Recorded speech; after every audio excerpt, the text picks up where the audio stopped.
We pursue greatness to beat time, or to make time worth our living. Is greatness an echo to eternity? Or is it the best way to linger in the present for a bit longer?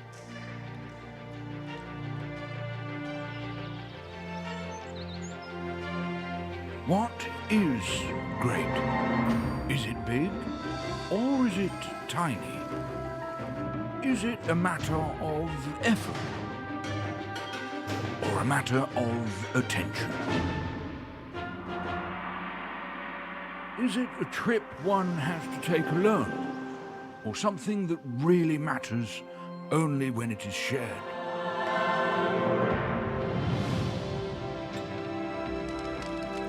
Does it taste good? Or is it something, or something that you feel? Or is this the same? Great is something that you carry with you anywhere you go, or something that can lift you up and take you anywhere. All sorts of great, all kinds of great.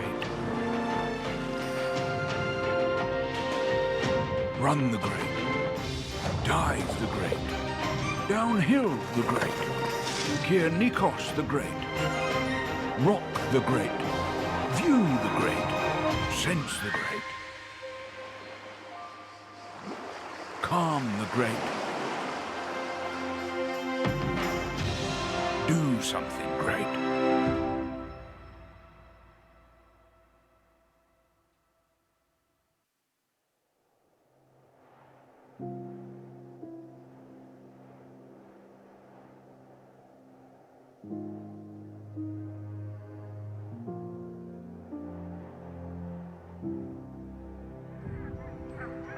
We pursue greatness to beat time, or to make time worth our living.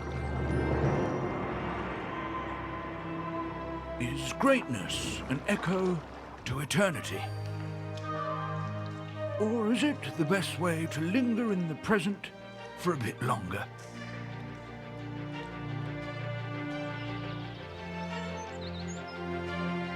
What is great? Is it big, or is it tiny? Is it a matter of effort, or a matter of attention? Is it a trip one has to take alone, or something that really matters only when it is shared?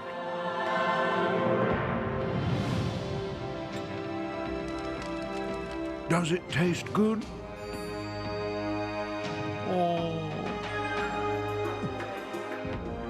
is it something, or something that you feel? Or is this the same? Great is something that you carry with you anywhere you go, or something that can lift you up and take you anywhere. All sorts of great, all kinds of great. Run the great, dive the great, downhill the great, Nikos the great, rock the great, view the great, sense the great, calm the great, do something great.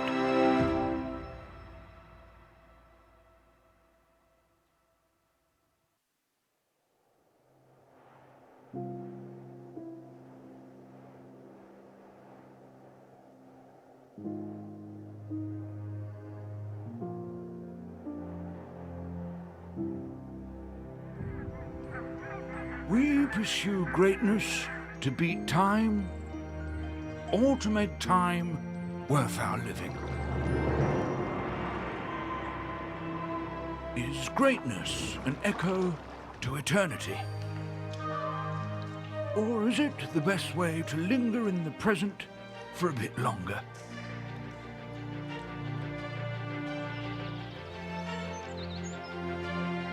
What is great? Is it big or is it tiny? Is it a matter of effort or a matter of attention? Is it a trip one has to take alone, or something that really matters only when it is shared?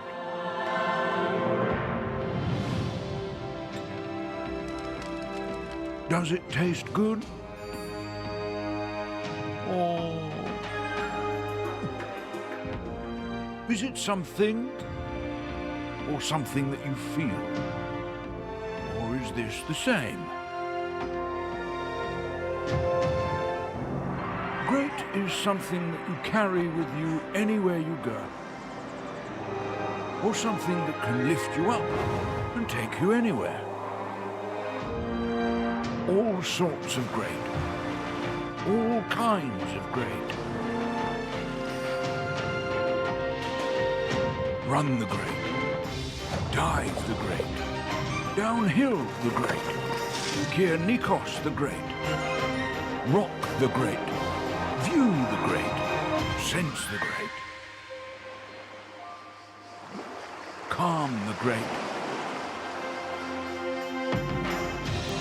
do something great.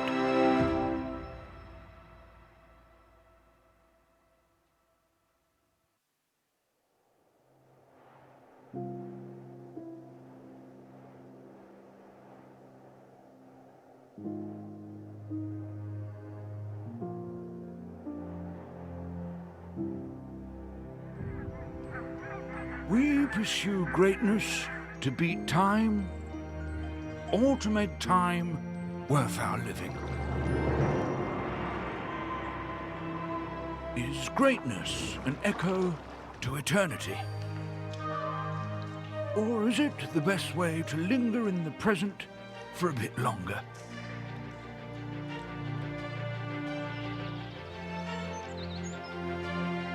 What is great? Is it big or is it tiny? Is it a matter of effort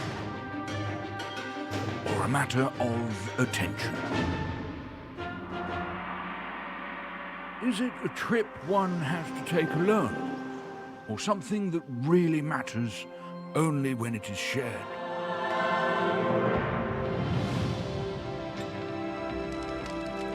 Does it taste good? Or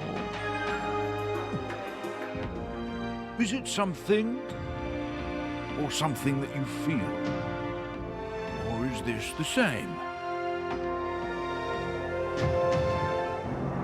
Great is something that you carry with you anywhere you go, or something that can lift you up and take you anywhere. All sorts of great, all kinds of great. Run the great, dive the great, downhill the great, Nikos the great, rock the great, view the great, sense the great, calm the great,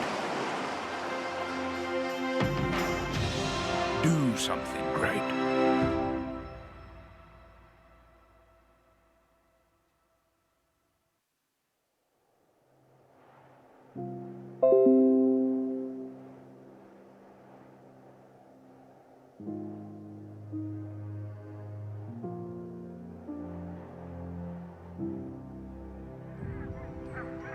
We pursue greatness to beat time, or to make time worth our living.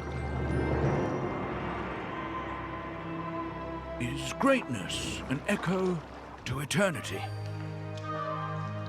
Or is it the best way to linger in the present for a bit longer?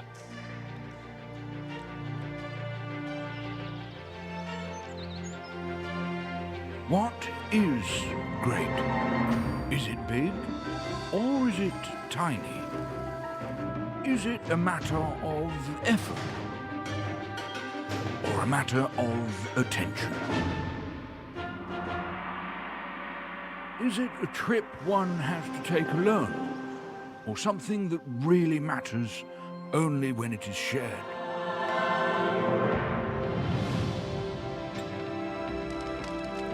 Does it taste good? Or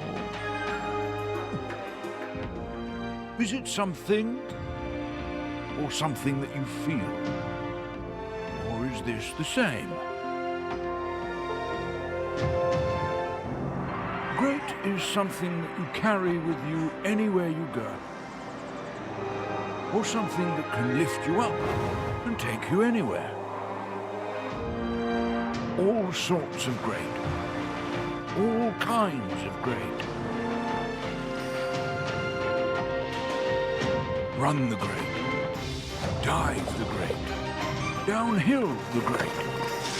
Nikos the great. Rock the great. View the great.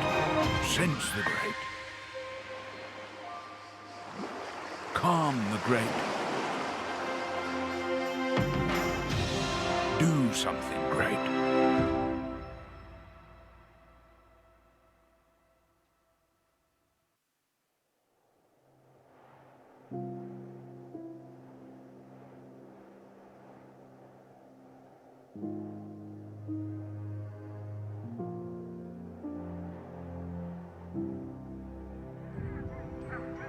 We pursue greatness to beat time, or to make time worth our living. Is greatness an echo to eternity? Or is it the best way to linger in the present for a bit longer?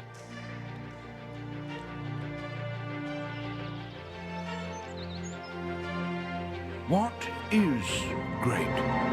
Is it big, or is it tiny? Is it a matter of effort, or a matter of attention? Is it a trip one has to take alone, or something that really matters only when it is shared?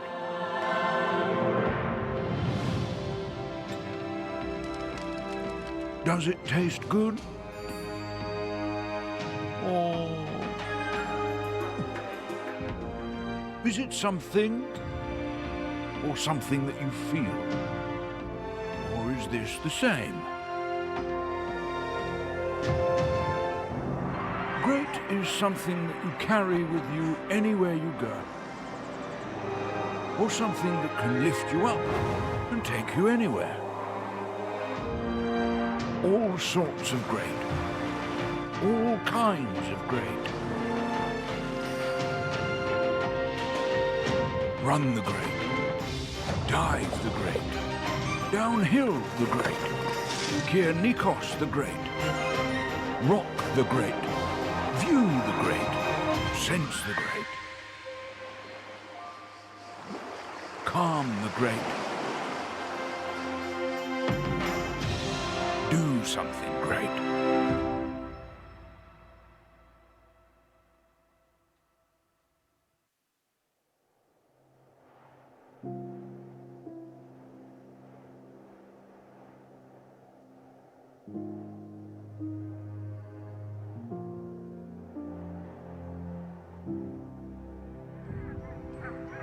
We pursue greatness to beat time, or to make time worth our living. Is greatness an echo to eternity? Or is it the best way to linger in the present for a bit longer?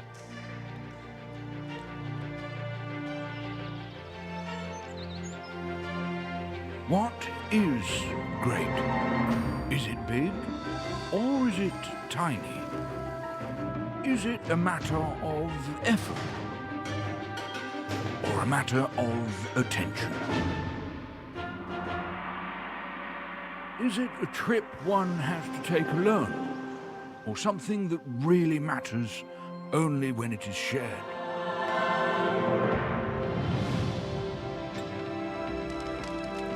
Does it taste good? Or is it something or something that you feel? Or is this the same? Great is something that you carry with you anywhere you go, or something that can lift you up and take you anywhere. All sorts of great, all kinds of great. Run the great, dive the great, downhill the great, Nikos the great, rock the great, view the great, sense the great, calm the great, do something great.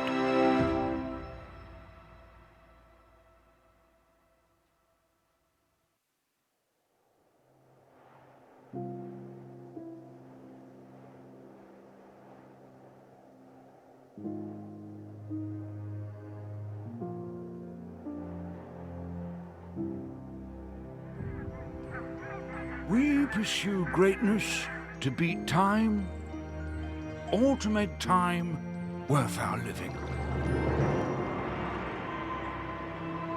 Is greatness an echo to eternity? Or is it the best way to linger in the present for a bit longer?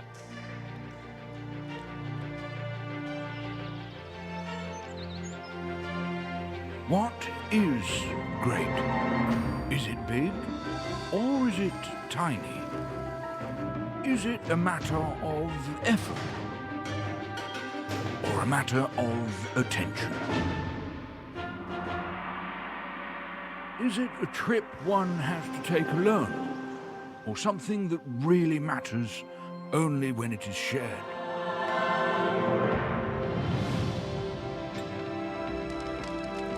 Does it taste good? Or is it something or something that you feel? Or is this the same?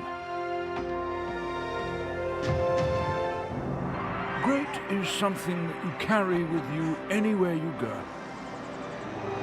or something that can lift you up and take you anywhere. All sorts of great, all kinds of great. Run the great, dive the great, downhill the great, Nikos the great, rock the great, view the great, sense the great, calm the great, do something great.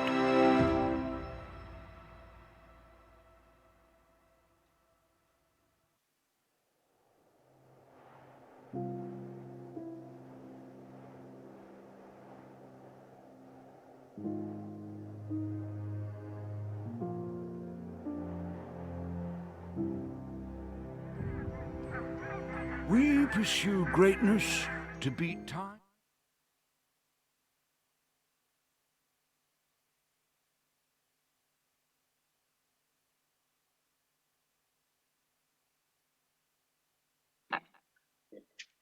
Hi, Cindy. Can you hear me?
So hi, good morning. Good morning, everyone. Thanks for coming, and also good morning to the people attending our working group, our session in live stream. We have some people connected. Just a brief introduction from my side. I'm Francesca Riccardi. I work in the ERIAFF network, and I work for the Free University of Bolzano, South Tyrol, for Limburg Research Center in South Tyrol, for a department of the province of Bolzano, dealing with research, innovation, agriculture, and museum. And we decided to organize this workshop jointly with other two working groups of the ERIAFF network, the horticulture working group chaired by Hilse Boos, my colleague, and the plants-based protein working group chaired by Angèle Liagre, Pays de la Loire. This workshop, the title is The Transition Pathways for the Agri-Food and Some European Perspectives. We will have some speakers, and so we can start presenting briefly our working groups. So if I can see the slide, okay, just briefly. So the agroecology working group is one of the most recent working groups in the ERIAFF network. So we started in, it was established in last year, 2021. We have had 3 meetings so far, of course, video meetings, and the coordination is by the autonomous province of Bolzano, and specifically the professor Tania Mimmo for the Free University of Bolzano. She's a soil expert, and myself. And we had more or less 35 participants, and among the participants we have regional authorities, research centers, academia, from about 13 regions. So 13 regions are represented in our groups. And as regarding our activities, so we carry on some lobbying activities, and we are, for example, observers. I'm an observer with Fabio Boscaleri, the chair of the ERIAFF network and the agroecology SCAR group.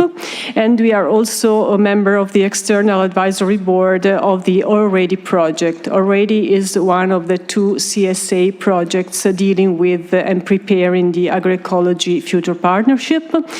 We are trying to present and to submit some research and innovation projects. At the moment, at present, we have presented a soil mission project, so we are waiting for the results.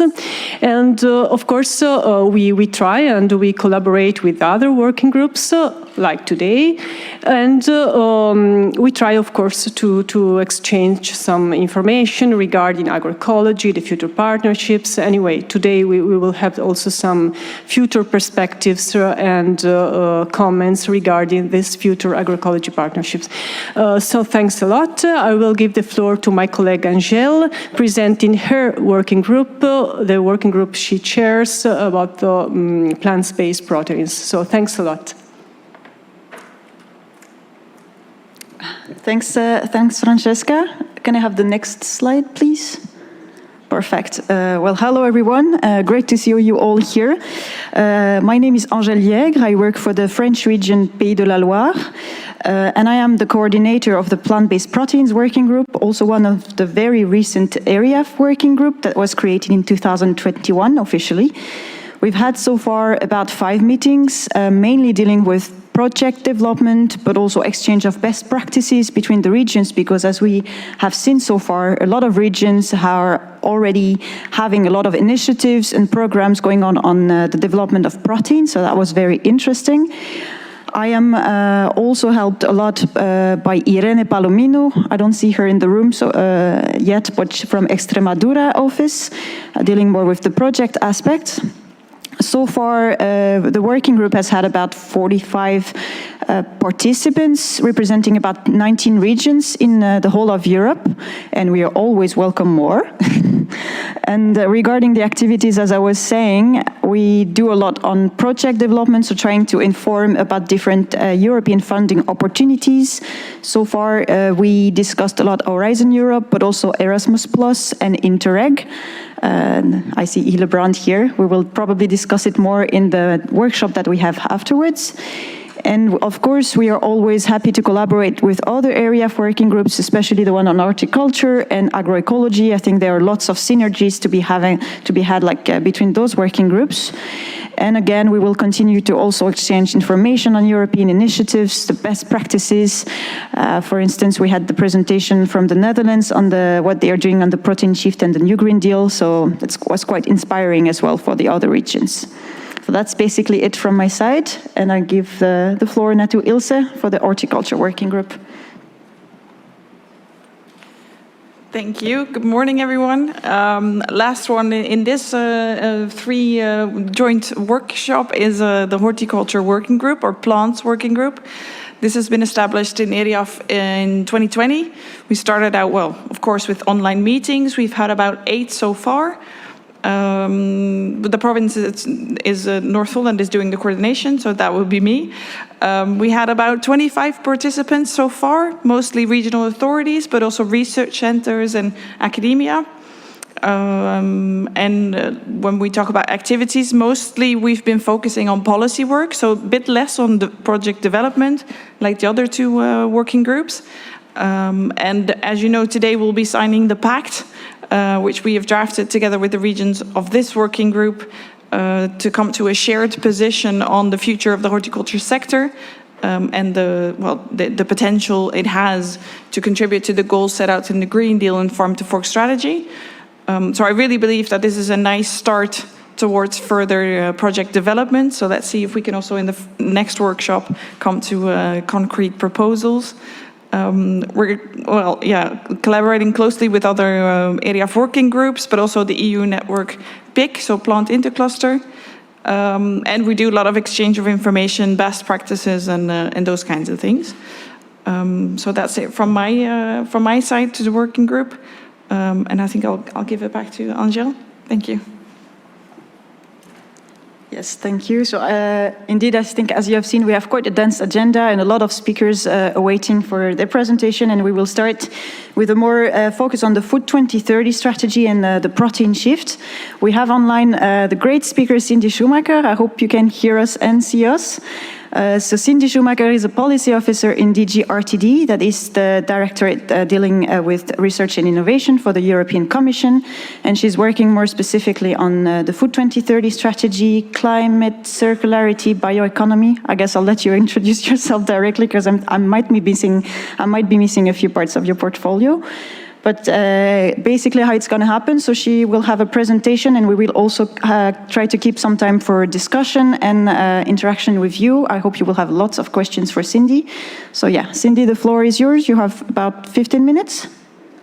All right, thank you very much. I hope you can all hear me clearly. Thank you very much for the invitation. So indeed, my name is Cindy Schumacher. I am a policy officer at DG Research and Innovation, Unit B2 on food systems and bioeconomy. So indeed, my unit is actually, includes two aspects, food systems and bioeconomy, and I am part of the food systems team, mainly working on Food 2030 and more specifically on the pathway, alternative proteins and dietary shift. Among other things, I'm also basically following up and in charge of pretty much all agriculture-related things for my unit and my DG. So, for example, I'm following up on the CAP, on the Farm to Fork strategy, on the communication on food security, and so on. And obviously, I'm involved in Horizon Europe, like pretty much all of us in the DG. So I don't see my slides yet. You can share it directly, or we can share it for you, as you prefer. I can share it. It's okay. I have it open. Or if you have it open, because I see that it's taking a while. Would you like to share it? If you have it, I'll ask the colleagues in the technical team. Is it possible to share it? Oh, well, now your presentation is coming up, so I think it's all good. I can see it here. All right, very good. Okay, so So for this presentation, I will focus on proteins because this is indeed one of the pathways that we are working on in my DG and my unit, even though the policy context that I will explain now is also relevant for agroecology and horticulture. Agroecology and horticulture are two very important subjects that are developed by my colleagues in DG Agri. So I'm going to stay connected for, I hope, as long as I can for this meeting so that I can also report back to them. I'm pretty sure they're going to be very interested to hear what has been discussed during this meeting. So maybe you can go to the next slide, please.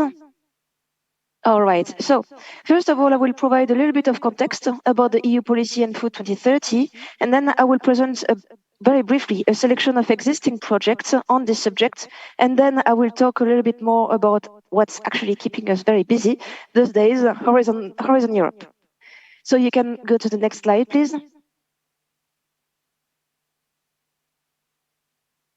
Yes. So there are several aspects in the EU policy context in our case. The first one is, of course, the European Green Deal. So the Farm to Fork strategy is one of the key elements of the Green Deal. It really addresses comprehensively the challenges of sustainable food systems by recognizing actually the links in between healthy people, healthy societies, and also the healthy planet. So the overarching goal of the Farm to Fork strategy is basically to create a sustainable food system. So a sustainable food system has to be sustainable in all three dimensions: economic, environmental, and social. So the economic dimension, for example, it includes aspects such as jobs, incomes, and also a fair share of the added value for farmers and fishers. The social dimensions include, for example, healthier diets, better animal welfare, and also ensuring a just transition, especially for those who are the most concerned by the transition to sustainable food systems. And the environmental dimension implies a food system which is in harmony with its environment, and that, for example, includes lower greenhouse gas emissions, zero pollution, enhanced biodiversity. So you can go to the next slide, please. All right. So the Farm to Fork strategy mentions four general goals. So reducing the environmental and climate footprint of the EU food system, lead a global transition toward competitive sustainability from farm to fork, and also tapping into new opportunities. Strengthen the resilience. Resilience is actually a key word that is becoming more and more important, especially nowadays with the current political context that we have in Europe and also at the borders, and also to ensure food security in the face of climate change and biodiversity loss. So we have four quantitative targets for 2030. So there is one, for example, on pesticides, on chemical pesticides. So the aim is to reduce by 50% the use and risk of chemical pesticides, and also to reduce by 50% the use of more hazardous pesticides. Another one on nutrient losses, so to reduce it by 50% again, without any deterioration of soil fertility, and this will then reduce the use of fertilizers by at least 20%. Reducing the sales of antimicrobials for farmed animal and aquaculture by 50%, and last but not least, achieve 25% of EU agricultural land under organic farming. So it should be noted that these targets are not legally binding, but these will play a very important role when evaluating EU policies and also their implementation. It's also the case for the CAP. The targets will also be quite important for the CAP. The member states will have to consider the objectives and targets of the Farm to Fork strategy in their national strategic plan that they are actually currently working on. And last point on this, besides these quantified targets, there are also many other objectives in the Farm to Fork strategy, for which there is no quantitative targets, but still, these are objectives that remain very important. For example, we have the promotion of healthy and sustainable food consumption, or another example, the promotion of sustainable packaging solutions. So you can go to the next slide, please. Okay. So how will we achieve these objectives and targets? Through various enablers, and you have the list here. This is clearly explained in the strategy, and as you can see, research and innovation has a key role to play in driving the transition toward more sustainable and healthier food systems. So you can go to the next slide again, please. So what about alternative proteins and dietary shifts? Okay, so these are subjects that are indeed mentioned in the strategy. Alternative proteins such as plant-based, microbial, or marine-based proteins is actually one of the key areas of research for sustainable food system and global food security. So the aim is really to stimulate food consumption that is sustainable in both health and environmental aspects, and also highlighting the importance of plant-based diets. So the Farm to Fork strategy also states that the transition to sustainable food system will not happen without a shift in people's diets. So that's why alternative proteins has actually a great potential to contribute to this objective. You can go to the next slide, please.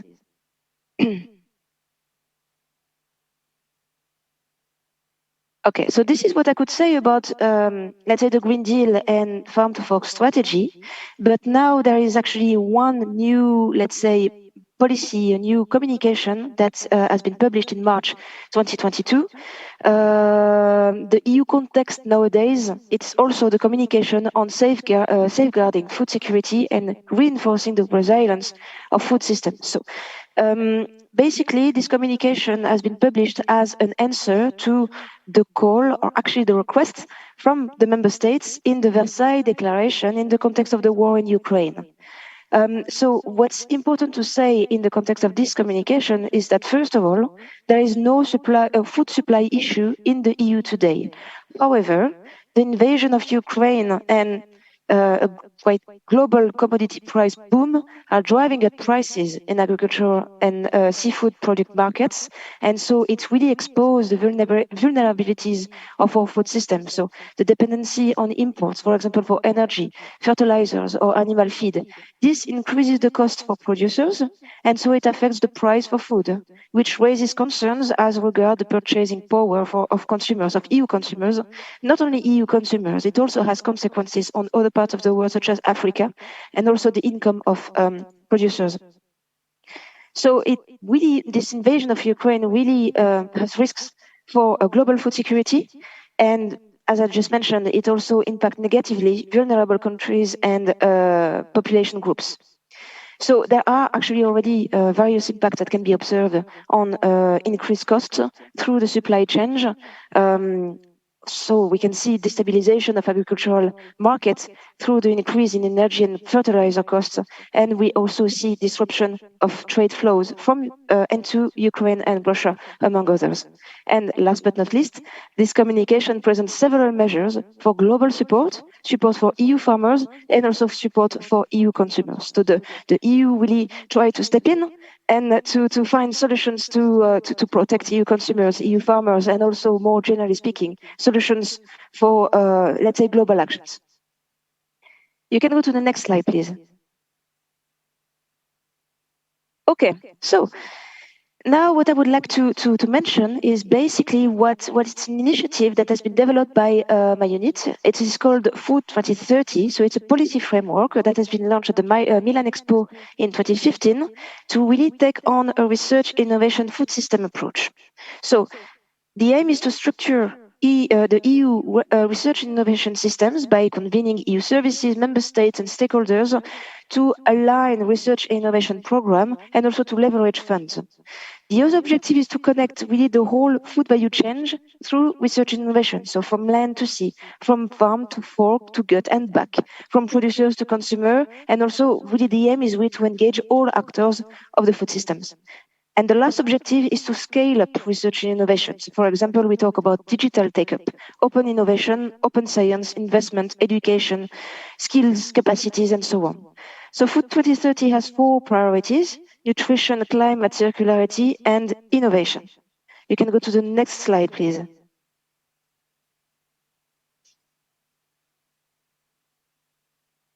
Okay, so in October 2020, we published a report on the 10 pathways for action. So you have the link in this slide.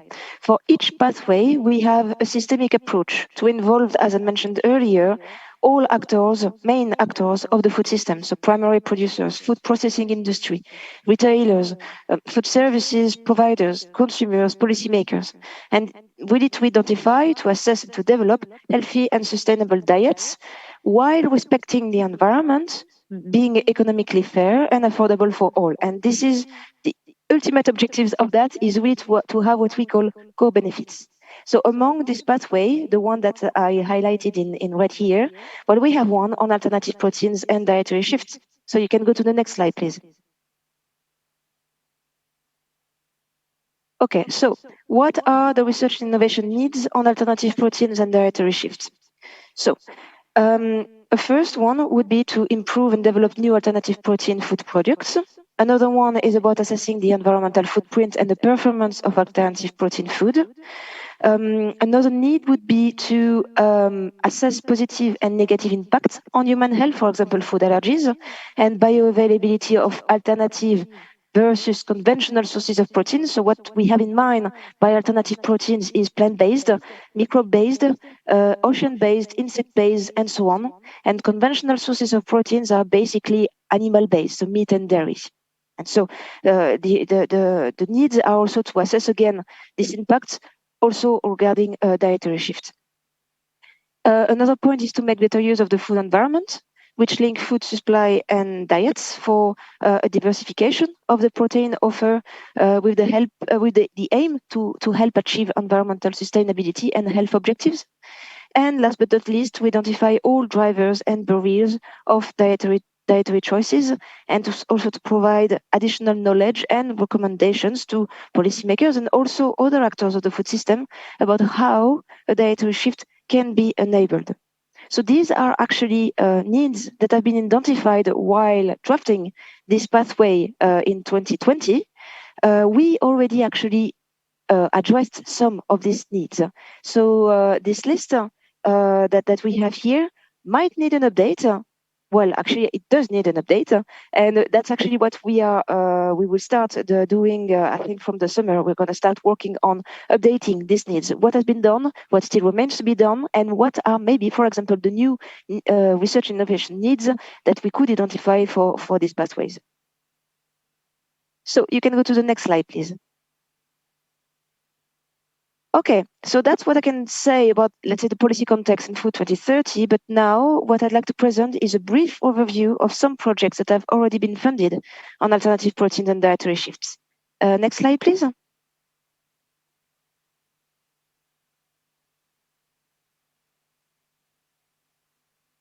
Okay, so for example, in this slide, I just picked some relevant projects that we could, let's say, showcase. For example, we have Protein to Food that aims to develop a high-quality food protein through sustainable production and processing. So it created quite innovative protein-rich food crops to sustain human health, the environment, and biodiversity. The next four next-gen proteins, Susan Chain, ProFuture, and Smart Proteins, are actually projects funded under the last Horizon 2020 call on alternative proteins. So several sources of proteins have been tackled. We have plant-based, microalgae, single-cell protein, and insects for food and feed. And the last one that I wanted to highlight is a project called School Food for Change. This is one of the 7 projects funded under the Green Deal call Farm to Fork topic. So for those who are not familiar with this topic, under the Green Deal call, it basically aimed to test pilots and demonstrate innovative systemic solutions in 6 subtopics, which actually correspond to urgent and pressing food system challenges that we can find in the Farm to Fork strategy, and so therefore contributing to the objective of this strategy. So these 6 subtopics, just as a reminder, is climate neutral farms, climate neutral food businesses, pesticides and fertilizers, microbials, sorry, I'm having an issue with this word, food losses and waste, and finally, shifting to sustainable diets. And this is in the context of this last subtopic that this project has been funded. So really the aim is to create a shift to both sustainable and healthy diet in schools. So what's interesting with this project is that it considers schools, children and young people as actually catalysts for systemic change, for the shift to sustainable and healthy diets of all citizens. So I found it interesting because it actually highlights it's dealing with diets for a vulnerable group, children. But of course, feel free to have a look at the other 6 projects, and they have all been presented at the last Farm to Fork conference in October 2021 during the Research and Innovation session. So I think the video is still available online. All right, can you go to the next slide, please? I will now talk about what's keeping us busy now. Horizon Europe. You can go to the next slide again, please. So, Horizon Europe is the EU funding program for research and innovation with a budget of 95.5 billion euro, quite a lot of money. Horizon Europe tackles various subjects, for example, climate change, sustainable development goals, the question of competitiveness, and also the question of growth. Its objective is to strengthen the impact of research and innovation in developing, supporting, and implementing EU policies, also while tackling global challenges. So it is made of 3 pillars, and pillar 2 is the one that interests us the most. It includes 6 clusters. So we are working on cluster 6 on food, but of course all clusters are linked. For example, the cluster 1 on health also includes relevant elements for our work. You can go to the next slide, please. So cluster 6 is made of what we call intervention areas. So you have the list here. In my unit, we are responsible for intervention area on food systems. So the work developed under this intervention area is actually based on our Food 2030 initiative and the pathways that we developed. So actually, if you are familiar with the pathways, then you can easily guess what we have in mind for Horizon Europe, at least the first strategic plan until 2024. So where are we now? You can go to the next slide, please. So the first work programs for 21 and 22 has been published. The submission of proposals for 21 and 22 calls are now closed, and the proposals for 21 calls have actually been already evaluated, and projects have been selected. So they will actually start soon. The proposals for the 2022 calls are now being evaluated. I know that the evaluation are done for some of the calls, but maybe not all of them. So it is still ongoing. Now we are working hard on the second work program for 23 and 24.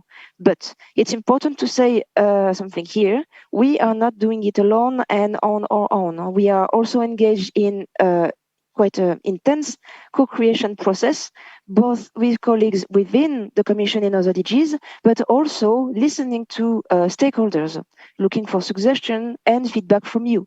Because basically, at the end of the day, you are the experts. So it's important for us to just know the most recent advances and to know where are the needs and what we should do in Horizon Europe. So feel really free to let me know what you think are the burning research and innovation gaps that should be tackled soon.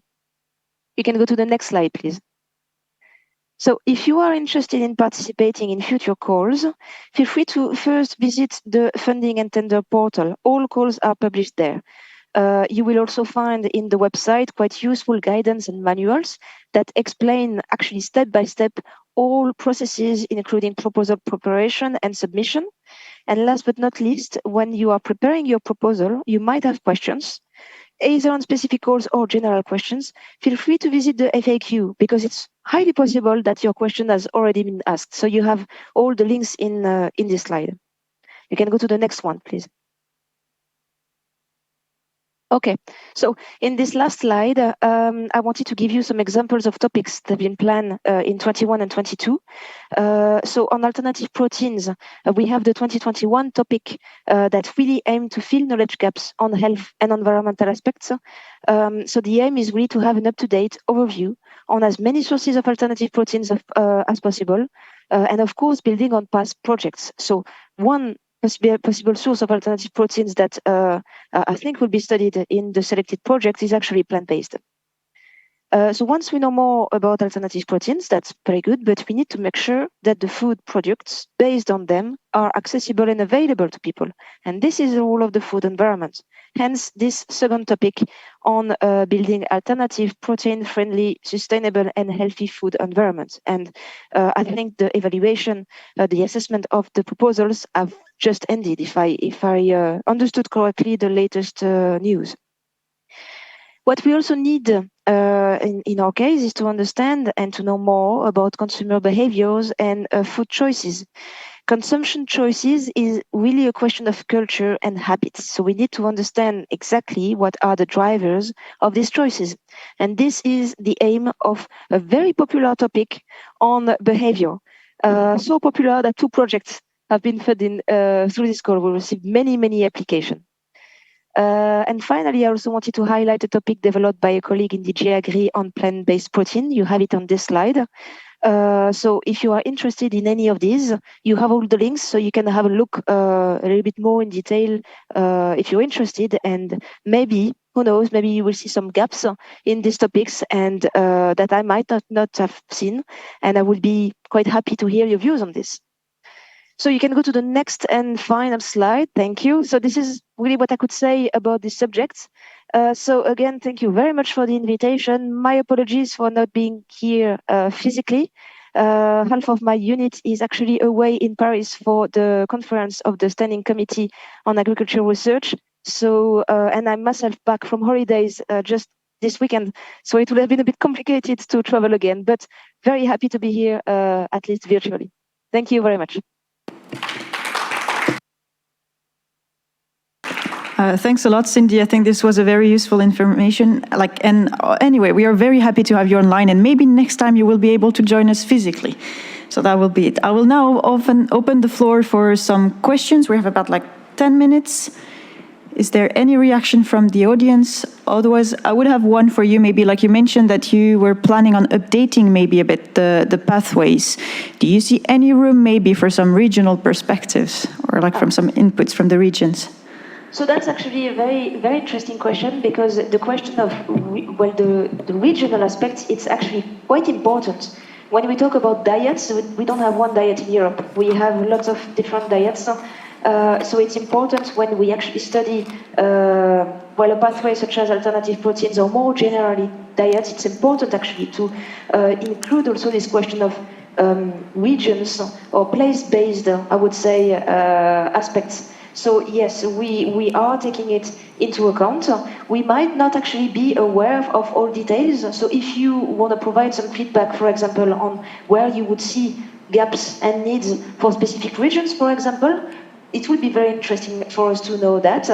And on the first part of your question about the update of the pathway, what you need to have in mind is that these pathways have been done in 2020, and we basically planned it for more or less the first part of Horizon Europe on the first strategic plan that will end in 2024. So a lot of these needs have actually already been tackled in the first part of Horizon Europe through our calls. So that's why I think it is now time to have a look at them again, to double check that we indeed tackled them, and if there are new needs not foreseen in 2020, and it is very much possible now that we have actually a new policy context also with the new communication on food security. Now is the time to actually provide an update. So I can't tell you when it's going to happen and under which form, but at least we will start working on it. All right, thank you.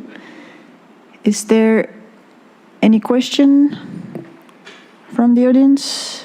Yes, please. You can also just come to the mic. It should be open. So we have. Thank you very much for your presentation. Are there any topics that haven't adequately been addressed in any of the Horizon calls up to this point, where you would say still lies some sort of knowledge or research gap? Thank you. I think there are two aspects in my answers. The first one is the subject itself. And the second aspect is actually what we call the type of action. What we developed mainly so far is research and innovation action. So really to develop the knowledge-based, I would say, to fill knowledge gaps. But then what we will need to do is to develop more innovation action. So actions that are more close to the markets, like developing technologies or developing processes, for example. My second topic on food environment is an innovation action. The first one on filling knowledge gap is a research and innovation action. I try to balance the two. But overall, in Horizon Europe, I hope I'm not saying any mistake here. I think at least in Destination 2 on Farm to Fork, we mainly have research and innovation action. So one aspect would be to develop calls closer to the markets. This is one area that we will at least think about and work on in the coming months. Then on the subject itself, it's actually a good question. I hope that through this topic on filling knowledge gaps, we'll close at least as much as possible the let's say the RNI needs and gaps that we could identify, at least related to alternative proteins. But then maybe some will remain. That would actually be quite an interesting question to answer, either from experts like you, or from us. I will also have a look at what the project will do, and if something is missing, then maybe there will be a need for a new topic on what is actually missing. Other elements that I can think about is actually studying what we still don't know on specific types of proteins. For example, we already know quite a lot on plant-based, which is why we could think about more innovation actions for plant-based proteins. However, we know a little bit less on, for example, insects or algae, or even brand new, I would say, sources of alternative proteins that are, for example, not allowed in European market. We are doing research and innovation for the moment, so it's just anticipating what could come in the future. I'm thinking, for example, about even cultured meat. There is a lot we don't know about it, and so research innovation gaps that needs to be filled. Just to answer, to provide, let's say, feedback to everybody, and including policymakers, about whether or not these kind of products are safe and sustainable. We don't have the answer to this question yet. So I would say that there are still gaps. The last point I wanted to mention about research and innovation gaps is that it is good to know more about proteins itself, but people do not eat proteins. They have a diet. So I think that's one gap that would remain. And that's actually, I think, the reason why we had so many applications for this call is the question of consumer diets or consumer behavior. I think there is more to do there. I think we need a little bit more information there to understand clearly what drives consumer choices. So these are a few areas where I would personally see the need for more research efforts and maybe more innovation efforts than closer to the market. I think I would agree to that. Like, behavioral change is actually one thing we really need to focus on. We were discussing it yesterday when it comes to insect proteins, for instance, and the fact that it's very hard to just allow yourself to try them. So if we can have more. If I may, on this point, I have a little anecdote. It was actually in the Belgian news. It was at least one year ago. There was some kind of documentary about someone in a food truck making pasta, and he wanted to make this pasta to make people try this pasta. But this pasta were made out of insects. The people just didn't know that, and they all tried it and they all liked it. But then once this person said to the people, okay, this pasta are actually made of insects, and showing the bag of insects, everybody was like, ooh, I don't want that. All except one, a child. He didn't care. He liked it. He ate it all.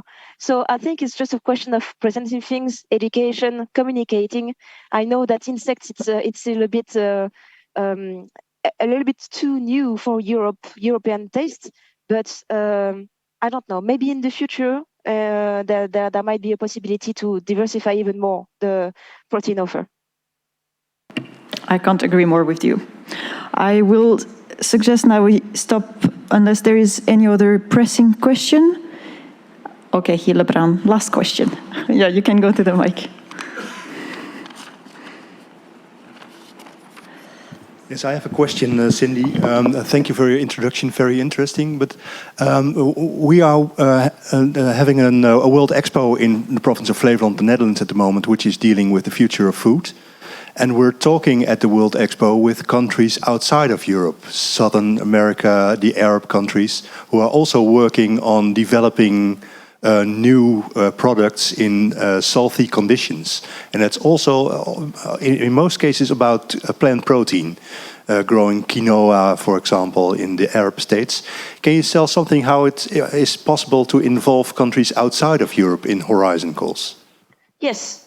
So, all right. So for this kind of question, my colleagues in ERIA might have more knowledge than me on that. But what I do know is that in Horizon Europe, we have associated countries, which is basically let's say, the most vulnerable or poor countries. So, for example, African countries can participate in Horizon Europe.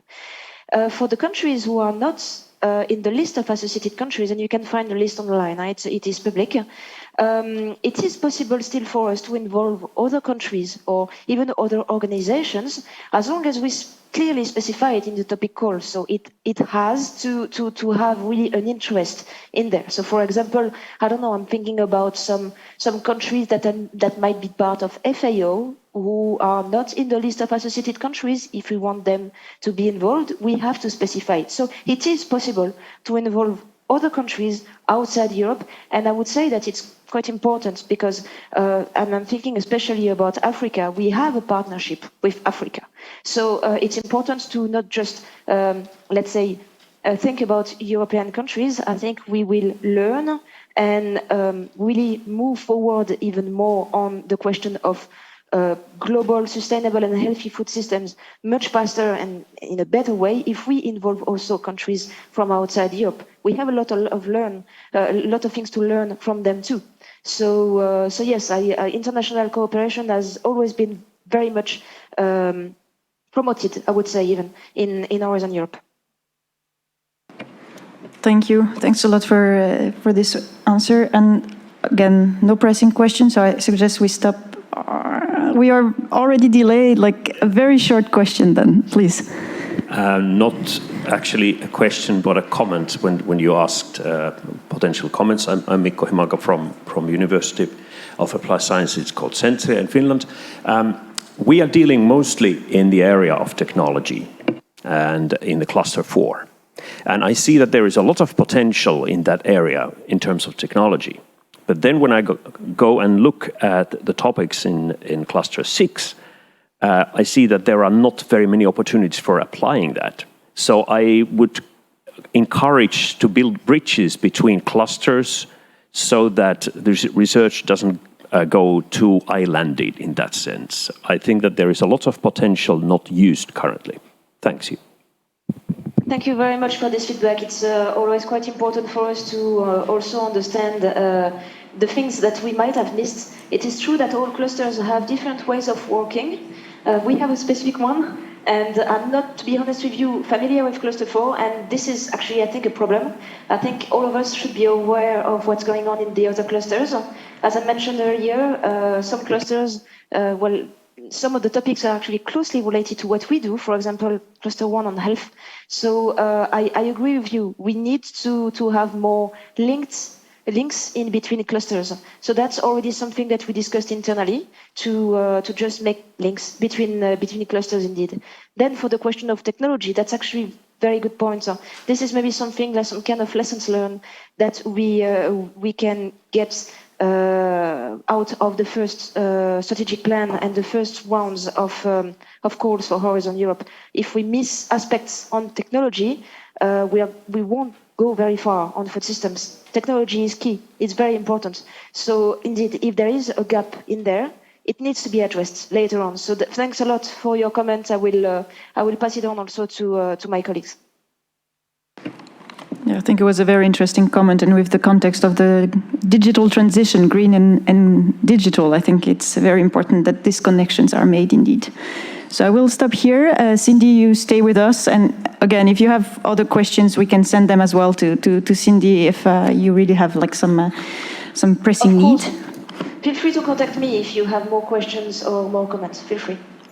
Super, thank you. And I now give the floor back to Francesca, and I will invite the two speakers from Agroecology Europe and the SCAR Agroecology Working Group to join us on stage, maybe for their presentations. Thank you.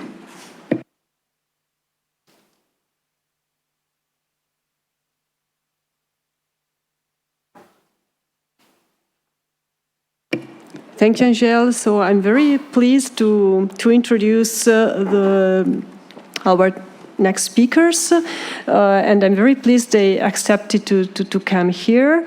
And so we will have Vasilis Gizakis. So he represents and he works for the Elgo Dimitra, who is the Hellenic organization, so the Greek organization, agricultural organization, dealing with innovation research, innovation, and also training activities. So he represents here the Agroecology for Europe. As I mentioned before, it's a CSA project of Horizon 2020, dealing with and preparing the agroecology partnership. So he will tell us about the activities and some perspective carried on by this project. It's a very huge project, and as you know, there are two CSAs projects dealing with agroecology, so Agroecology for Europe, and already project. And the second speaker, so thanks a lot again for being here with us, is Benjamin Sanchez, and he works for the INIA, the National Research Institute for Agriculture in Spain, and he's also co-chair of the Agroecology SCAR Committee. The SCAR Committee, as you know, is the Standing Committee for Agricultural Research, and so he will give us the perspectives, and he will tell us about the final steps of this new agroecology partnership. The agroecology partnership will be about the transition and towards agroecology, establishing living labs and research infrastructures. And so I thank both of you, and I'll give you the floor to Vasily for his presentation. So thank you. All right, thank you. Good morning, everybody.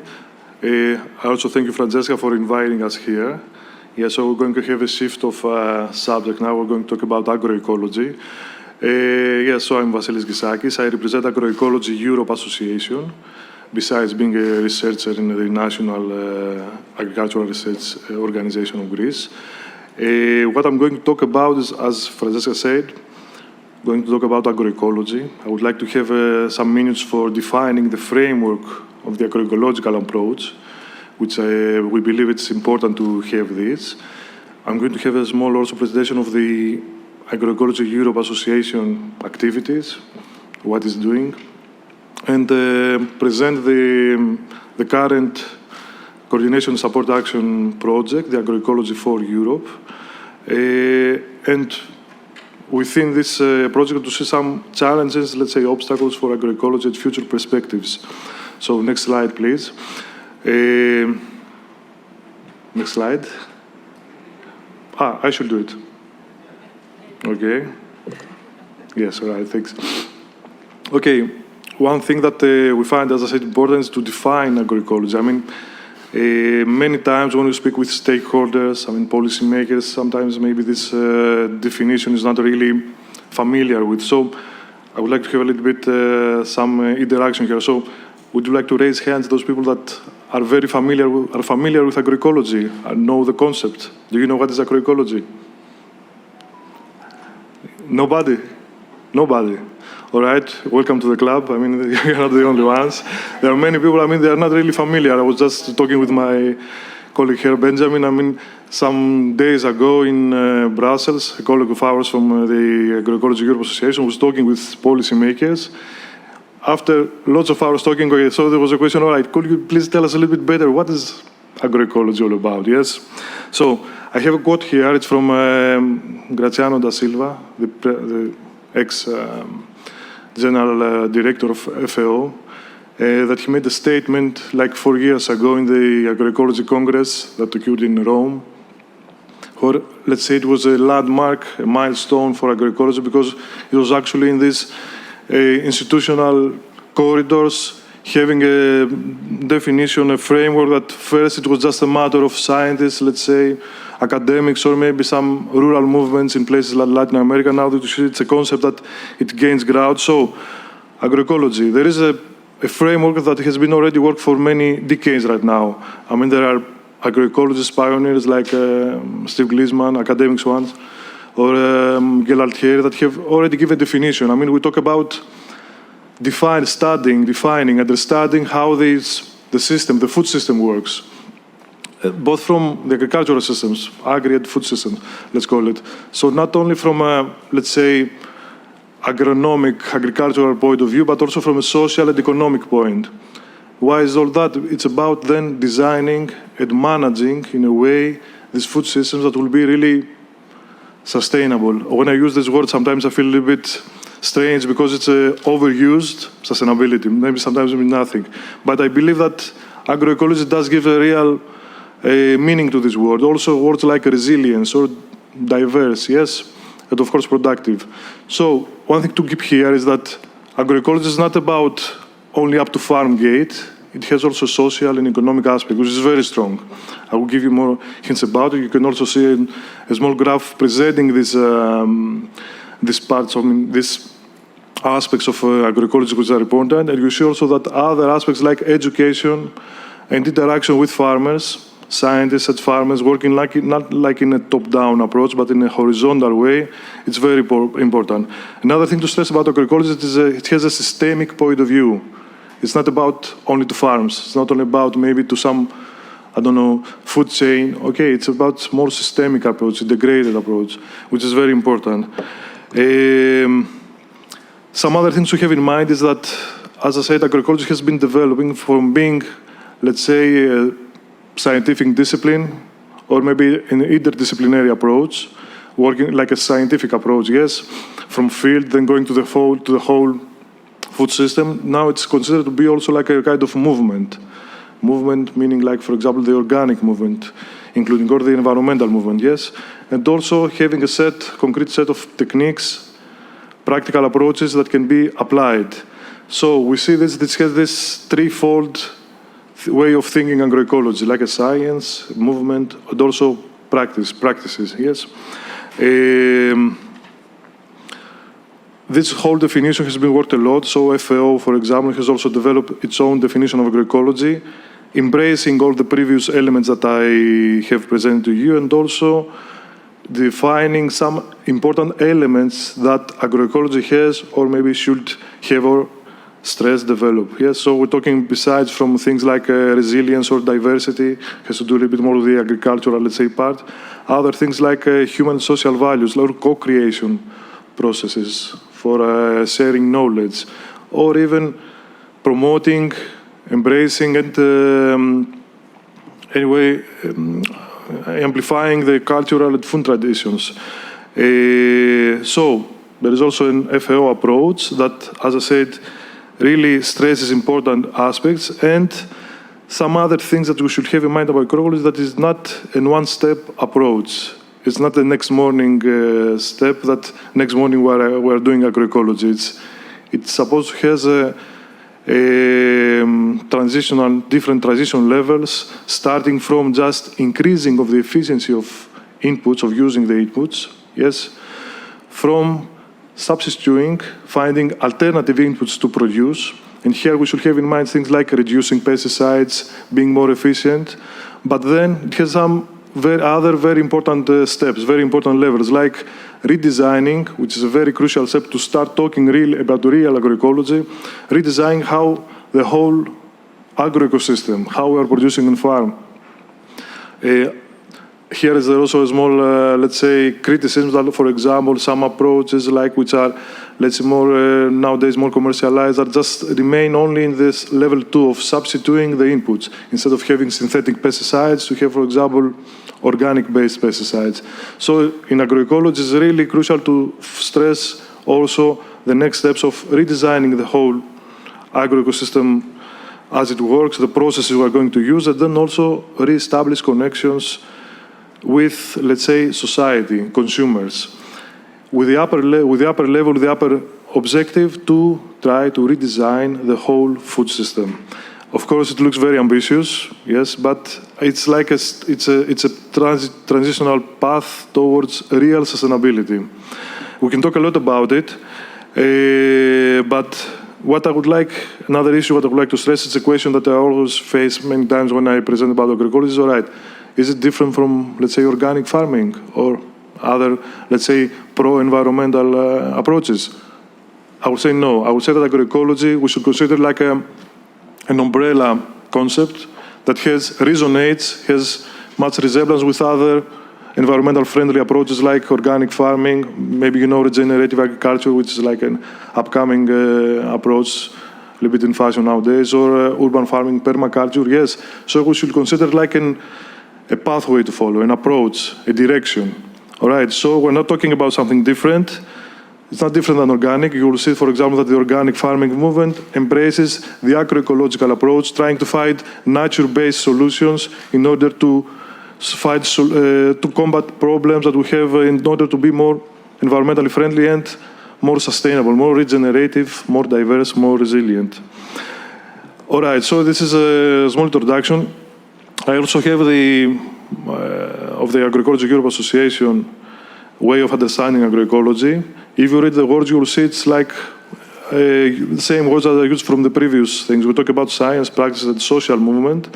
Yes, we talk about a systemic whole food system approach as a science, practice, and movement. Then we talk about action research. Yes, local and renewable resources. We talk about the local farmers' knowledge, which is very important to talk with about. And we talk about a movement where we have all these smallholders, family farms, yes, rural communities, and of course all these interactions that happens among all these different stakeholders, different actors. So I take the next step to talk a little bit about the Agroecology Europe Association. Have you been aware of Agroecology Europe? No? Now you will be. I think you will find it interesting because it's an initiative that started like actually 5 years ago, or 6 years ago, not in 2016. It was established by a group of colleagues, mostly agronomists, trying to put high the agenda of agroecology at European level. So you will see that I will present to you different activities that we have. And of course, you can visit our website with much more information. All this is retrieved from there. You will see that we have a structure which is actually very democratic because we have a general assembly. We have a board, of course, of the association. You have an executive committee and many working groups because we were very busy, actually very active on promoting agroecology. One of main means of communication is our agroecology forums that we organize. The first one was organized in France, in Lyon, in 2017. The second one was organized here in Greece, actually in Crete, in the island of Crete, in 2019. And the last one, the third one was, the most recent one was organized in Spain from Spanish colleagues in Barcelona. So as I said, it's a main way to communicate and come together, all the agroecology actors to come together in one place. Besides this, we also are very active on promoting agroecology, producing fact sheets or newsletters, or even stressing a lot, the youth, let's say, aspect of agroecology, like trying to promote different study programs and trainings that are important for students, but also for farmers.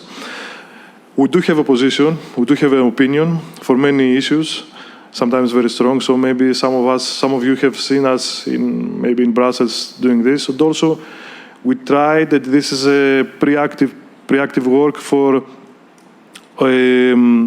defining agroecology at EU level, at European level. So we have already did some mapping of all the initiatives in European Union, but not only, let's say Europe. And we are active at, let's say, EU institutional level, at Brussels, advocating, promoting, let's say also lobbying, also though I don't like the word, about several issues that they are important for agroecology, like the new CAP, the eco schemes, or even the advisory service. So more or less, this is what we do. Last but not least is that we're also involved in EU-funded projects, Horizon projects like AgroMix, which is about agroforestry. Maybe some of you already know it, that we participate as a partner, and the Agroecology for Europe project, which is actually was set by the different members, let's say, of Agroecology Europe Association in order to promote agroecology. So I would like to speak about this project. I think that you will find it interesting. I have also some first results to present you. as all Horizon projects is, of course, multinational. Yes, we have 10 different countries. You will notice that we have also 2 partners. One is Agroecology Europe, and also very happy to have with the Via Campesina, which are located in Brussels, in Belgium, but they are, of course, international, pan-European. What were the objectives? Actually, in 4 words, to promote ourselves, to promote agroecology and organize ourselves. All right, so it was about mapping, understanding what do we have of agroecology in Europe, yes? What is the state of the art in terms of living labs, research infrastructures, networks, NGOs, etc. And also to try to find a framework to promote the establishment of all these different initiatives, living labs, research infrastructures, etc. Try to find money, funding schemes, how we can find different funding schemes that can really support, promote agroecology. And also, as I said, organize ourselves to set a European network, a hub, where we can have different stakeholders from farmers, even businesses, researchers, to facilitate the exchange between all these different actors.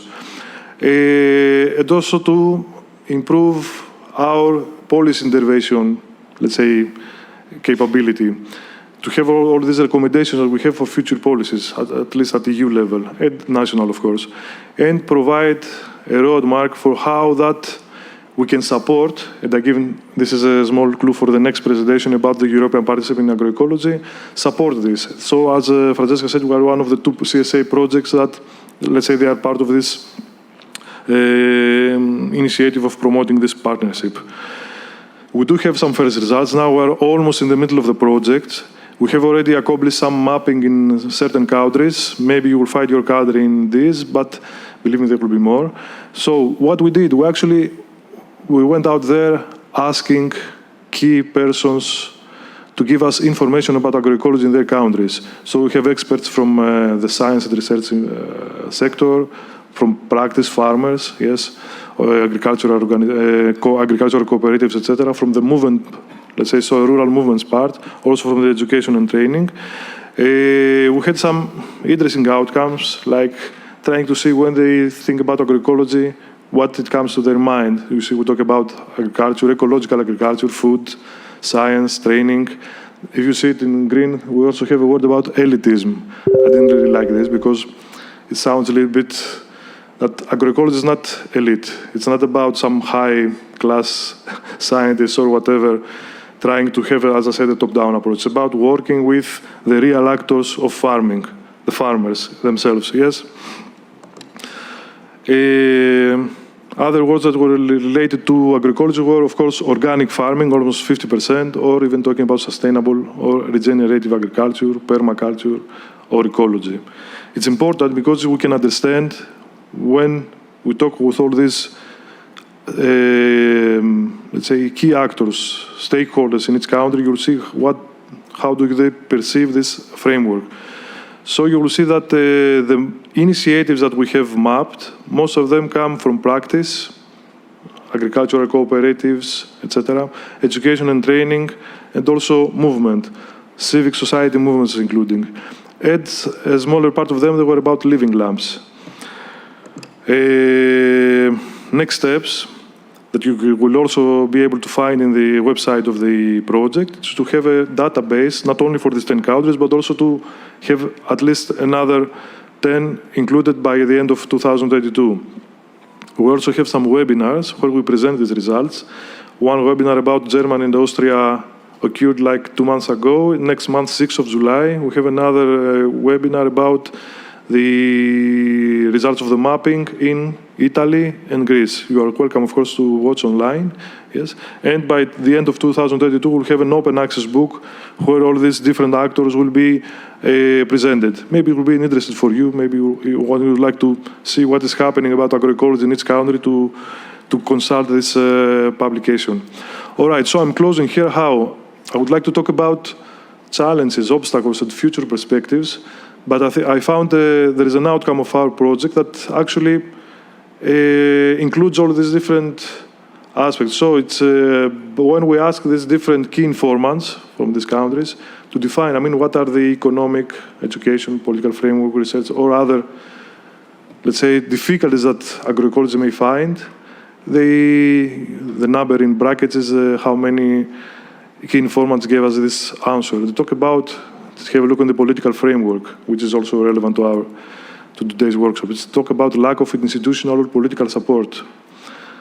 Or they talk about the lack of education. I will talk civil now. I'm an agronomist. I work a lot with farmers. I work also with students teaching, etc. We do see this. We see that this, if we really like to talk about a transition to a more resilient, more diverse, more agroecological food systems, agri-food systems, we really need to stress the institutional support. Yes, it's not about money. It's not about receiving, awarding these actors like farmers that they were applying, let's say, agroecological approaches not even before it was, let's say, promoted like a main sustainability approach. And we need also education. We need new agronomists, we need new farmers that they know how to be more nature-based, know how to be more environmental friendly, how to combat the main issues, the main problems that we have, loss of biodiversity, climate change. I think that agroecology has some solutions. That is a main solution to combat this problem. So this was my presentation. Thank you. I'm, of course, open to discussion and questions. Maybe Francesca should do it after Benjamin presents, or at the end, or now. It's up to you. So thank you. I hope it was interesting, as much as it was for me.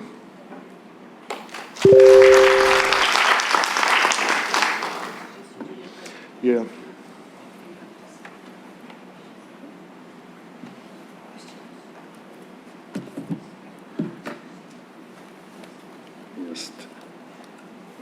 So, how I reset this? Okay. Good morning. My name is Benjamin Sanchez. I'm one of the co-chairs of the Strategic Working Group on Agroecology. And along with Nicolas Tinois, that is from Germany, and Torsten Rodel from Denmark. The idea today is to present you the stage of the candidate partnership under Horizon Europe, the Accelerating Farming Systems Transition with Agroecology Living Labs and Research Infrastructures. So I will see how far we can go with this. So first of all, since we are speaking about SCAR, just to provide you a little background on SCAR. SCAR is composed by 35 countries, member states and observers, plus the European Commission, and that holds the Secretariat, and also both RTD and DG Agri are present. What is the role of SCAR here? Basically, it provides strategic policy advice on research, focused on agriculture, fisheries, food, forestry, and bioeconomy.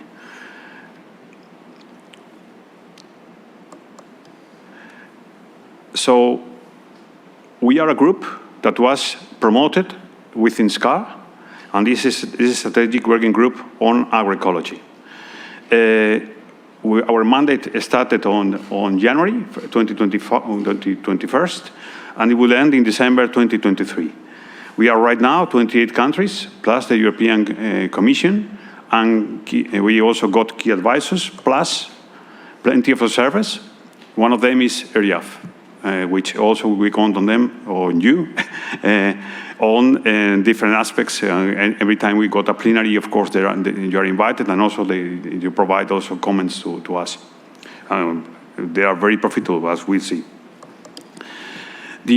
Our key objectives in this strategic working group there are others that are more conceptual, but in the practical terms, we have these objectives, which are, first of all, preparing the concept of this partnership and develop the strategic research agenda of the partnership as well. So Cindy Schumacher has already provided the framework of the partnerships. So the idea is really to have an instrument that goes to longer term than normal. It will last for 7 years, and even its activities could go even 2 years more.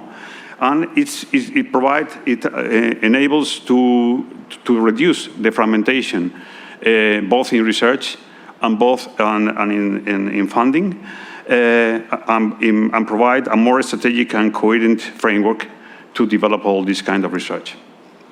So we started back in 2020, in which within SCAR, there was a debate that something was needed in this regard. And also the European Commission prepared a series of webinars on agroecology because of what Vasily said, that agroecology is a concept that has many different perceptions, and trying to streamline and focus what would be the purpose of this partnership. This strategic working group was created in SCAR in 2021, and since then we have been working a lot on preparing the concept. The concept has been sent to the European Commission. The European Commission has already approved it. We exchanged some points. Still some points that had to be improved. And in March 2022, we finished this part. And now we are working a lot on the strategic research and innovation agenda of this partnership, but it's performed in a co-creation process. So we took into account all what was made with different people or persons that help us in developing the concept, and also bringing comments in regards of research needs, and also the barriers, as Vasily has already commented. So we are through with the concept. We are about to have a good draft preliminary draft of the SRIA by the end of June, early in July. The idea then is that once we got this draft, is of course circulated to get the input from a much broader audience than we are. And so far, we have been involved kind of 150 people, experts and stakeholders commenting it. But of course, the product, once it is delivered, has to be already also commented. And the idea is that it will be, this partnership will appear as a topic in the Horizon Europe working program, and then it will be a reality around the end of 2022, 2023, so there will be a call on this. And then the countries will be the ones that will take, the funding agencies will be the ones that will take over and prepare the partnership itself. So this is basically what I've been presenting, talking to you about before.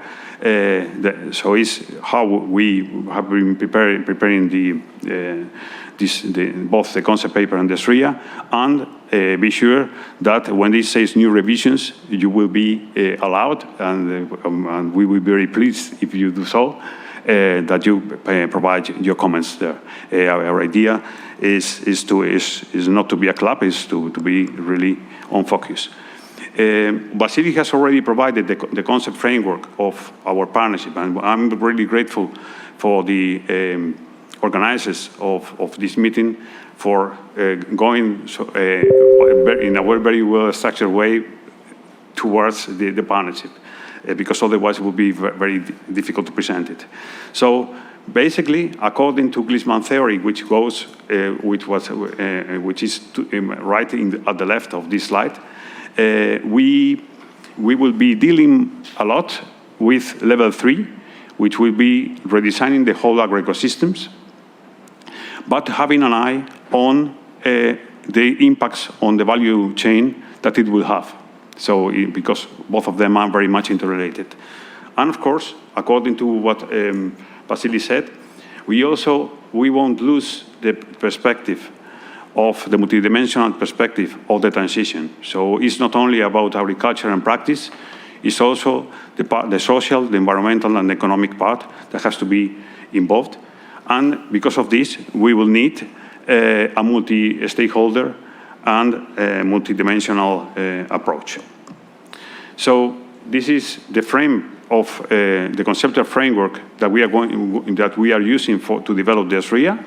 So at the center is the redesign of the ecosystems at the farm and landscape level, and then the connection with the value chain. So that has to be very much related to that. And to do this, we also accelerate the process.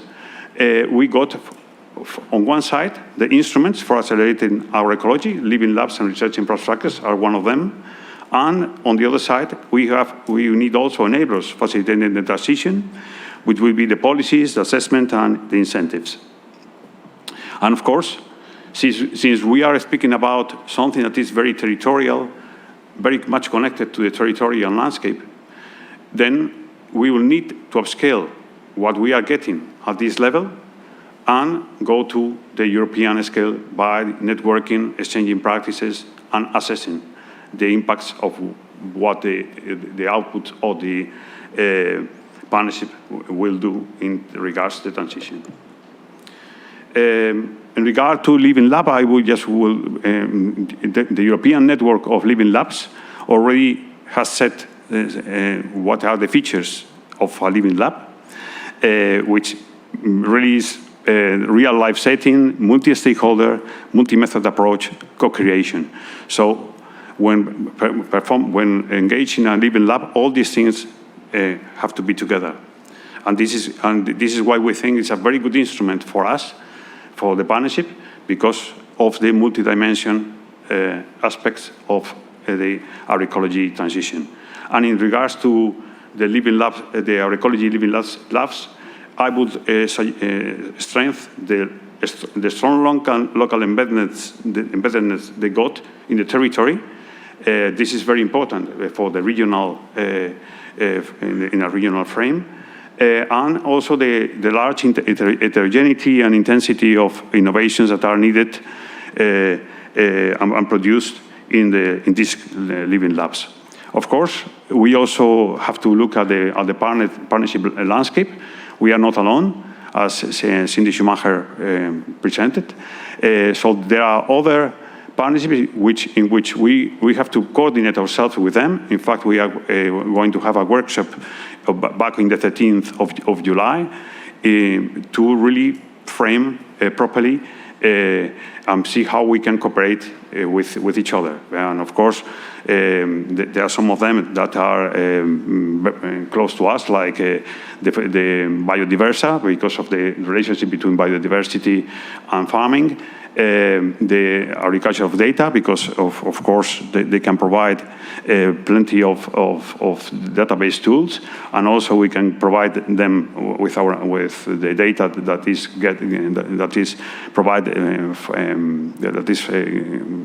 developed under the partnership. And finally, an animal health and welfare, because we are looking about circularity, and of course the animals. Livestock is very important in our ecology, and it will be a mean also to help in the animal health and welfare. And also there are issues about the safety of animal effluents when used in circularity, so that have to be solved. So we got the vision. The vision is framed under the European policies that is in of the Green Deal and all these the strategies that support it. So basically, our general objective is to mainstream the principles of our ecology, also to build and share the knowledge that is created in this regard, and contribute to fulfilling the Sustainable Development Goals and the European Union targets.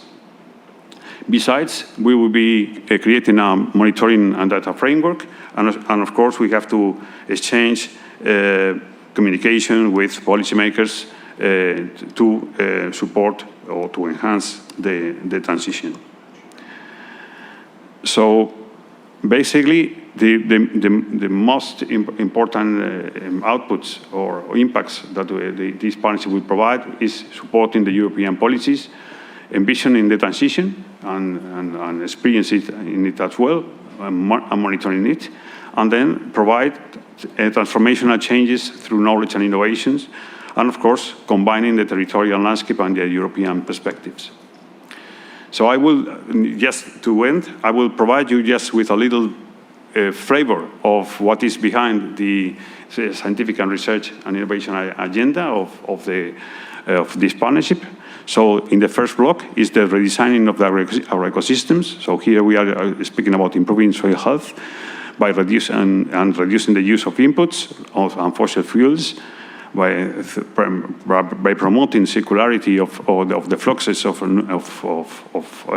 materials and energy through the system, and of course having a great eye on territorial planning and the implementation of landscape agroecology at this level.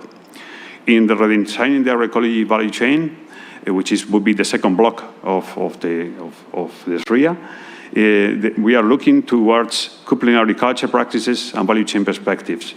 So we see things like the quality of products and the implication of the provision of agroecology products for the subsequent phases of the value chain, the technological innovations that are needed, because with agroecology you will get a greater heterogeneity of products and co-products, and the industry have to deal with this. And ensuring multi-actor involvement and promoting consumer acceptance. We see already examples on that. And also the traceability of agroecological products and even the labeling in some way of them. And of course, the provision of business models that are really adapted to the transition.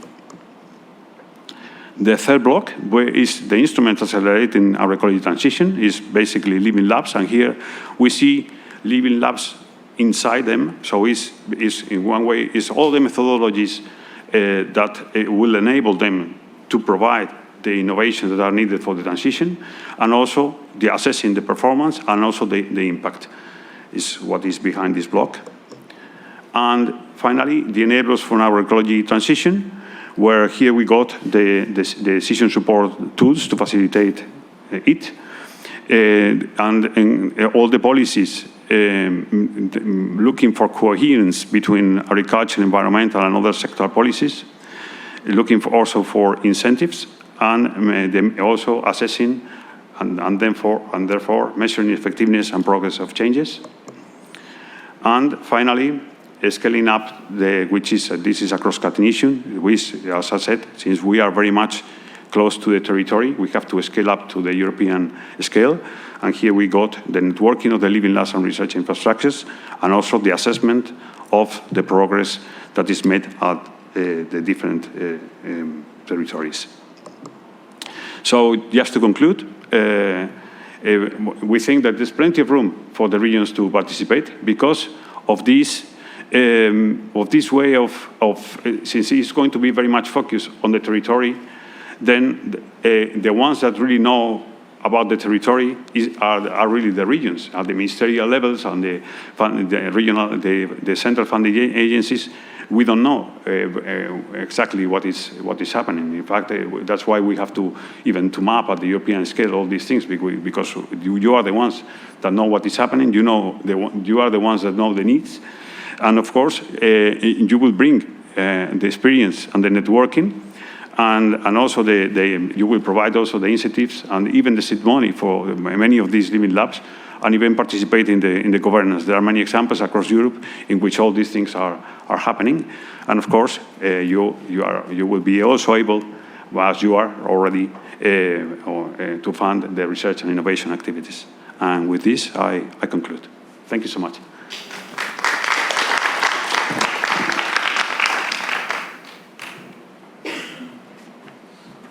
Well, thank you very much for these presentations. Or you want to? No.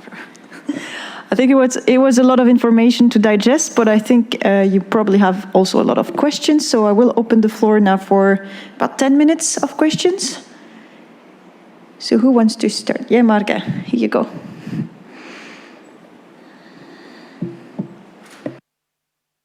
Well, both of you, thank you very much. This was really very informative. And as you know, maybe in the Netherlands we have quite an issue on nitrogen emissions, for example, so this may help us. I have one question on organic. You told us that organic is within the framework, of course, and organic is also in the framework of farm to fork. We have to go to 25% of organic. And my question for maybe a discussion is, organic is not always sustainable and not always the better way. And the 25% of organic in farm to food, farm to fork, shouldn't it be 50% of agroecologic instead of 25 agroecologic instead of 25% of bioorganic? Well, who wants to answer? We can both answer, yes. I cannot say I'm surprised by this question. Why? Because it's a main issue. I mean, somebody asks, okay, is it organic sustainable enough? When you say organic, what do you mean? Do you mean organic following organic regulations? Organic regulations, the EU regulations of organic farming, they set some, let's say, minimum standards that at least farmers should follow. Are there enough? Of course not. Yes? I can tell you a small example. For example, the organic regulation says it's not allowed to use synthetic pesticides, synthetic fertilizers, but, for example, it says it recommends that the use of soil, the management of soil should be non-intensive, but it's a recommendation. The farmer, I can say this from my personal experience as a researcher working directly with farmers, I know many organic farmers that, of course, and also you from Central Europe, you know it better, for arable crops, that they use they manage very intensively the soil. Will organic regulation punish them? No. All right. However, let's be clear about it. I mean, this organic farming is a framework. It has some principles that organic farmers, in their, let's say, in their bigger part, they are following. There are conscious organic farmers doing it. There, it's a question. Organic regulation certifying an organic farmer, should it be more strict? This is a big debate. There should be another conference to resolve this issue. Yes, I believe that if you follow the newer developments in the organic farming movement, you'll see now they talk about the organic 3 upscaling, where they talk about a more holistic, more integrated approach, going beyond certification. I mean, as I said, certification is just a tool which is very useful for markets, yes, for the consumers, but it's not the whole thing, it's not enough.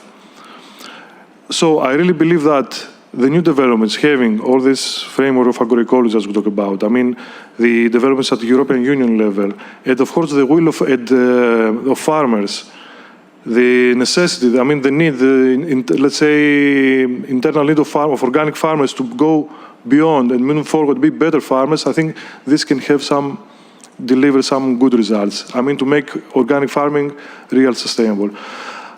All right, I know that we can criticize a lot. You can say, for example, to have organic products, they're mostly industrial organic farming. Yes, there are, of course. But the thing is here to find the solutions. I mean, to see how this situation can be improved. Okay. I don't know well, if, I think we agree, but yes, thank you. Yeah, I fully agree with what Vasily said. But beside this, also we have one thing is the practice, but we have to see also the implications of that. So also, as I mentioned, agroecology is not only about the practice on the farm or the territory, but also it has to see the other parts, like the economical part, the environmental part, and the social part as well. And you cannot make a transition just with practices. You have to provide to see also that those practices are good, that what are the impacts in all the 3 domains, because you don't want to leave anybody behind. So it's not only about what you do in the farm, it's what you do in the territory as a whole. Because, for instance, sometimes you can see that you can be very clean in your farm or by doing whatever, but if in your territory you are alone, then the impact on your territory is zero, completely zero. So the transition cannot be made in this way. Yes, of course. And the social impact in the Netherlands is that people think and buy organic, thinking that it's sustainable. That's one of the points I have. Well, it will be a mistake not to think that it is sustainable enough. Of course, it can be more. Yes, it has some, let's say, it has some firewalls protecting from not being sustainable enough. Of course, there is large improvement. Yes, this is a very big debate. It's a very big debate. I mean, agroecology is not about just being more environmentally friendly and have 50 cents more price of dairy project, for example, in Holland. Yes, it's about diversifying. It's not having a farm of cows only and maybe grass, and it's about diversifying your production. They have a different thinking. Thinking about, for example, right, I produce milk, organic one or whatever. Should I just sell it to the retailer, or maybe there are other ways to do it? For example, community support agriculture. Yes, direct communication with the local communities. Also opportunities for regional development. Or my farm could be something different, just a place of producing food. There we start thinking about multifunctionality of agriculture. Our farm is not just a place, an industry producing food, but it's something different. It's a cell of supporting the local rural community. It's also maybe something very interesting for other aspects like tourism, for example. It can be an open farm, multifunctional farm. There is also a European Union project now, a program that supports multifunctional farms that people can visit it, learn from there, come in contact with the farmer, with the food that is produced. Totally different approach than having a farmer producing food, sell it to the retailer in the value. Yes, and totally different. We shall start thinking out of this box. This is agroecology. Okay, thank you. Thank you. I would actually have a question maybe more for Benjamin. Like you mentioned that the regions in the partnership would have their place. Like, could you tell us a bit more about how they could become partners, for instance? Like I know in the case of my region, Pays de la Loire, we are really considering becoming direct partners of two partnerships, the agri-partnership. So could you explain maybe a bit more to the audience how that would be possible and when we would have maybe to mention that we would be interesting? Okay, this is a difficult question, not because it's difficult, but it's because of the stage in which we are. Basically, as you know, what we're doing is developing the concept, then the SRIA, the Scientific and Research Innovation Agenda, and now we are going into the details of the governance. We provided the information, even in the concept paper that we sent to the European Commission. We still have many issues open, and some of them cannot be solved yet because we need the Commission for that. One of them is the in-kind contribution. So, as you know, basically what we have done is what the European Commission has done is sent a letter asking for commitment for the countries, and the countries are having a reasonable time with the with the financial part, with the economic part because they say, well, I can provide this and commit easily this amount of money. Things come a little bit more difficult with the in-kind contribution. That still is under debate. Because of one of the things that would happen is the relation of all the RPOs, the research performance organizations, which of course we will mobilize a lot of in-kind contribution, basically in the form of the infrastructures, and some of them are related to the regions. For instance, in Spain, and so since we cannot solve yet this problem. This is a problem that we got in the central governments, the central administration, but also in terms of the region. And considering specifically the question that I make this kind of circle just to say that it's even at the central administration we're having this a little bit of a problem with this. In fact, we are asking the European Commission to provide us with information in this regard as soon as possible. In regards of the regions, there are several ways in which they can participate. They can participate as partners. It can be like that. Also as associated affiliated entities as well, and even they can also participate if they want as observers, because they might even say, well, I'm not that much interested in funding or anything, but I'm interested just in knowing and following what is going on. So there are three possibilities. All right, and just to be sure, like you understood, like there are two ways maybe for the regions to participate, so in cash and in kind, like you were mentioning in kind, so that's more like HR and this kind of thing, and in cash, well, you just put money on the table, basically. So that would be it, but... Of course, I don't know. For instance, I'm speaking about what I know about Spain, there are many instruments that they fund already for research and innovation within the territory. So they could use part of these funds, and then it can become as an in-kind contribution to the partnership. And also the results that they get, it would be very important to have them framed properly in the partnership. So we are sure that at the European level, we will be getting the experiences of all what is got in the regions. Yeah, like in our case, maybe just for your information, we're really seeing the partnership as a lever for future developments, and we are considering working with our cluster, like Vigipolis Valley, for instance, to actually have maybe in-kind contribution people working in the cluster, and then the region actually putting money on the table. That would be one option. So I don't know how it's going to work in the Netherlands, but we've been working a lot with our national ministries as well, and the national Horizon Europe contact points, so that might be an issue. And of course, the ERIAFF working group on agroecology is very helpful as well with the dialogue. So yeah, just some food for thoughts, maybe. Do we have maybe one question? So what do you mean by associated entities? There can be several ways of doing this, and we don't know yet how it's going, because it's not part of our work now. Because, as you know, we have provided the technical part, and then once the partnership is established, is launched as a call in the Horizon Europe working program, then there will be a call. And there will be a consortium. The consortium will be made basically by ministries and the funding agencies.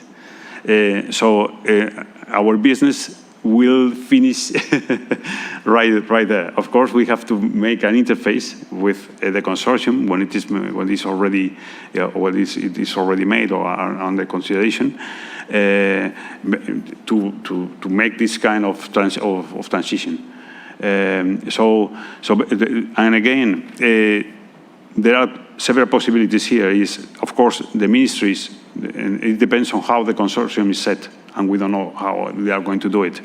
The central governments and the central administrations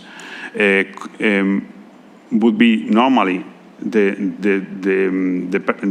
that would sign the grant agreement, and they can also have the regions could also sign it. That is one possibility. What happens then is that if it's done like that, the problem I foresee very personally is just that the partnership will have might have plenty of beneficiaries, the direct beneficiaries, and it could be difficult to handle. But it's my own perspective. It doesn't mean that it's really an issue. It's like what I see as a scientist, that it would happen. A poor scientist and humble scientist, but I don't know if this is going to be the case. And the other thing is that then there's a ministry that signs agreement and also relies on entities. And one of the entities that they can rely is on the regions, as well as on RPOs or the funding agencies as well. So we don't know yet this is a very technical issue, of course, very important because but we cannot solve it right now. Thank you. Do we have like one last question? Okay, Daniela. Well, you will have like a coffee break afterwards and some more networking opportunities. So we will stop the questions afterwards, but if you have questions, do not hesitate to talk afterwards to our speakers. Well, Vasilius talked about, thank you for your presentation, that was very good. Talked about a knowledge hub in Europe about agroecology. Is there any room for, you talked about how to tackle and overcome the obstacles in your mapping, in your project. I'm very interested in the policy intervention logica. Is there any room for exchange on that? Of course, stakeholders that are,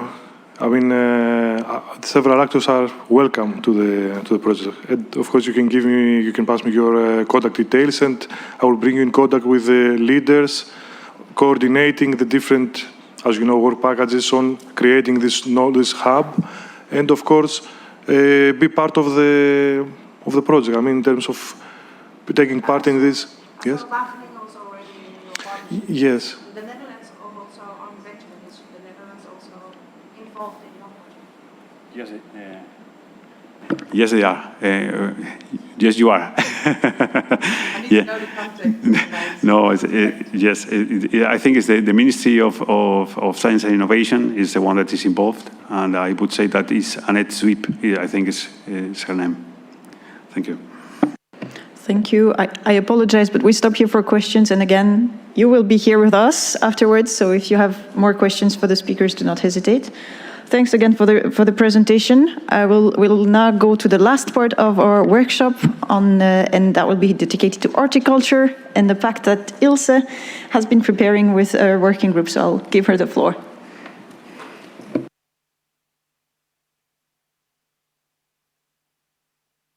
Thank you. I will just do a very short introduction because it's actually my regional minister, Ilse Zaal, who will do a short introduction about the pact.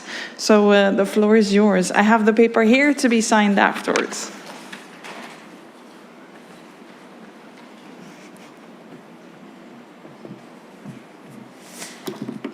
And I will also do a quick introduction because I thought about this subject yesterday. And first of all, I want to thank all the contributors today for their inspiring speeches. I'm impressed by the projects we do in this work group and in the ERIAFF network as a whole. And I think we have an important task to do not only new projects, but also to scale up them and learn from each other to make more impact on this important subject. And we have a lot of challenges together in Europe, and I think this network is really important to reach the goals set out by the Green Deal and the Farm to Fork strategy. As I announced yesterday, we are going to sign a pact today. And I'm very proud and excited that we have this pact on the role of horticulture in a sustainable food system. And I would like to thank all the partners for their work in the process. It is a call for a more plant-based future. Now, we talked about that this morning. And I'm convinced that the extremely innovative and efficient horticulture can play a leading role in reaching the goals of the Green Deal. And today we sign with different regions. They're on the screen: Pays de la Loire, Vegepolis, Extremadura, Tuscany, Flanders, Thuringen, and South and North Holland from the Netherlands. And with this pact, we focus on 5 subjects: climate neutrality, circular production, high-tech production, smart logistics, and resilient crops. Our goal is to use this pact as a further focus on collaboration in this network and in this working group. We aim to develop more common projects and exchange good practices, as I said before, to make more impact. And of course, I want to extend this pact to other regions as well. Yesterday, I also invited other regions, and I will do that again today. Please join us in that plant-based future and that sustainable food system with which we can feed the world within the boundaries of our planet, and also give perspective. And that's a very important subject in the Netherlands now for the nitrogen problem, to give us also a perspective to the farmers, but also to the people who live in Europe and in the world. So let's go to the signing moment. So I would like to ask all the participants who are going to sign today. Some of them are going to sign at another moment in front with me, and then we will sign the pact. Thank you very much.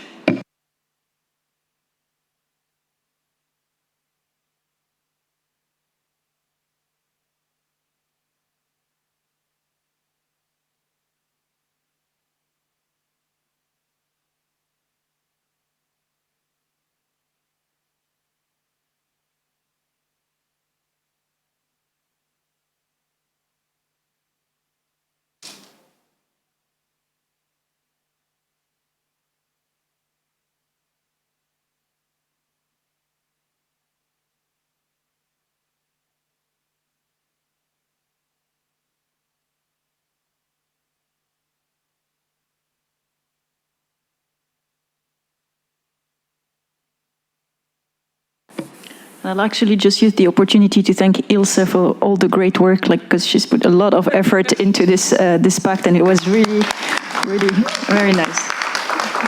Well done.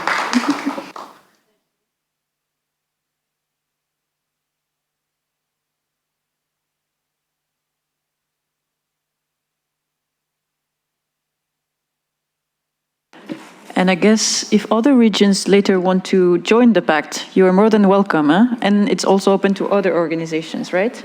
Yeah.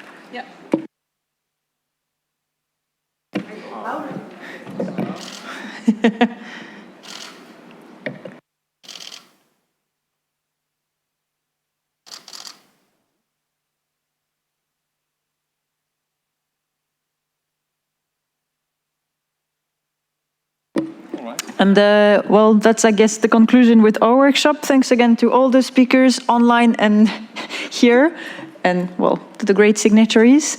And just, so we have a coffee break that will last about half an hour, I think. And then we have our next workshop, also organized by the same working groups, but more focused on project development this time. So stay with us, please.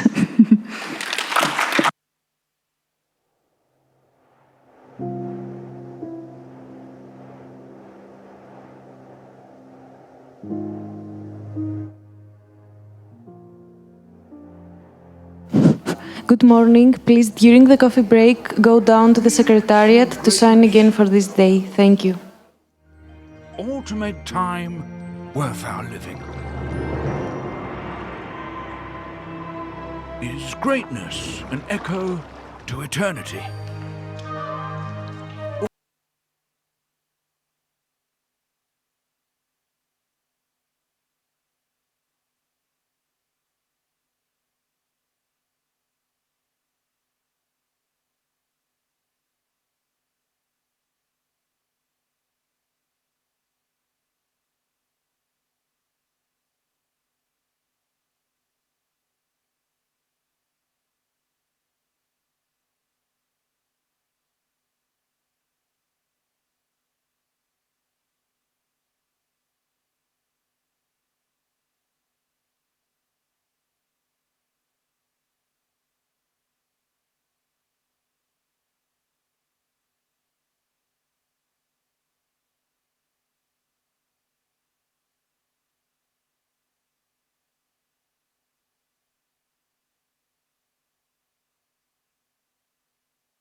We pursue greatness to beat time, or to make time worth our living. Is greatness an echo to eternity? Or is it the best way to linger in the present for a bit longer?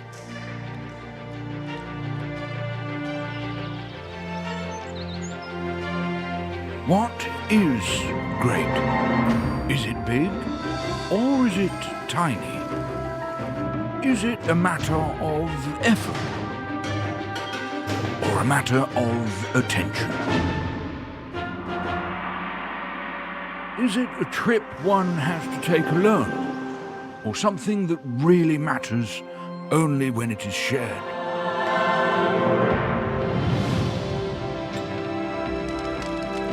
Does it taste good? Or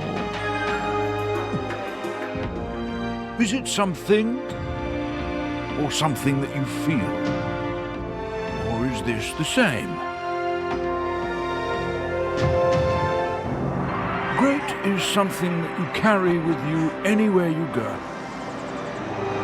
or something that can lift you up and take you anywhere. All sorts of great, all kinds of great.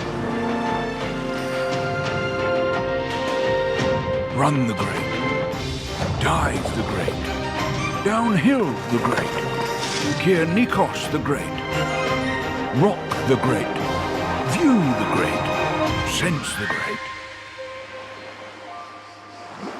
calm the great, do something great.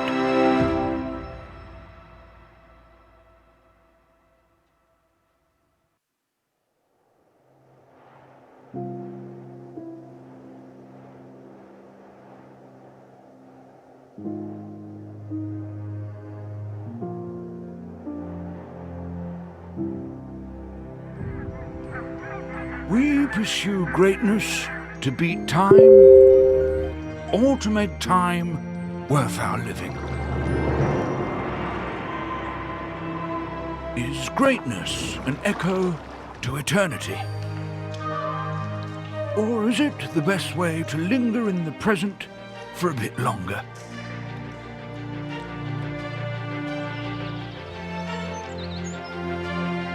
What is great? Is it big or is it tiny? Is it a matter of effort or a matter of attention?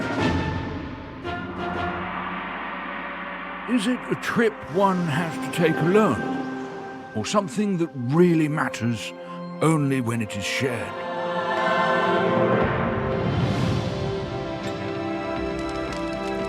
Does it taste good? Or is it something or something that you feel? Or is this the same? Great is something that you carry with you anywhere you go, or something that can lift you up and take you anywhere. All sorts of great, all kinds of great. Run the great, dive the great, downhill the great, Kier Nikos the great, rock the great, view the great, sense the great, calm the great, do something great.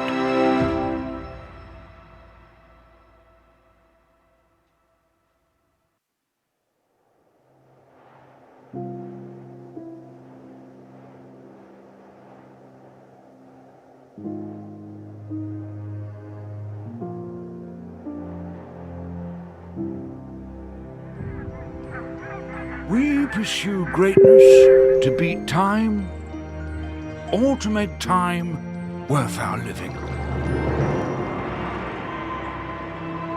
Is greatness an echo to eternity? Or is it the best way to linger in the present for a bit longer?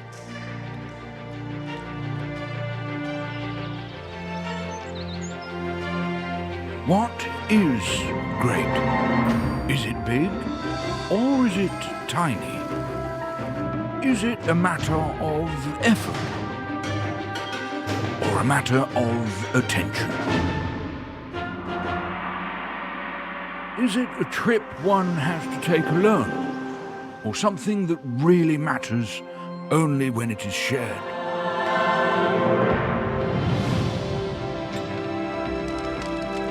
Does it taste good? Or is it something or something that you feel? Or is this the same? Great is something that you carry with you anywhere you go, or something that can lift you up and take you anywhere. All sorts of great, all kinds of great. Run the great, dive the great, downhill the great, Kier Nikos the great, rock the great, view the great, sense the great, calm the great, do something great.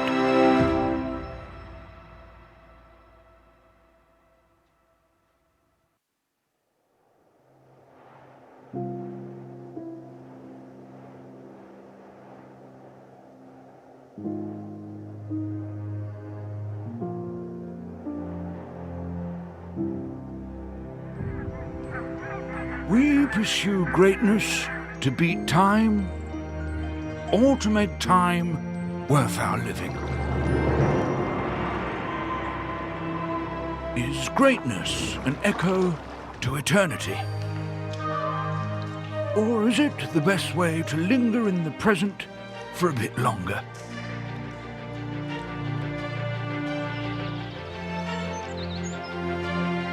What is great? Is it big or is it tiny? Is it a matter of effort or a matter of attention? Is it a trip one has to take alone or something that really matters only when it is shared?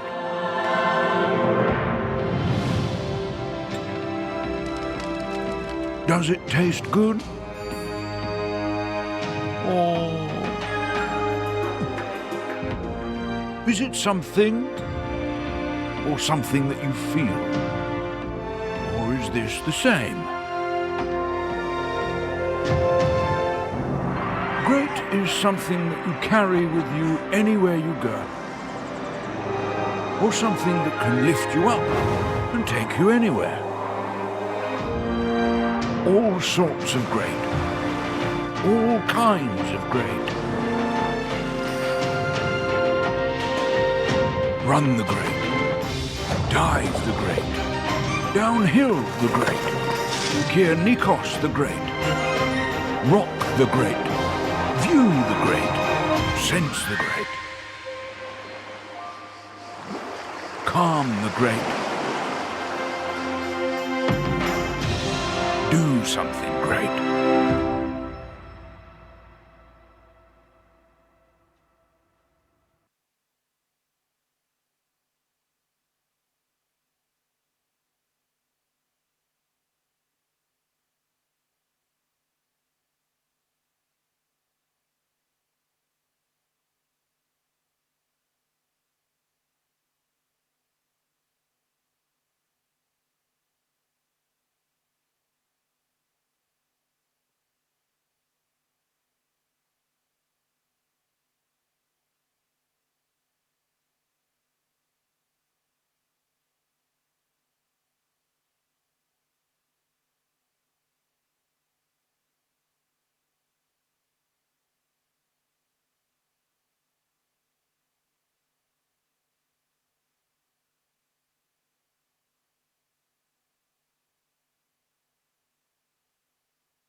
Me, never is looking.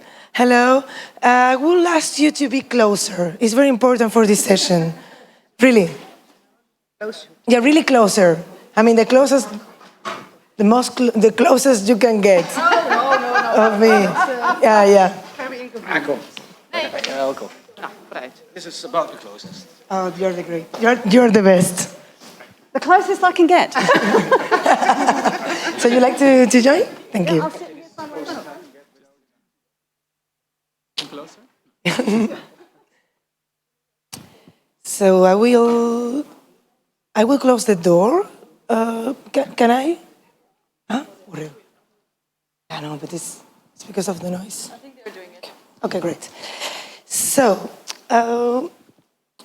for those that don't know me, my name is Irene Palomino, and I work for the Regional Innovation Agency of Extremadura. Extremadura was presented yesterday in the plenary session from the head of my politician, the director of the Research Center of Agriculture and Forestry, and I work in the Brussels office, and along with Angel, Ilse, and Francesca, we've been preparing the two sessions, the session you just seen and this one, with the aim, you'll see, with the aim, I mean, first of all, I want to say that this is the first experiment that we do in the framework of the working groups to create proposals.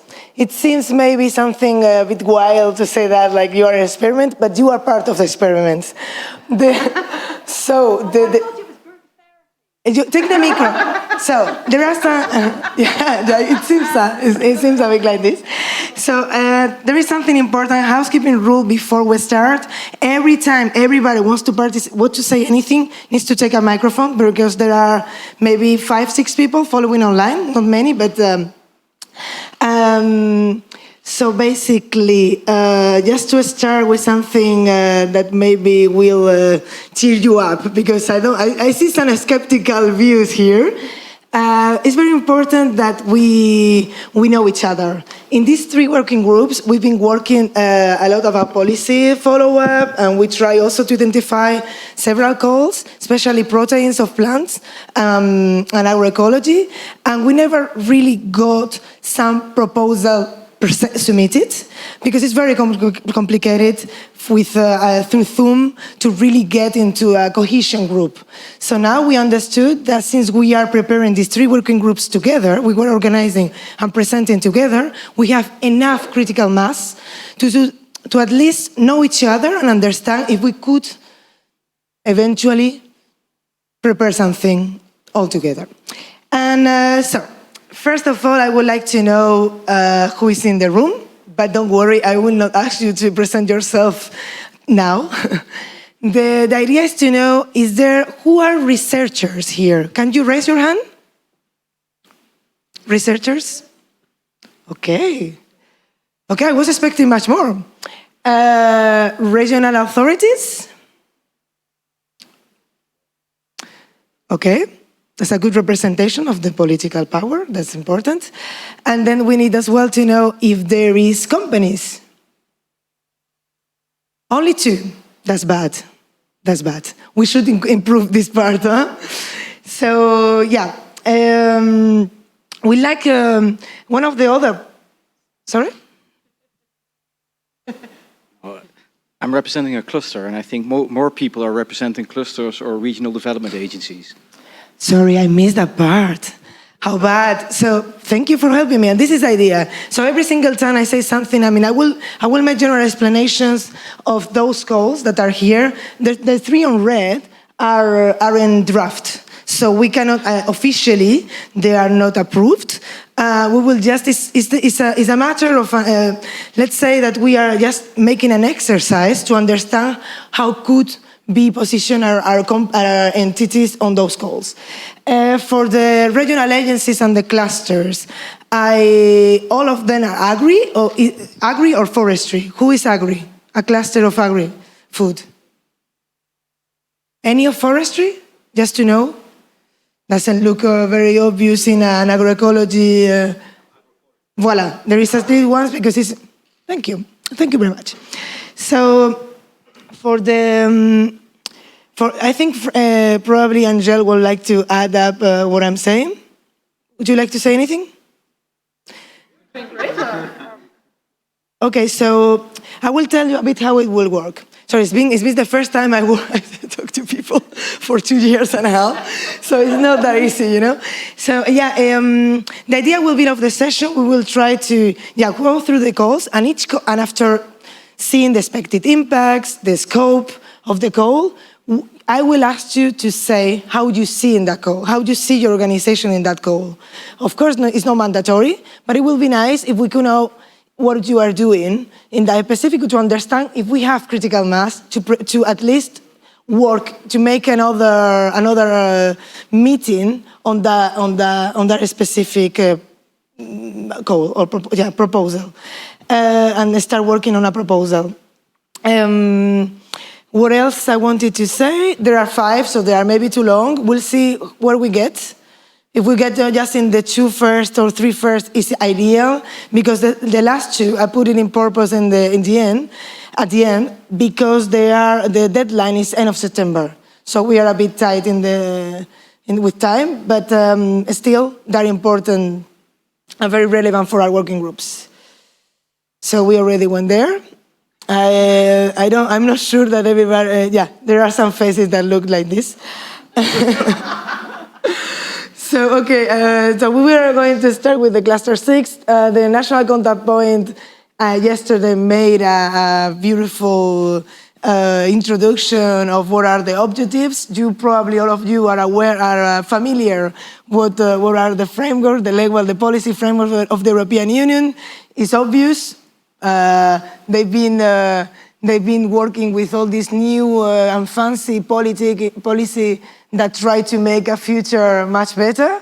And most of our regional governments, some local governments, and especially companies and universities also go in this direction. So I will not go into detail. For the purpose of this meeting, you know that farm to fork and protecting nature are key, are really the most important, but also the climate pact and the climate law are becoming very, very relevant, since most of the policies have to be transformed.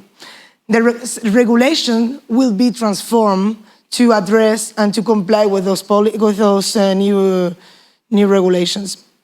Yep. So there is this. And for the plant proteins, there will be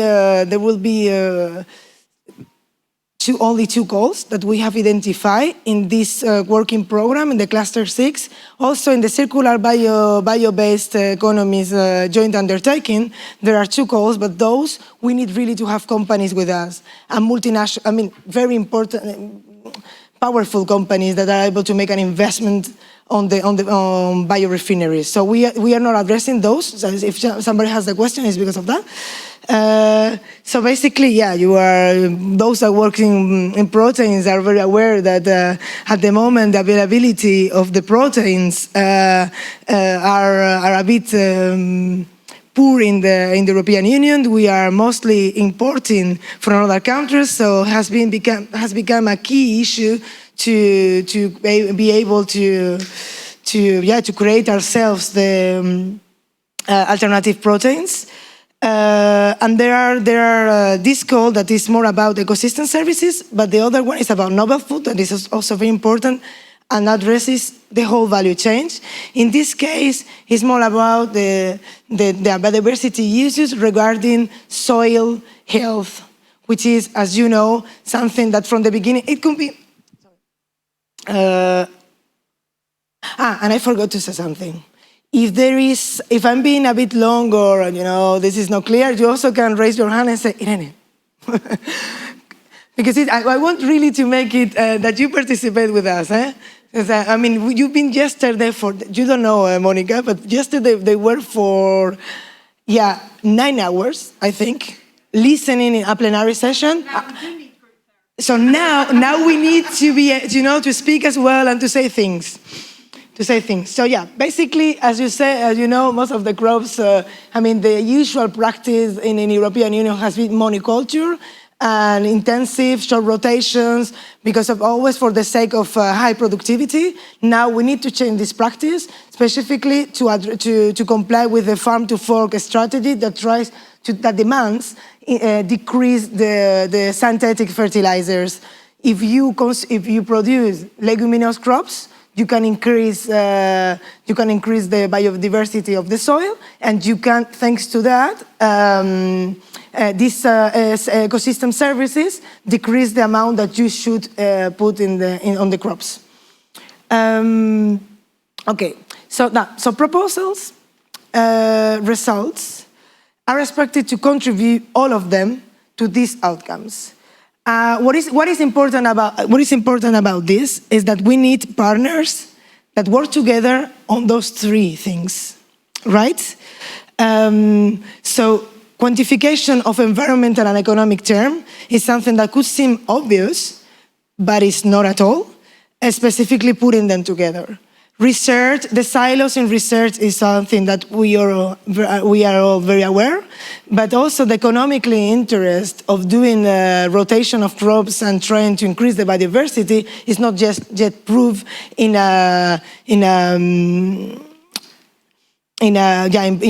huge productions. Right? Then the knowledge of capacity of farmers, that I know somebody here that is a company that yesterday told me that he's working on this specific beautiful mission.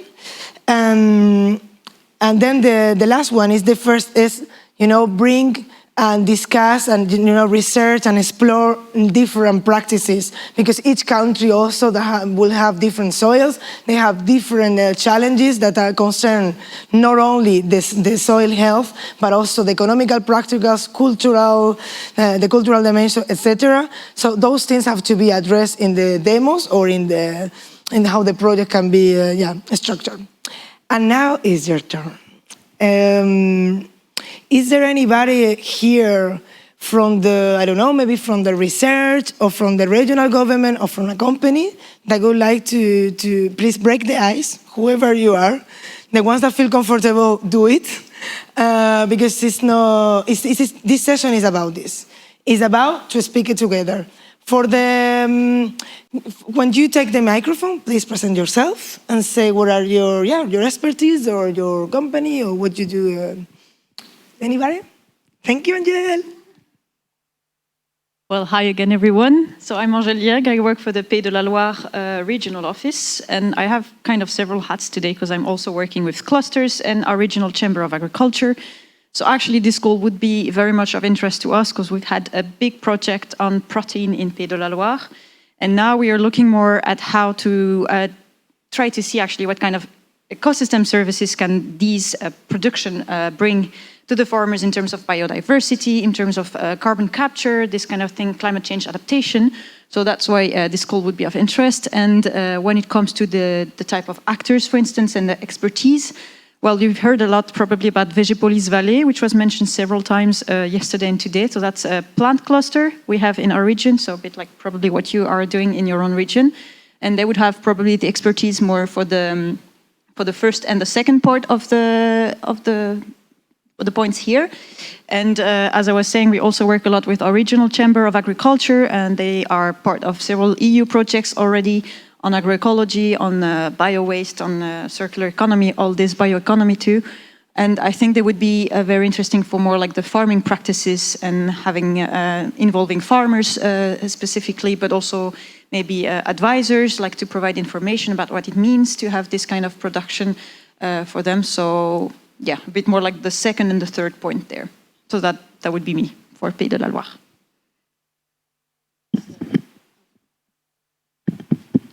I'm Simon Maas. I work for AgriFood Capital, which is a cluster in... I'm going to sit down. Because it's easier to talk. We actually have a field lab, living lab, exactly on this point where we work with farmers, where we have about 30 to 40 hectares where they can test. We We work together with Wageningen University and our universities of applied sciences there for knowledge and transfer. Currently running on national funding. And I would really like to take it a level higher to the European level. So if we can bring those kinds of living labs together, and in this call, it will be fantastic for us. And it will be a collaboration between government, companies, farmers, and knowledge institutes, all at the same time. I have a question. Is it this project you were saying that was funded by regional funds, or that was regional and national funds? Regional and national funds. I forgot to ask you something before we continue with this. Is there who has here experience in European project? Raise your hands. I need to know it. Okay. Is there any one of you that has ever coordinated a proposal? Oh my God, you are the one for this. I knew it.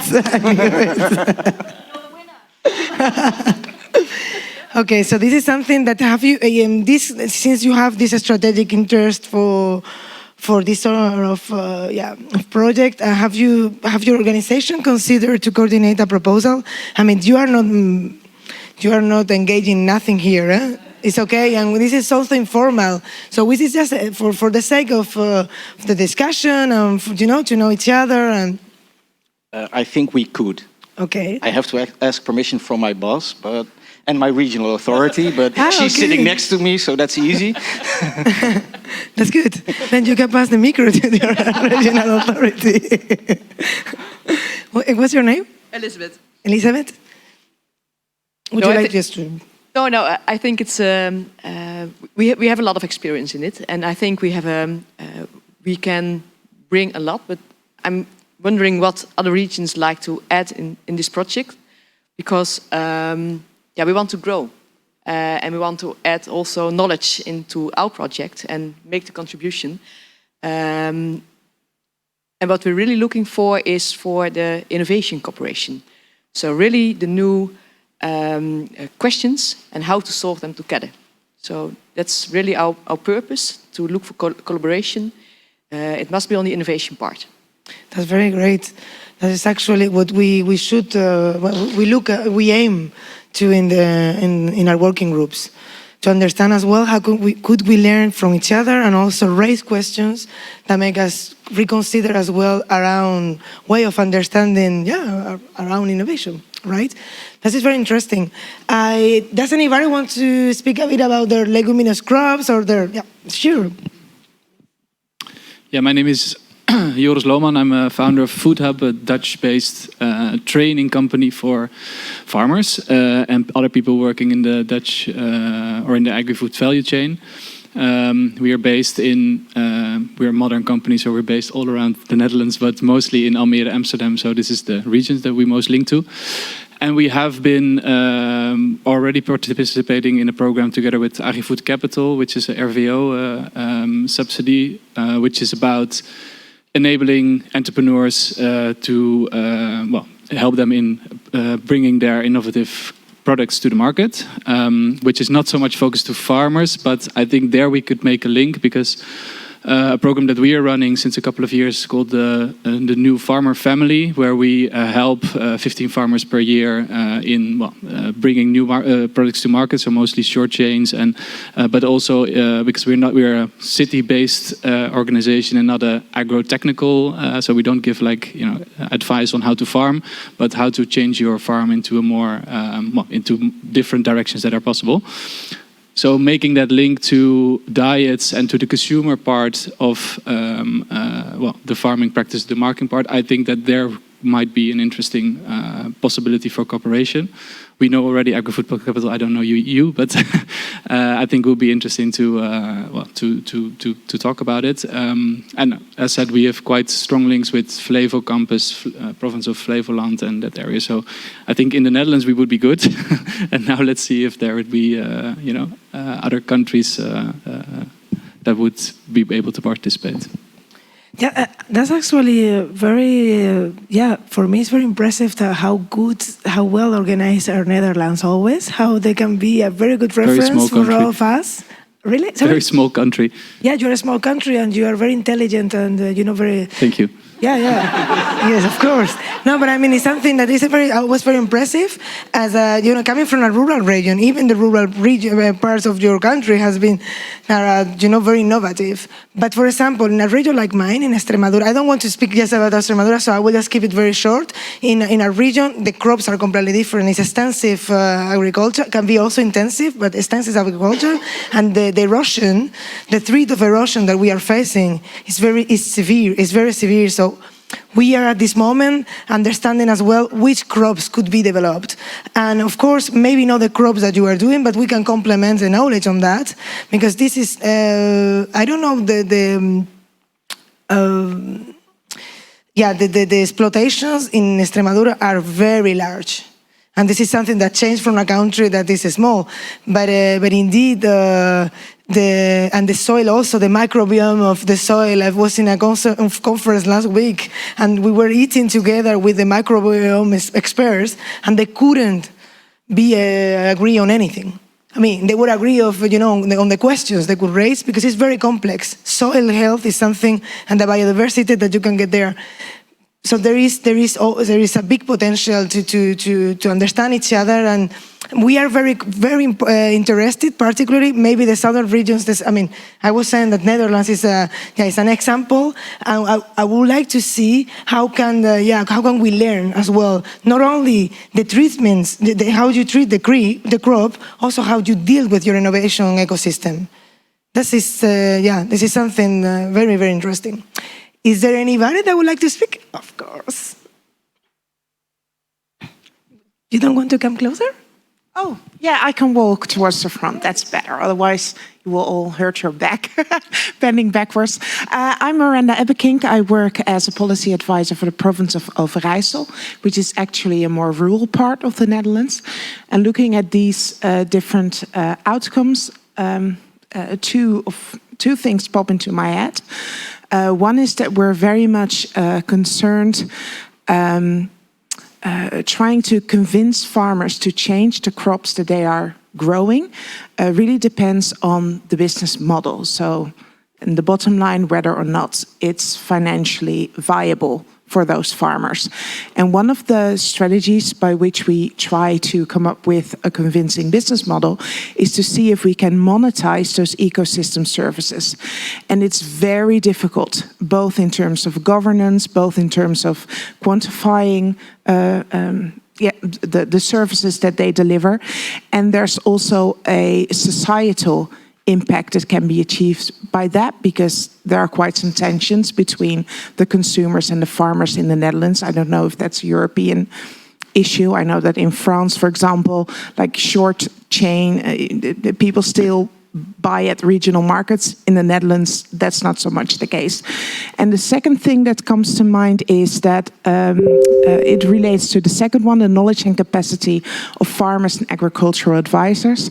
In the province of Overijssel, we have different constructs with which to transfer knowledge to farmers, so valorization of R&D developments or technological advances. And it's proving very difficult. So it's the aspect of social innovation and how best to achieve those goals and objectives. And we've come up with a new way in regards to plant-based protein crops, which is the idea of knowledge farming, so peer-to-peer education and coaching. And as a regional government, subsidize those farmers for engaging in those activities. And I'm very curious to see if there are any other countries in Europe that are considering that approach to trying to improve the knowledge and capacity of farmers and agricultural advisors. There was yesterday a presentation of the Marquis region. That they have this project of innovation brokering. She's there. Could you like to? Thank you. Yeah, we have tried, let's say, to implement this kind of approach involving the stakeholders in these info days and the innovation brokering approach, trying to understand the real needs and the real challenges that they have, starting real from the daily problems they have in their farms.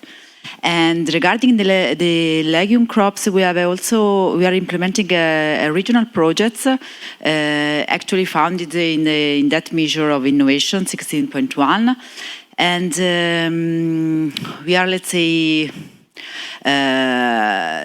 testing, let's say, some minor legumes, but they are also whole varieties of our region. So this is also an added value of the project. And we also have some demo farm, like public demo farm, so maybe it could be also for training of the and capacity building activities that could be useful also. Thank you. And if I may, yes, Francesca, so I... Introduce yourself. Sorry? Introduce yourself. Yes, Francesca Riccardi from the Free University of Bolzano, South Tyrol, and we are also very interested in this call because the chair of the agroecology working group in ERIAFF is Professor Tania Mimo, who is a soil expert, soil scientist, and so we could, I think we work a lot with farmers, with farmers organization.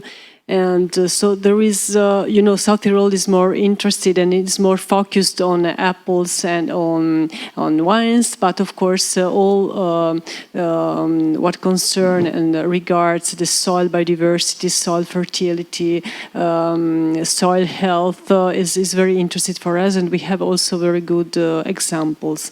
So for us also it's a very good call to be involved. I've been working with her colleague Tania Mimo. She's the chemist. Yes. But she's expert in soil health now, and she works a lot in the biodiversity dimension of the soils.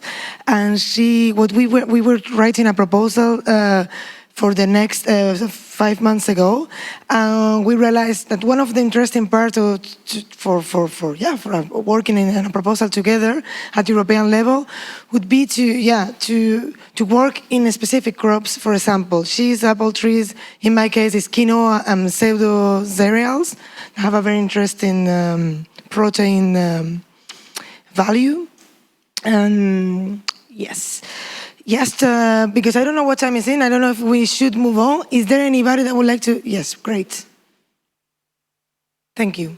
Hello, I'm Danielle Lieven. I work at the province of North Holland. It's in the north of Holland. On a national level, we are preparing a Green Deal. Yesterday, we talked about it in the 9 hours of the conference. This deal is all about protein shift, and it's a collaboration about production, food processing, and consumers. So I think all these issues and challenges will be in there. So I will have to see how the project will develop and how to match it in. Yeah, so especially many possibilities. Yeah, that's great. Actually, that will. If there is anybody that wants to speak, it's you. Yeah, sure. But can you pass the mic? Yeah, but of course. But I'm impressed how many Dutch participants are speaking. So we will maybe have to make a proposal around. Yeah, around diversifying your motivation to other places of Europe, please. Thank you, Irene. So we are from Extremadura, researchers. We work in the Extremadura University and also in a research institute for Agri-Food Institute. And we are more focused in the last part.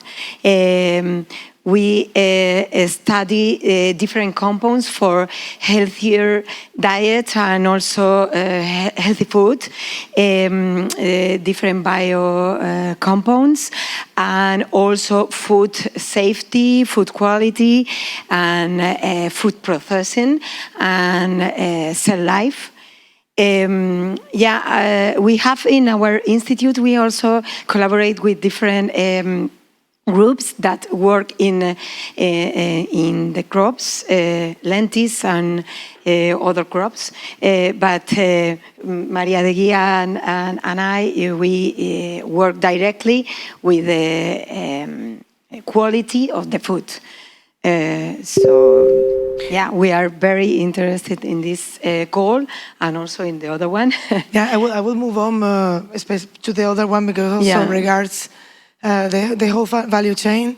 This is interesting because of that too. We will think about something research specifically linked to quantification of environmental. If we could, quantify the value, economic value of biodiversity ecosystem services, which is very polemic, by the way. Yes, please. Can you? Yeah. Oh, yeah, I have a question to you, if that's okay. You mentioned that you are working on heavy food. Can you explain to us what heavy food is? Healthier. Oh, healthy food. Healthier. Could be happy as well, but no.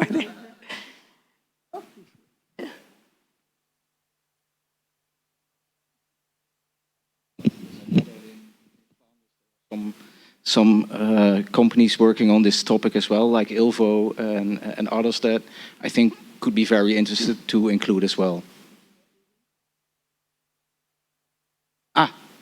Okay.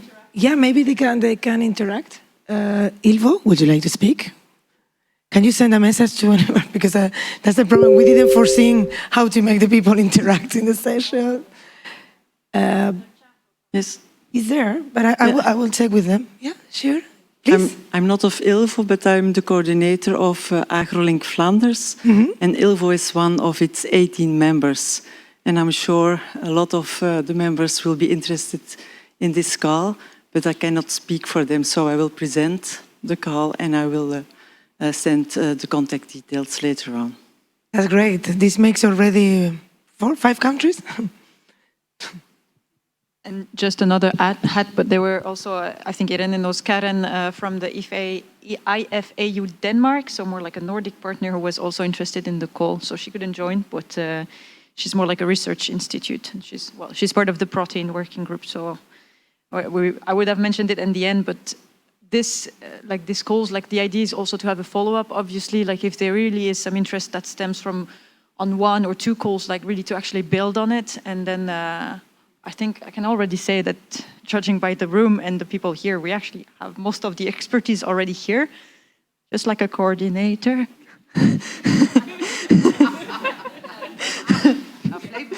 Now, where would that be? But yeah, I think Hillebrand, but I mean, also judging by what the Netherlands is doing already on the topic of proteins, it would make sense maybe like to have more like a Dutch leading on this. I'm just putting that here, like no pressure. Yeah, that's true. No, I've been pushing for my own cluster to lead on a proposal, so I will do the same as well. But then it's nice to hear as well that you already have been coordinating, because in my case they would be pretty beginners still, like to that. So, yeah. Yeah, there were a few comments from the University of Turku and the Natural Resources Institute of Finland. They mentioned diversification of crops too. That is completely different from the other part of Europe. Excuse me? She told me. Can you, hello? Doesn't matter. Okay, so that was the comment, then I will try, if she looks at me, I will try to make her participate. I will move on. What time is it? Can we? Okay, good. So, would you like another question that came to my mind? How many Dutch participants are here? Okay, 1, 2, 3, 4, 5, 6, 7, 8. Great. Okay, no, that's good. But I thought you were more. Actually, most of you have already talked, and that's great. Voila. Hello, Mia. Welcome. Hello. Wow, I'm on a big screen. Join the big screen. Yes. So please be our guest. Yeah, I'm so sad I can't be there in person, but I'm Mia Panen and I'm representing the city of Turku and the region of Southwest Finland and part of the plant-based proteins working group. So I've been following your discussions as a spy online, but Istros asked me that I can also unmute. But Irene, I think you took my comment already that there is also interest for this call from Southwest Finland. So for example, the Finnish Institute of Natural Resources, Marjo Keskitalo, who has been part of the working group, is working on diversification of crops and biodiversity issues, adaptation to climate change, and so on. So I think they would be also very interested to follow up. Great, thank you very much. I want to take a picture of you because it's so amazing to see you so big, really. Oh, okay, thank you. Would you like, I don't know if you like to stay with us, like you were God? Or I think it's a bit awkward. Goddess, yeah. So do we move on to the next call? So we have time to speak about at least one or more two. Can you? See you in a minute. Mia, thank you. Where is it? So this call, we actually had a few, one month ago or something, in the working group plant-based proteins. We had a very nice, almost proposal, quasi-proposal made. That was very kindly coordinated by. Well, I cannot pronounce your name, but if you like to introduce yourself, just for the we can know. Hilbrand Koning, province of Flevoland. Yes. Yes, we have been working on a possible Interreg Europe project the last months, where the deadline was end of May. And in the last week before the end of May, we decided not to continue with this proposal within that time frame, but take some more time. There were several issues. One of them was, of course, we didn't have a lot of time. And the coalition that we were creating was not good enough. Sometimes it was a university, but there was not enough time to involve the region as well. So we needed some more time to make it a really strong coalition. And the other issue was that we, during the process of writing a proposal, came to the conclusion, is Interreg Europe the best instrument to continue the coalition and the proposal? Or should we maybe focus on Horizon or some other call? Yeah, totally. I agree that this question, since the lack of time, we couldn't really approach which good program could be the best suit for our project. But I think we took the right decision to stop. You took the right decision as a coordinator and think about future opportunities. I was thinking that when I was reading this call a few weeks ago, when we made the selection, I participated in the first session. We thought, because you see now with the Zoom, we can meet. We are anywhere in the world. We can meet and have a 10 people presentation. It's amazing. This is technology, but at the same time, it was so difficult to interact and to bring to decision, to see the faces, because in the Zoom you cannot see the faces.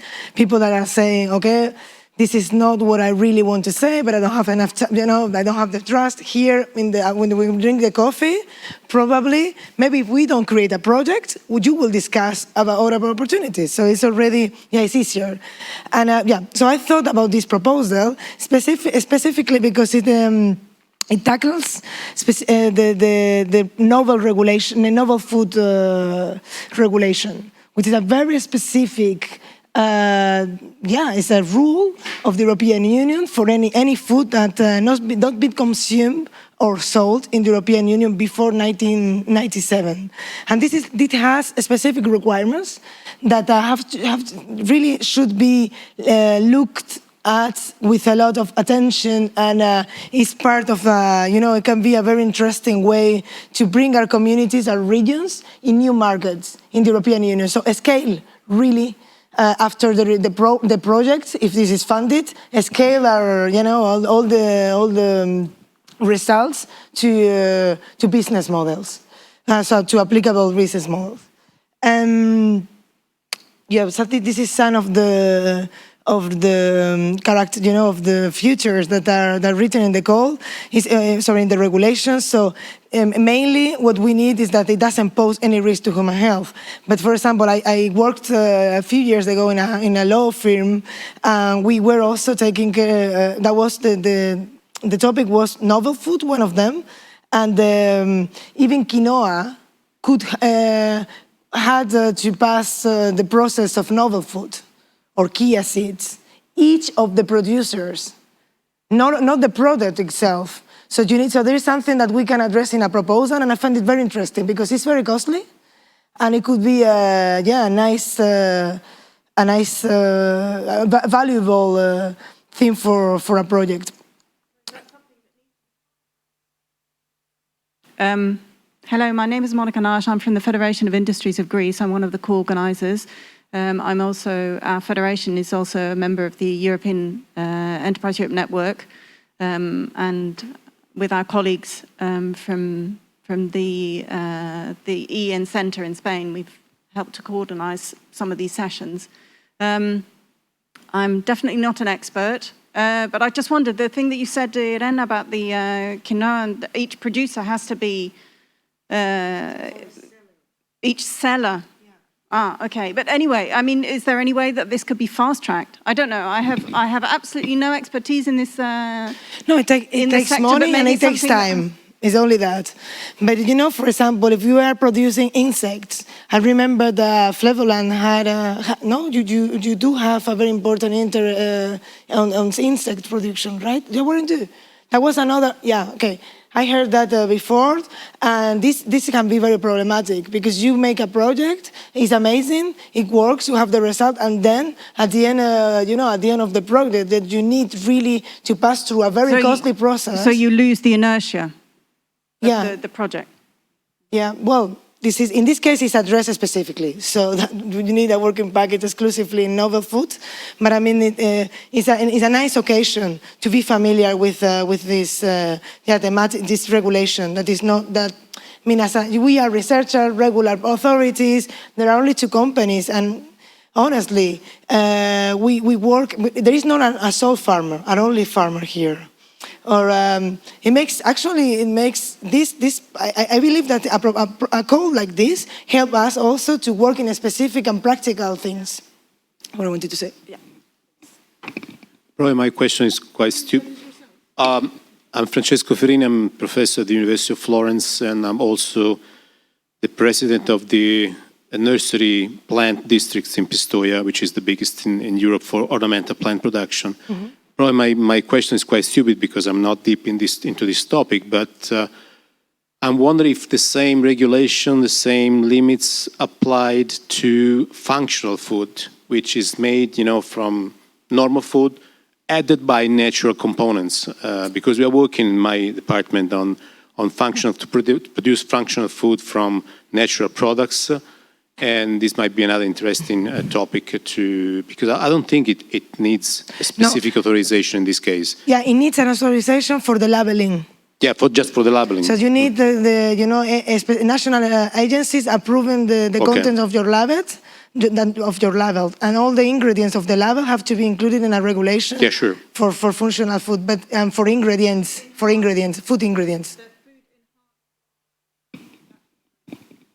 Sorry, They're food enhanced by natural ingredients to become functional. Can be very diverse.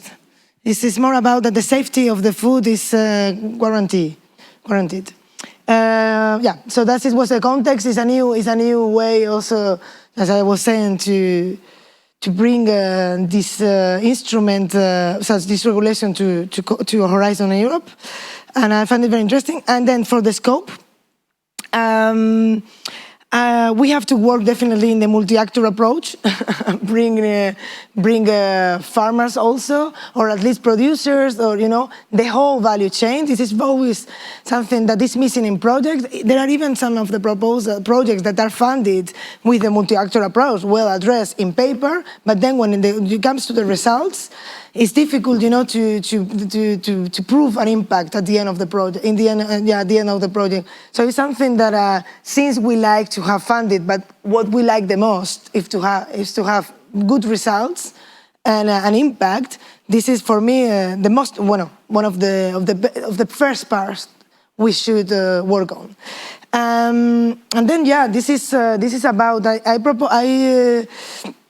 I suppose any of you have things to say about that. I can't say anything about novel food assess potential of insect protein or macro-based products, microbial proteins, byproducts, and the market development. This is something that probably is a university that should do it, but it could be also a regional innovation agency. There are several partners that can really work on that. What I found related to the proposal is that most of the concerns of the partners that participate on the meeting we had for the Interreg Europe were thinking about, okay, I have this expertise in this research, I have this in that. How the scope is written is like, okay, I have all this knowledge about how to produce, how to transform, how to sell, but we needed to put it in a way that actually delivers some interesting results in terms of can be used also later. Is there anybody that wants to? I got the impression that I'm talking too much. Thank you. I think for this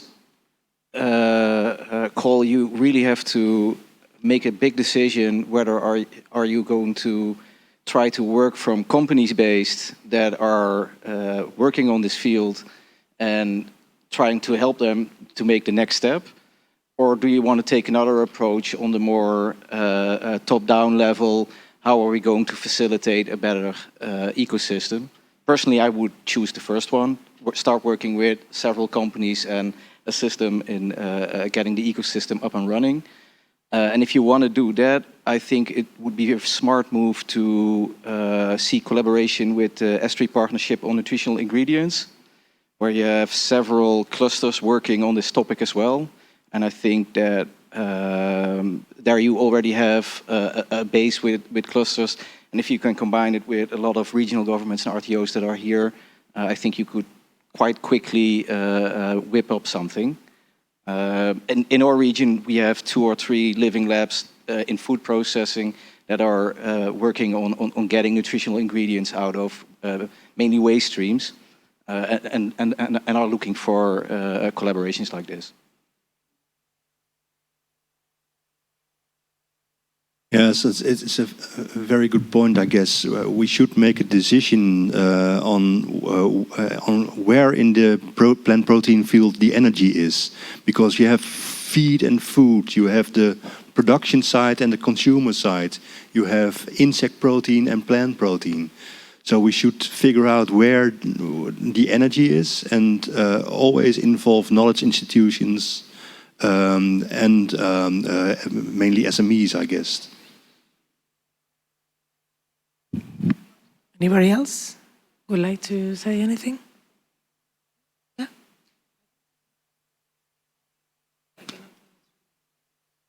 No, I think it's very interesting, and I think indeed, we also need to choose the focus. I guess for this particular call, it's really more on really novel alternative of proteins. You don't see legume or anything.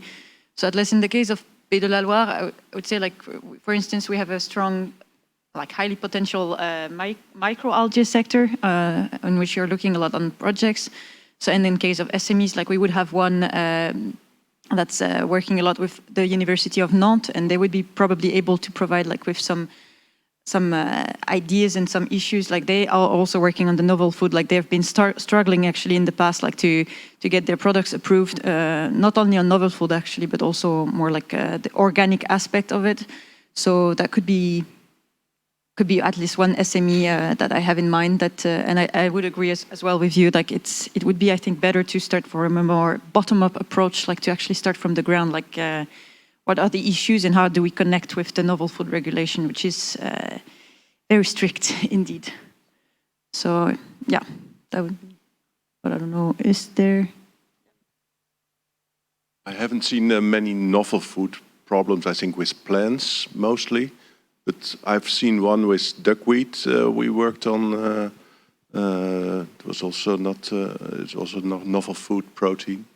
But yeah, I expect for this one, it's indeed most, we should focus on where are really the novel food problems and start with that.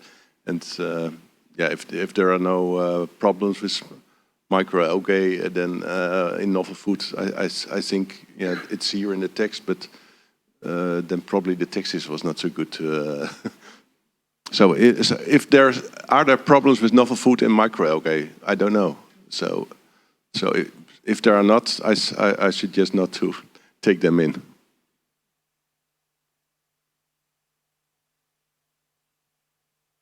Actually, this is something that maybe he was saying about coming, make a connection with S3. What was the name of the S3? Nutritional ingredients. Okay. And they have already scanned the whole value chain of SMEs and big companies in the European Union. And probably they have a, in-depth idea, profound idea of what are the challenges and what are, if they actually, the microalgae or any other, protein, alternative protein could, but this is something that we could, ILVO, I think, is one of the partners, by the way, of this. Yeah, so we will. Halim is leading that with Flanders Food. That's true. Would you like to say anything? I saw you before. Okay. Any other comments? You are still now getting a bit bored. I mean, it's novel food, you know. But you want to? Okay. Yes, please, Francesca. Just a question, maybe to Hildebrand. If we can, I don't know, if convert or think of applying this coal alternative proteins, and because we have already worked a little bit for another Interact Europe on this alternative proteins, so I don't know if could be an opportunity to reform, to rebuild the potential consortium, also inviting, of course, academia or research centers or cluster. I don't know what. So it's a question maybe to Hildebrand. Yeah. What I experienced was that the coalition that we were building was actually very rich, and a few of the partners said, "Well, if the deadline is at the end of May, we're stepping out." Parties like Flanders and Sweden said, "Well, this is too short notice for us." So I think it's very interesting to bring the coalition together again and to focus on calls like this. I must say, from the perspective of Flevoland, when I read insect and algae, I said, well, that's not our cup of tea. There are other parties in the Netherlands who are much stronger on that. I would be very interesting to make a call on the consumer side, and like Jan-Nico Appelman said yesterday on the Green Deal, involve the role of chef cooks to create completely new dishes. And that is where the knowledge institutions in the province of Flevoland are focusing on. So you have to make a coalition on where the energy is the same. If one is on the consumer side and the other is in a search for how we can grow good crops, you shouldn't be in the same call, I guess. Yeah, but maybe if we, that would be interesting to understand us with, because of course having the discussion like this open without, it's difficult to, bring a text of a call and say, okay, where I stand, what is my interest, it's not something easy. But from here, then at the end of the session, we can think, what are we doing afterwards? And I would suggest, specifically to this one and to the previous one, regarding proteins, alternative proteins, to see each of us where we stand. And make a document. I mean, I can take care of that and understand exactly what are your priorities in the whole value chain, where you like to work more, because now it's difficult to say, but maybe there is a way to link all of them. But yeah, of course. Sorry. And there is somebody before that was yes, and then it's your turn. Yeah, we already, Miranda, province of Overijssel again. We already had some discussions in regards to the Interreg Europe proposal that was written. Flevoland was lead partner, but there were many other provinces in the Netherlands as well that were very interested in partnering up in a European project or potentially even becoming lead partner in a project. And Francesca, with regards to novel foods, the province of Overijssel actually has the companies and the expertise as well in regards to novel foods, both insects as well as duckweed or water lentils, which Jouke already referred to. And Jouke is someone who works for our local regional development agency. So Jouke also has all the contacts in regards to companies, firms, startups. So perhaps that might be, Francesca, something to discuss, the two of us, and perhaps some others could join as well. Maybe just to pick up what you just said, Irene, I think it would be good for today if we can get a small group for both calls, at least for these two, that work on a scoping note, and bring that back to the group. So because I think that's the best way to move forward. Just have a small group, maybe 3 people from different organizations, draft the first scoping note and then send it out again so people can work on that. And for the first one, I will volunteer to be in that group. Yeah, that was my next question. I already saw your question, so yes. No, of course, I will be volunteer too. If there is anybody else that would like to volunteer, yes, please.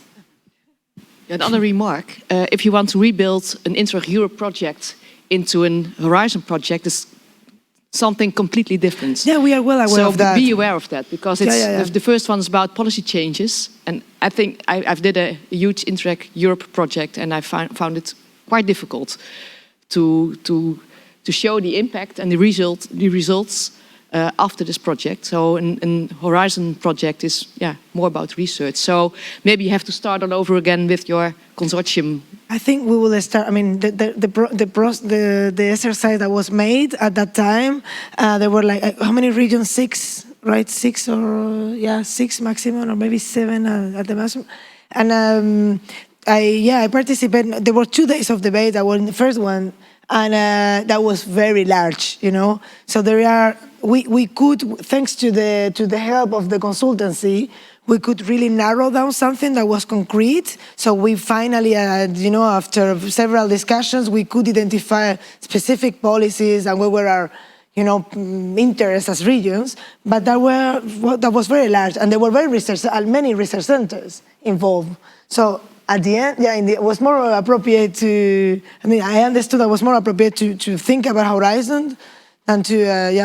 It's not that easy to engage. You are a regional authority. Yeah, but it's not that easy. I don't find that easy in every region to engage the regional government. That was the case of my region.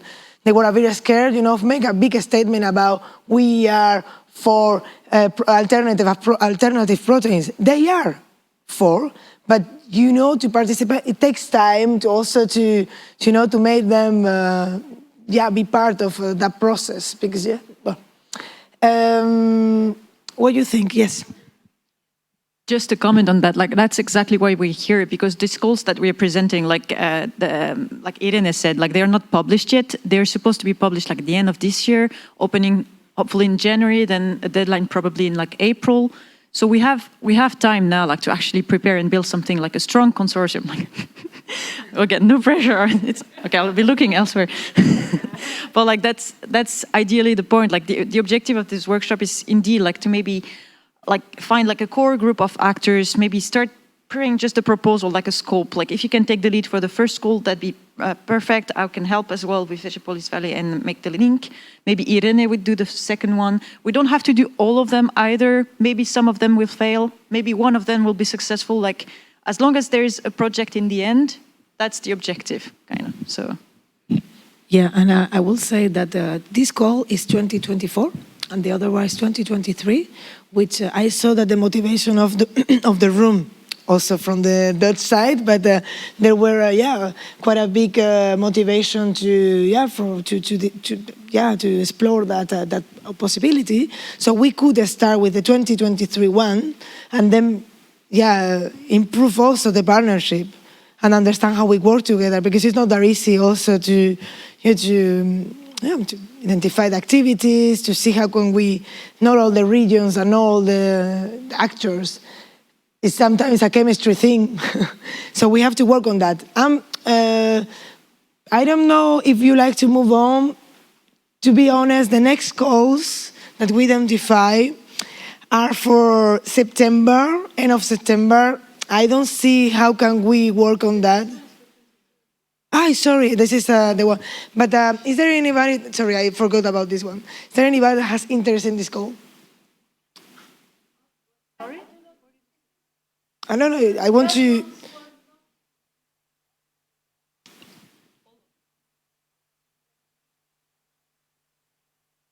The other? Not published, so this one is not published. Yeah, so all of them are, they're Okay. being drafted at the moment. That's what Cindy said. Okay. Like this morning, she couldn't mention them. Okay, well, I'm very much interested in the one on plastics. So, yes, that one, yeah. So, the first three are not yet adopted. And probably will be in January. We have the draft that, of course, is subject to changes. We have always to count on that. And the other two, the last two that are closing in September.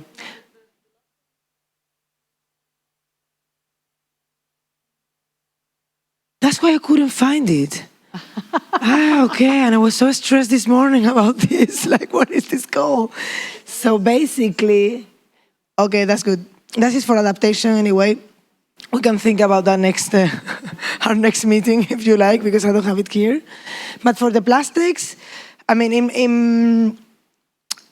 that it will be more close to, other topic. It has nothing to do with this. We can really see when we are in Greece how the consumption of plastic is so massive, and so, I mean, it's striking at this moment. So wait, I don't know. You like to speak, Marga, because I see you, please? Yes, you are my guest? please. We in Horizon 2020 there was a call on multi-layer. I found it multi-layer. Wait one moment. Multi-layer resources, I think, and recycling on that. And we did a project, and we just did not gain. There were 5 second steps we were in, but only 2 were honored. So no project, but we would like to do this project. So this is another possibility. We had Italian and Spanish partners in that project, so I think I will go and react to them again. But we could use, of course, more partners. It's a real difficult task, but we had good universities that did a lot of counting on the recycling of materials and etc. So that was great work, and that could be in again. But in horticulture, and I think also in other agricultures and arable, there is a lot of plastic used. Not only as packaging, but also as other things, but now it's on packaging, and we could do a lot on that. And we have also a lot of SMEs who would like to change their behavior, but do not know how.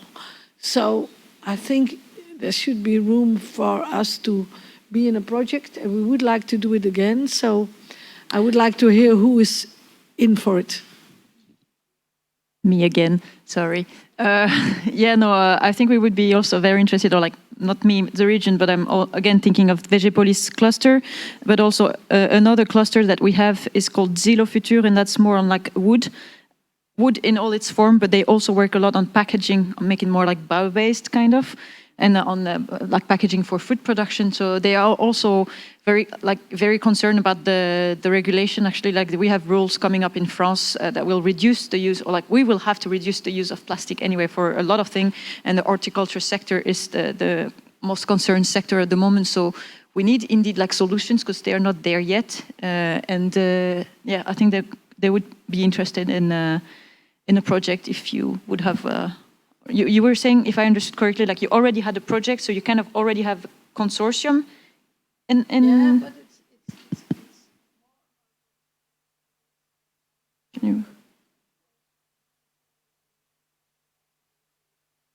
but counting what happens with the plastics when it's go out of your business. It's going out of your business, and of course the new strategies that needs more clusters and more, I think, more packaging industry also. Well, and if you need like industries, sorry, like I don't have to, but like we have also a group of industries and SMEs that work on specifically packaging. It's called l'IGEPAC in Pays de la Loire. So yeah, we actually would have quite a lot of actors probably to provide some perspective. We can try to react. Make the old consortium active again and put some extra in it. Or yeah, see if there would be like any wishes. Would be great. Would be great. Our development organization from South Holland is also very active in this consortium. So. For us as well, Amarga. I don't know, you have already some partners from Spain, or? Yes, but ATIP, you know ATIP? Where are they from? Oh, wait. I have to find out, but I was logging into Europe so that I could see. Yes. It doesn't matter, Marga. I just wanted to tell you that we are working already with byproducts, trying to transform and do innovative new films just to use it as a substitute plastic. So we are working as well with this. So we have interest in participate with you and with you as well, or. Okay, well, maybe if the ones who are interested send me an email. Yeah, okay. And I first have to go to my consortium, of course, but I will tell them that there are new interested partners. So Good. Could be a great idea. Yeah, I will suggest for those that write Marga to stick to the call text. So they already present another proposal with another goal, right? That wasn't the same one? So it's not totally the same, but a lot is the same. A lot is the same. So, yeah, but maybe how can we help to be part, no, sorry. Yeah, so if we make the profile we send to Marga, let's make sure that we stick to the goal so that it's easier for the consortium to accept us or at least consider us as partners. And Marga, just one question, Marga. The consortium is all the partners are clusters, or there are also big companies? No, companies, consultancies, a lot of them. Companies, universities, from, I think, Bologna, but I'm not sure. And some technology partners from I thought Spain. I think in the environment of Barcelona. It's not the university in Spain, or you don't remember? I'm not sure. I'll find out. Okay. Yeah, when you say the name, I think it's not a university, it's a research center or something like this. Yeah, that's a research center, yes, ATIP, yes. That's great. That's well done, girls. So we have a place there. I don't know, what time is it? I mean, we have still time, but I think we are a bit tired because I'm seeing your face. Not everybody is like, okay, how long it will take. So, is there anyone that wants to talk about anything in particular?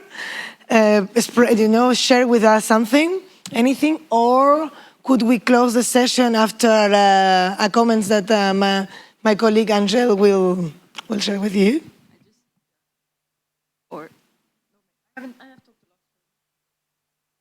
Is there anybody else who would like to say anything? Yeah, please. Sure, yeah, I can add something. It's not really part of my expertise projects, but still, I think it's really good to see that so many people are keen to work together in this kind of cooperation. I think this was a very good experiment. So thank you, Irene, for leading us through it. And I'm hoping that we can reach a couple of nice projects, maybe from existing consortia to expand it, or maybe a whole new one. And I think we can maybe use the time until lunch to, well, talk a bit further in smaller groups if needed, or well, make some more connections. So I want to thank you all for being here, and I think that's it from our side. Yeah. Yeah. Thank you. I don't know if you like to have a parallel session. Yes. Yes, please. Just a question. How after this meeting, how can we? Do we have to send like expression of interest, or we to join the project, or we are doing some smaller meeting, or how is it going to work?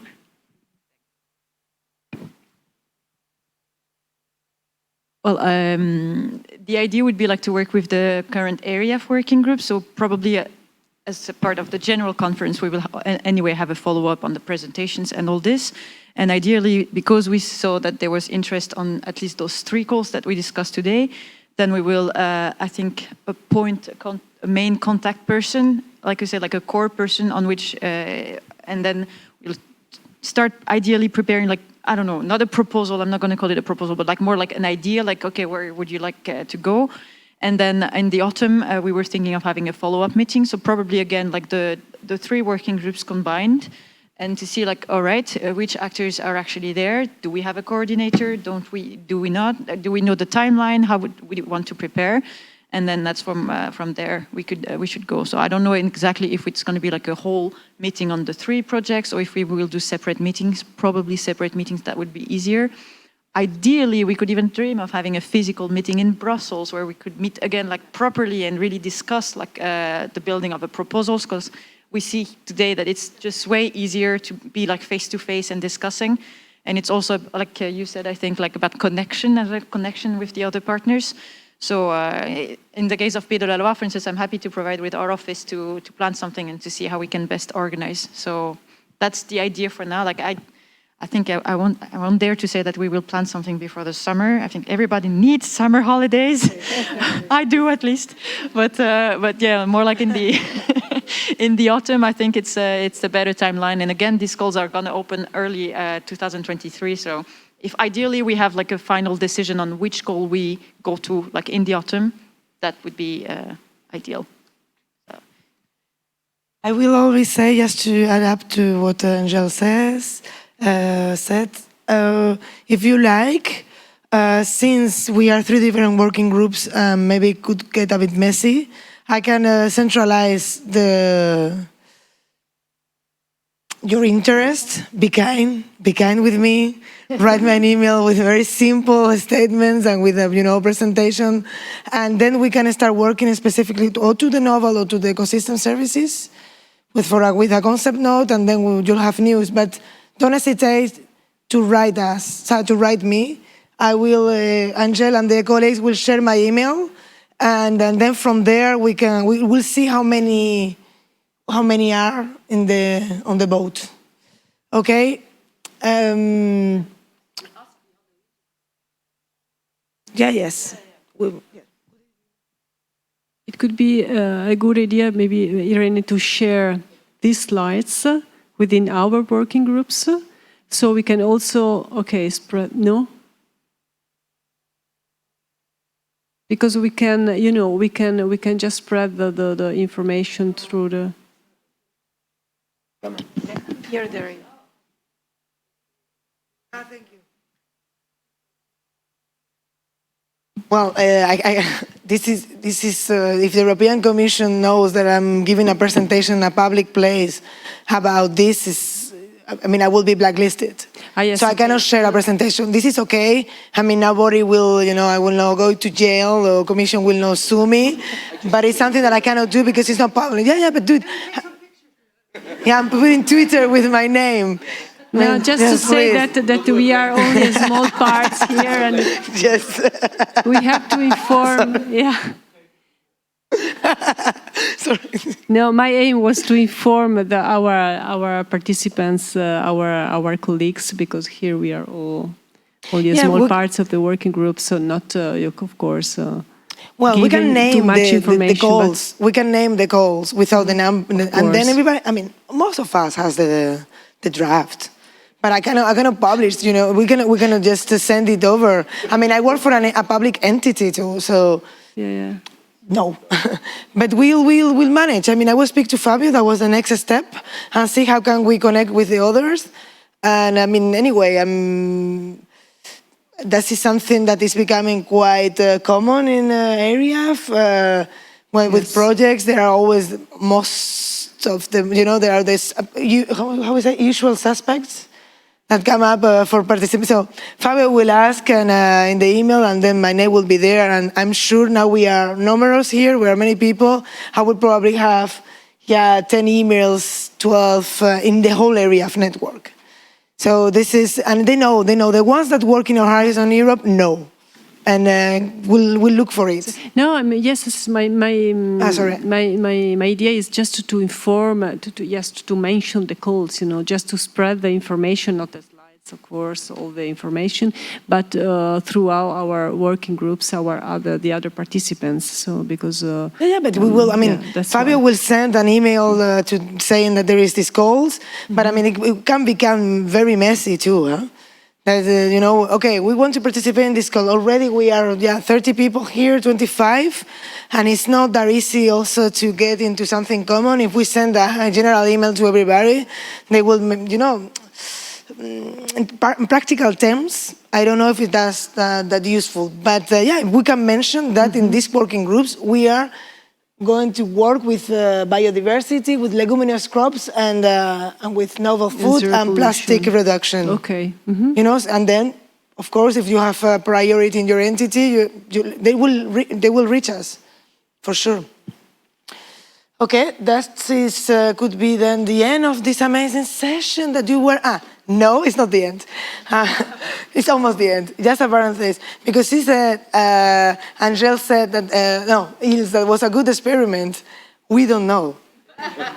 Like in a laboratory, you make the things, and then in a few days, weeks, if it worked. So we'll see in September. Thank you very much for your participation, and on behalf of the working groups of agroecology, protein plants, and plants. We like that we continue this adventure together and to make many things. So be our guests forever. No, not forever, but for many years in the News Horizon Europe program. Bye. Thank you.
We pursue greatness to beat time or to make time worth our living. Is greatness an echo to eternity? Or is it the best way to linger in the present for a bit longer?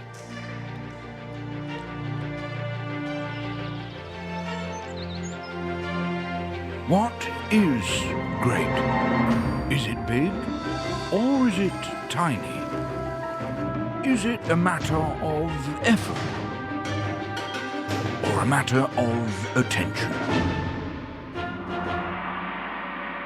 Is it a trip one has to take alone or something that really matters only when it is shared?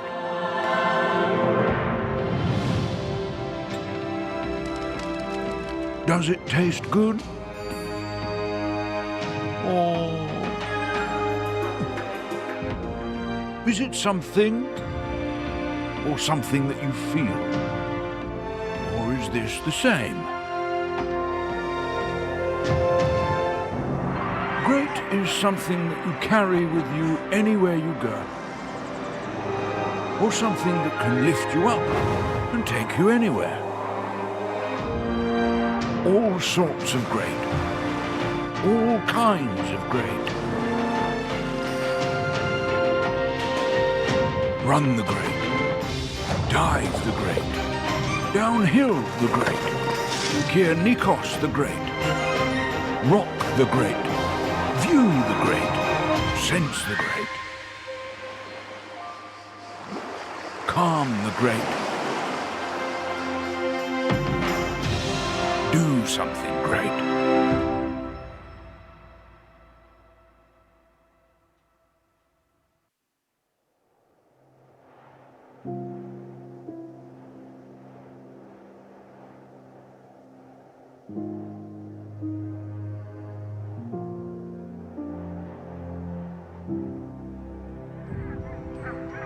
We pursue greatness to beat time or to make time worth our living. Is greatness an echo to eternity? Or is it the best way to linger in the present for a bit longer?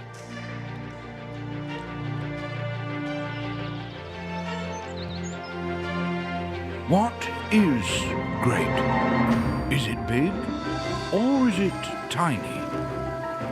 Is it a matter of effort or a matter of attention? Is it a trip one has to take alone or something that really matters only when it is shared?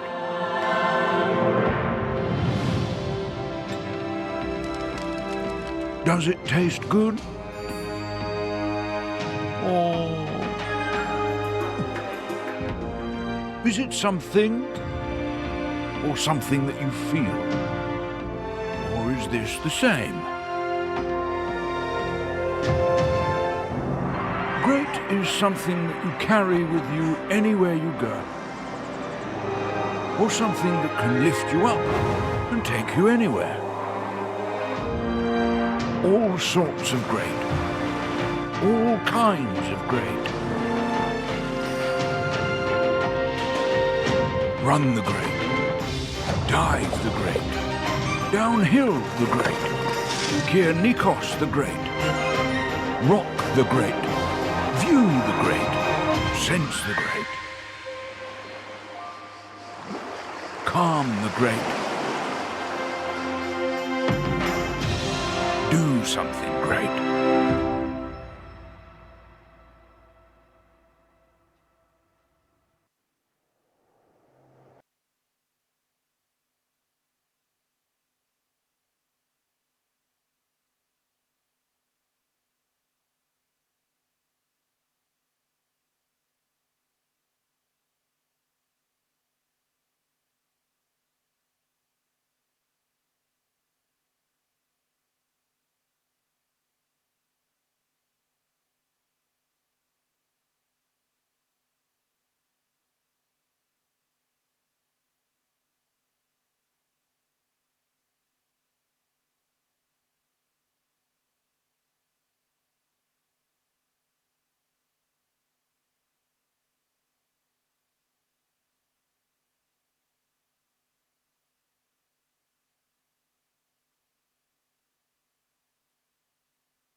Federation of Industries of Greece. I'm one of the co-organisers of this pitching session.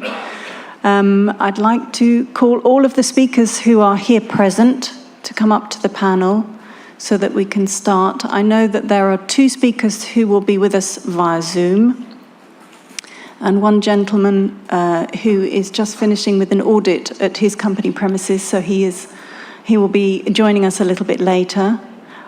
So here we have Mr. Moisadis, who is our first speaker from Hellenic Fireware High Hub. Mr. Moisadis, can you hear us? Yes, perfectly clear. Excellent. Hello. Okay, so if you would like to start with your presentation, if you could share your presentation with us, we will listen with great attention. The floor is yours. Thank you very much.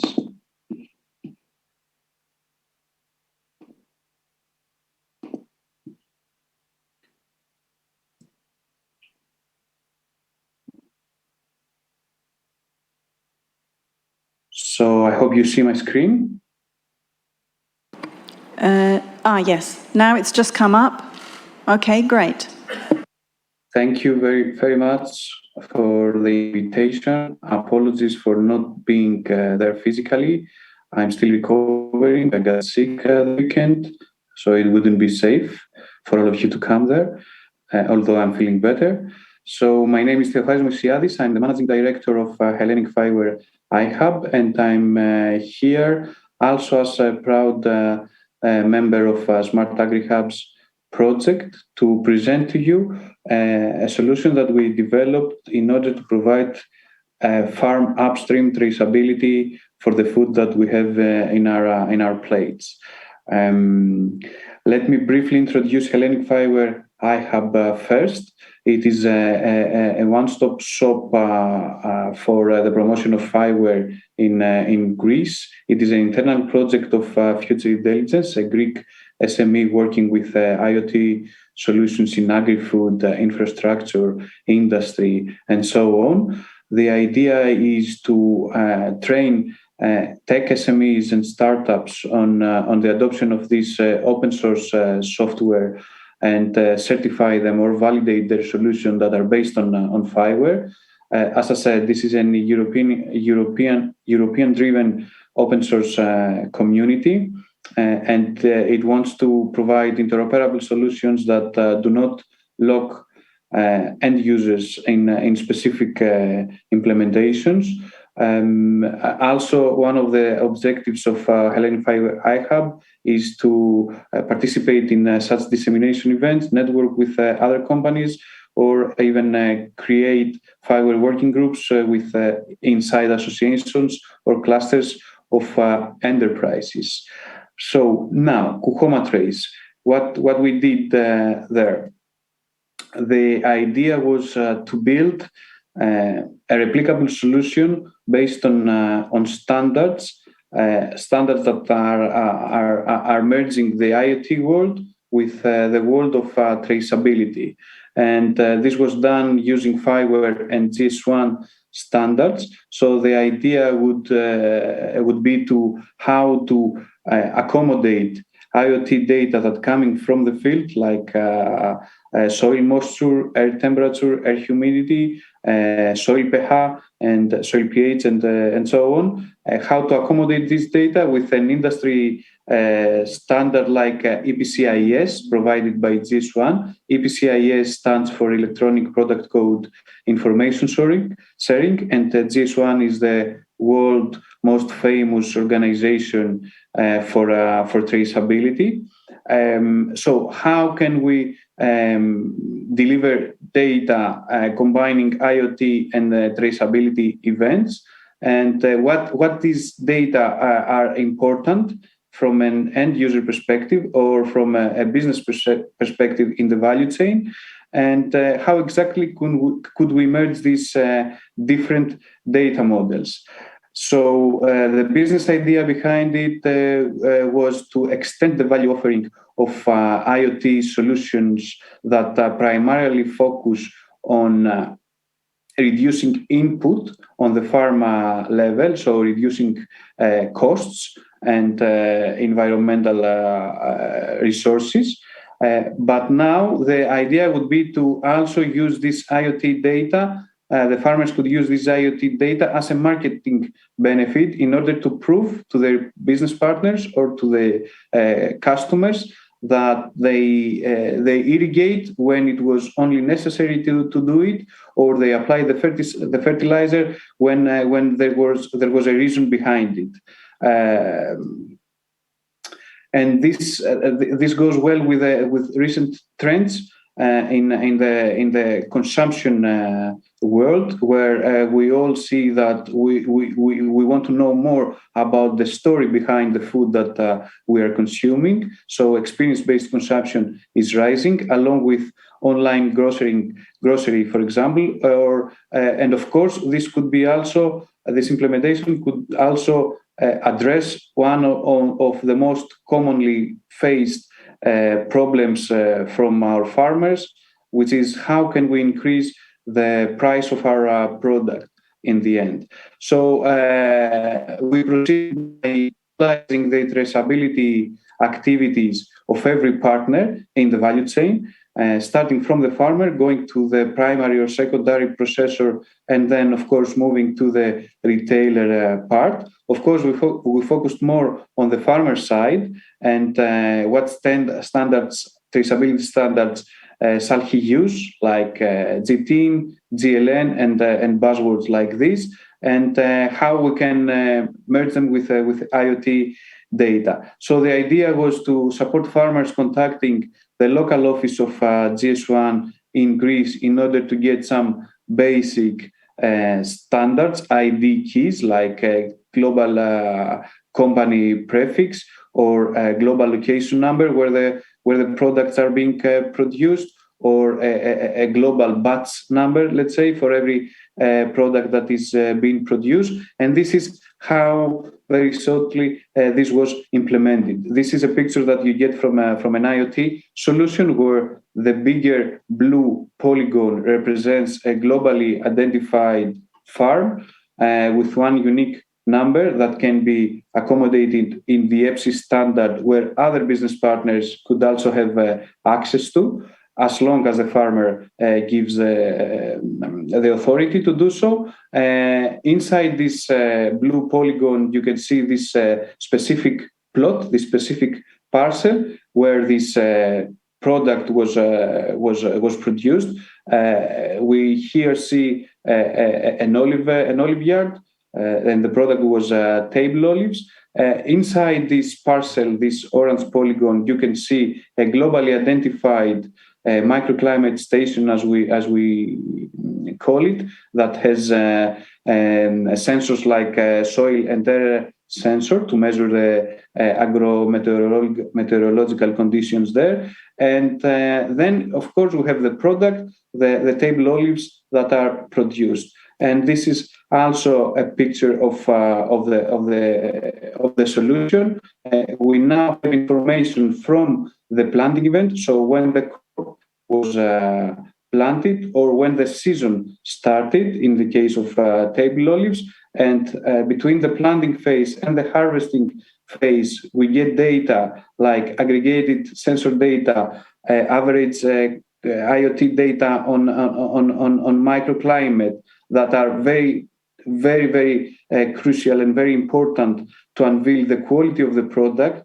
And maybe consumers cannot understand this, but the business partners can make perfect sense out of it. And of course, the cultivation practices are also traceable to every business partner, like when the last fertilizer application was applied, when the irrigation was applied, and why. And all this goes to a unique batch number, location GTIN, as we call it in the GS1 world. And this is all that I wanted to present. I hope I tease you in such a short time, and I'm looking forward to your questions.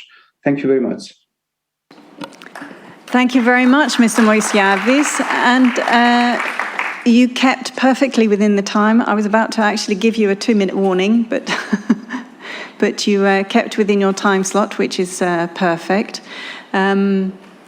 If anybody has any particular questions, I think it might be easier we go through the rest of the presentations, and if you can stay with us until the end of the session, and when we have factored in some time for questions and answers, then that would be great. Would you be available to stay until the end of the session to answer any questions if anybody has anything? I will try to. Up to a point, I will certainly be here. Okay. And if not, please send me an email with your question. Okay, perfect. Great. Thank you very much. So now, just one little piece of housekeeping. The photographer asked me very kindly, because he said I looked a little bit lonely down this side of the table. If everybody could shift up this way, so we have, and that means you as well, Irene. You're not the exception. You have to come this way as well. Fill up the gaps, so we have a nice little sort of family shot for everybody. And that will help the photographer immensely. Thank you so much. That's great. Okay, so now we can move on to our next speaker from the University of Extremadura. Would you prefer, Maria, to sit where you are, or would you like to come up to you go to the podium? That's great, that's fine. The floor is yours. You are going to present Field to Fork Value Chain of Green Agriculture. No. Are you changing it? Yes. Actually, there is a mistake, and this is not the presentation. That's no problem at all. You can talk about whatever you would like to talk about. We're here to listen. Yeah. And you have, so that's your presentation right up there, and you have your clicker.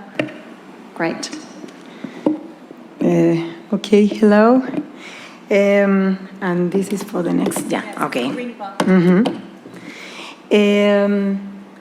Let me introduce.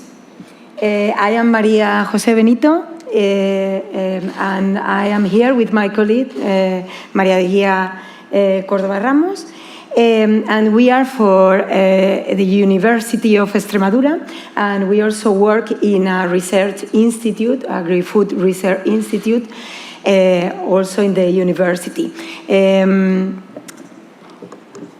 I would like to talk, in order to get a good or participate in a consortium like this morning Irene told us, so we would like to talk to you about our expertise area. So we are in a research institute, and we work with different vegetable sources, and we are now very interested in working in alternative source of proteins. We also work with proteins already. And we want you to tell you what INURA, our institute, can do in a consortium for Horizon Europe. Proposal. So we are in the institute on the left, and in the university on the right of Extremadura, and we are more than 40 researchers. Some of them are also professors at the university, and we work with the quality agricultural products and production, processing, conservation, and we are trying also to increase the cell life to obtain high quality and safe products. We have also a strong relationship with the companies and industry in our region, thanks to a project, national project, CEDETI, that finance the project with research companies and the university, the companies and the research centers, institute, university, etc. So this is good options. Our work areas are agricultural production, genetics resource, process technologies, microbial and food safety, food quality and health, and marketing and commercialization. For the first line of our expertise. We work with raw materials, efficient and suitable production. We study the changes during the production, physical, chemical, and healthy quality characteristics. We work with different vegetables products, cherries, fig, olive, wine, tomato, pepper, etc., adapting the production strategies and development efficiency method for the production. And we also work with new production technologies, just in order to get healthier products. In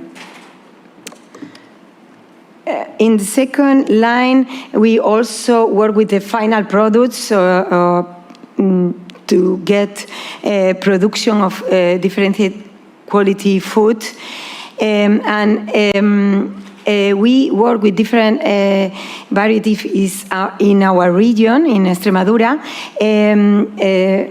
Mainly, as I said before, cherries, tomatoes, plums, grapes, figs, etc.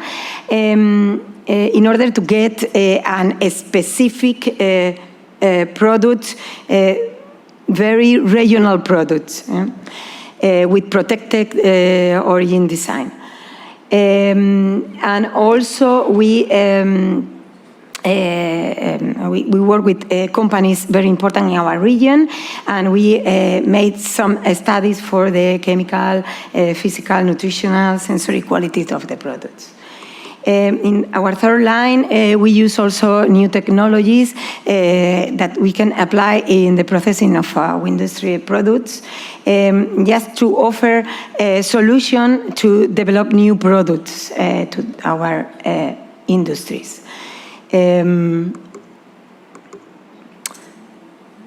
Also, we work, as I said before, with Marga. I don't know if Marga is here. We work a lot with byproducts in order to reduce the waste of the agro-industry in our region and to develop new ingredients. This line, we extract the compounds for the byproducts, and we use it in different ways for get healthier components or biocompounds and using in the new products, and also to, for example, the line of bioplastic. In this line, we are now working with new and alternative proteins obtained from the byproducts, but also obtained for other different. Also, we work with algae, marine algae, and not only vegetables, and microbial proteins, etc. And also, we have the artificial digestion system, and we not only test the biocompounds before, but also after the digestion. So a specific research line, also we have developed a new rapid and non-destructive and genetic technologies to get a good traceability of the products. And we work also, thanks to two projects with AET Food, we work with living labs and co-creation for different products, system and market. So that is the reason we are interested in the cluster 6, exactly to alternative source of proteins. This is the thing that we have in the call. And we can work with proteins. Insect, we are not very expert in insect, but we have some experience as well. And microalgae, microbial proteins, and byproducts. We are also interested, as I said before, with the call for legume crops. We can also analyze the economic impact and social impact. And that's all I wanted to to tell you, and I hope we can collaborate soon in a project and we have success. Thank you. Thank you very much. Everybody's making my life very, very easy. I don't have to call time at all, which is wonderful. Irene, it's your turn. Yep. Thank you.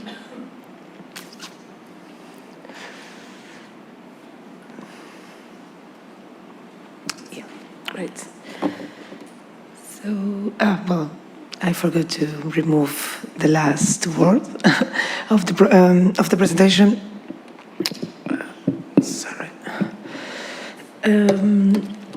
So hello everybody. I don't know I don't know if I know everybody, but Extremadura is a very active member of the ERIAFF network since the beginning, and we coordinate the communication working group, and also we animate and try to help in the working groups, thematic working groups. That's also for that reason that we got, sometimes, you know, ERIAFF is an informal network, therefore we don't have the possibility to participate as a network, as partners in projects. And when those invitations for projects to the ERIAFF network come to the attention to Fabio, then with the steering committee of the network, we decide who is going to that project. And in this case, in the Prep Soil project, that was Fundecid PCTEX, so the innovation agency of the region of Extremadura. But we participate on behalf of the whole network. So this is, I can see it better. So that was the first call funded for, published for the mission of soil health. I don't know if you are familiar with this mission. There are several. One is in soil health. And this was a preparatory call to start preparing the ground for building capacities in engagement, outreach, and knowledge. And the coordinator is the Danish Center for Food and Agriculture in Aarhus University. Project, it was supposed to start the 1st July, but we are probably starting in September. And so the presentation, I will be very short, I promise, will be more about something that is only written on paper. There is nothing developed yet. So basically the main purpose of the project is to help, to facilitate, to give support to the deployment of the mission across European regions. That's why ERIAFF was an important partner to have on board. This deployment of the mission is like to be achieved through the co-creation of and roll-out of tools that we'll explain later, and spaces for interaction, knowledge sharing, co-learning, and also for stock-taking, dialogue to understand what are the regional soil needs. It might seem abstract, but every region, all the researchers of the region, and also very often also the regional government is very aware of the threats and the vulnerability of their soils. So this is one of what we like, is to make a common ground, a space for dialogue, where most of European regions can make, discuss and understand how the others, and also working on that, because it's a trending topic, but it's quite new for regional governments and local authorities too. So this is the overall concept of the project. You'll see we are mainly focusing in the implementation. The mission implementation plan has several challenges that have been identified, and then some objectives we are at this project focuses specifically to soil literacy and communication and the setup of engagement spaces. We've been when we were writing the proposal, we tried to make it the most practical possible.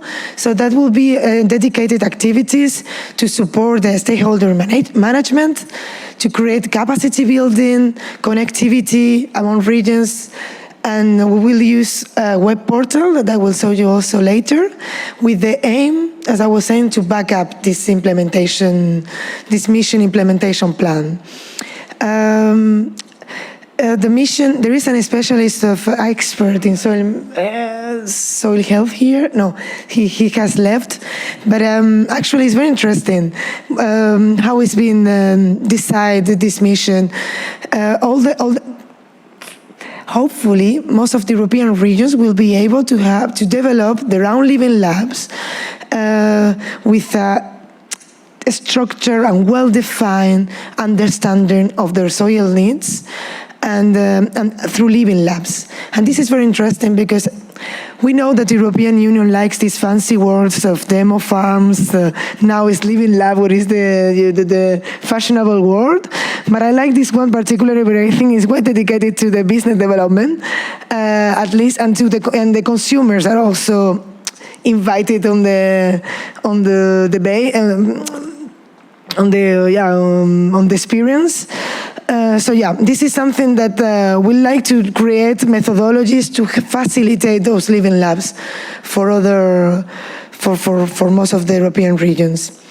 You can see the presentation will be shared. I find very interesting the whole concept of the activities, since we are addressing all the different more relevant, the more relevant stakeholders that can be invited to this adventure of living labs, and we also try to tackle all the geographic connection dimension of the implementation of the creation and setting up of a living lab. The literacy, as I was saying, we are focusing specifically in soil literacy and capacity building activities.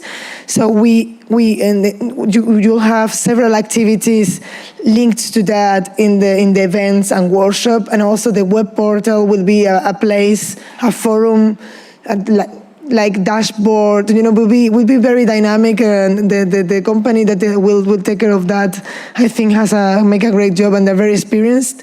And that we'll see what it comes up, but it's promising. Just to finish my presentation, the engagement strategy is one of the main objectives of and the main missions that we have in our project, and this is where ERIAFF members are invited to participate. We are going to work at 3 levels: local and regional, some municipalities engagement, and also local communities. Also, there will be events at national, at the European level, but you are of course invited for the local and regional.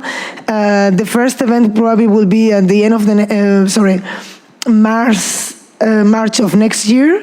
I will please come to see me later if you're interested in the Living Lab adventure in soil health, because I think that could be of great help, and also it will be helpful to facilitate to position your regions in the mission of soil health. That's all from my side. Thank you very much. Perfect. Thank you very much, Irene. I see you're the barefoot diva of the panel. Poor Irene had a problem with her shoes, so she had to take them off. Right. Moving on, we have Mr. Svetsas from QLab, who is our next speaker. I invite you to the podium to talk to us about innovative technologies in the biogas sector. The floor is yours. Hello, thank you very much. First of all, to introduce ourselves. My name is Themistoklis Fezas. I'm here on behalf of QLab. QLab is a private analytical laboratory. Actually, QLab is an SME in a scheme of a cluster with collaborative companies like Biogas Lagadas, SA, Bioenergy Nigrita, which are two biogas plant situated in and operating in northern Greece, and also another two companies, Ergoplanning and ErgoPartners, which are two consultancy providers in the agricultural sector, also in northern Greece. So let's say these collaborative companies participate in a lot of research programs, and I will present you a few words about QLab and 4 examples of programs that we are running at the moment. So, as I already mentioned, we are an analytical lab, but in the past few years, let's say about 2017 and on, we have a strong research cooperation and participation in a lot of programs. QLab was established in 2012.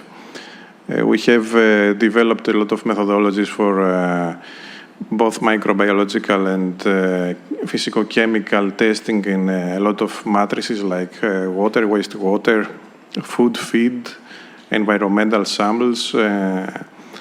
And later on 2012, we developed also technical consultancy services and analytical capabilities to provide service to the biogas sector, which is an emerging sector in Greece.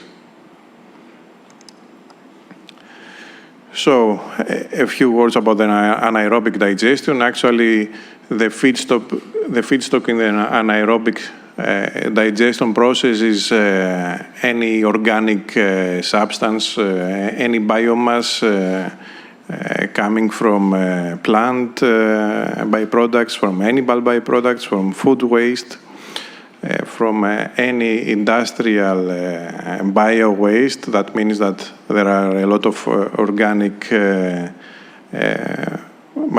matter. So this feedstock is digested in fermenters in anaerobic conditions, and biogas is produced. Let's say that biogas is a gaseous stream of 60% methane and 40% carbon dioxide. And this is burned to produce electricity, heat, or other kind of gaseous or even liquid energy carriers.